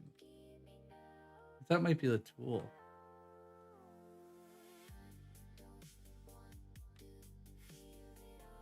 Whatever, I don't need to care. We changed that. This is all the drone stuff. Okay. Bro, I don't need to get GUI. Also, this is why I hate Unity. Look. On Linux, I don't know. It always tells me shit changes on the binary files and the assets. These are just always things I know. It's just I just don't touch. If I don't write any code and I hit the play button, all this gets changed. Fuck if I know why.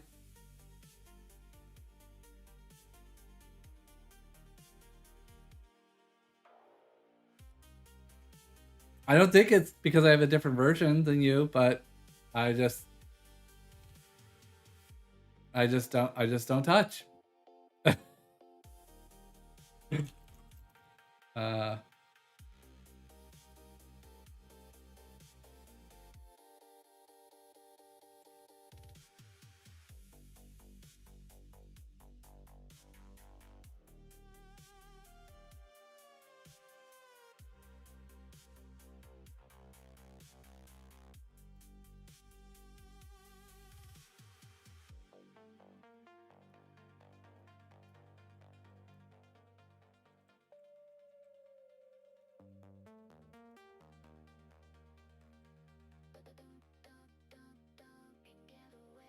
I keep telling myself to getting. Ah, oh, damn, he did make it. I was hoping to avoid. Didn't no conflict. So great, done. There.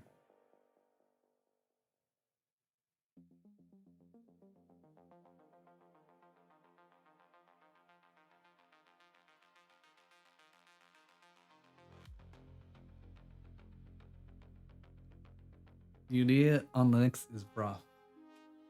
Unity on the maybe I just do that right now. You know what? Here.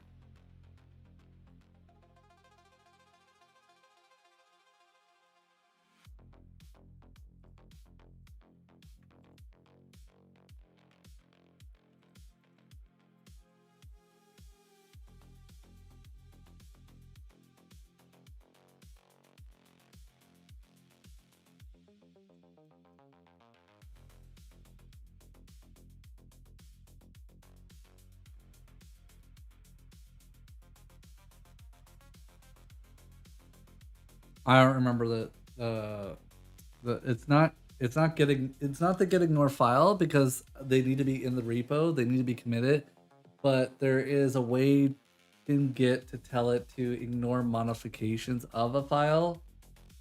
You're not really supposed to do this because there shouldn't be modifications, but in this case, I just I'm fine with just taking whatever Thomas's changes are on these files and never having to commit any of my contribution on these files because I'm not adding any of the plugins, so I don't need to put that.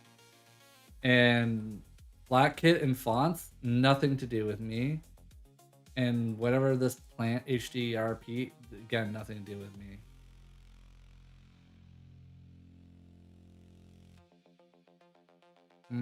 I should have specified without getting that to run. I kind of made a mistake there.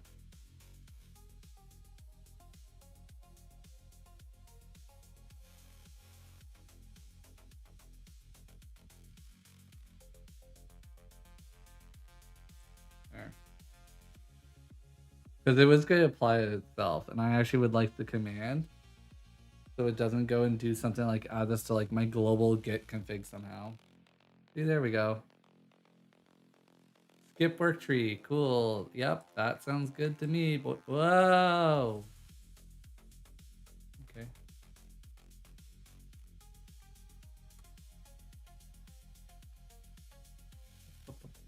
Here, there. There we go. What is the difference of this? What is the diff of it? Oh, it's an untracked file. Oh, that's why.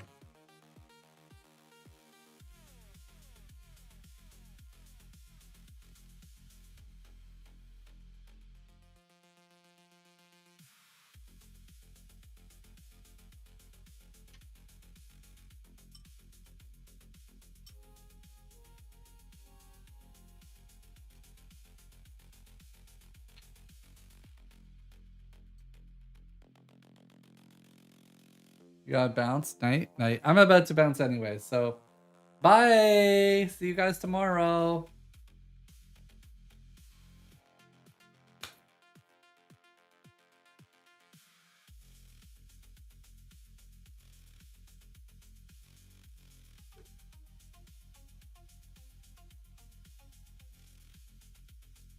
I'm waiting.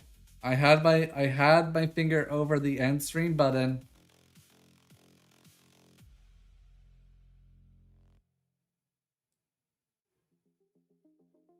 Auto battlers are dead or no? That's for tomorrow's stream. You have to tune in. Heyo.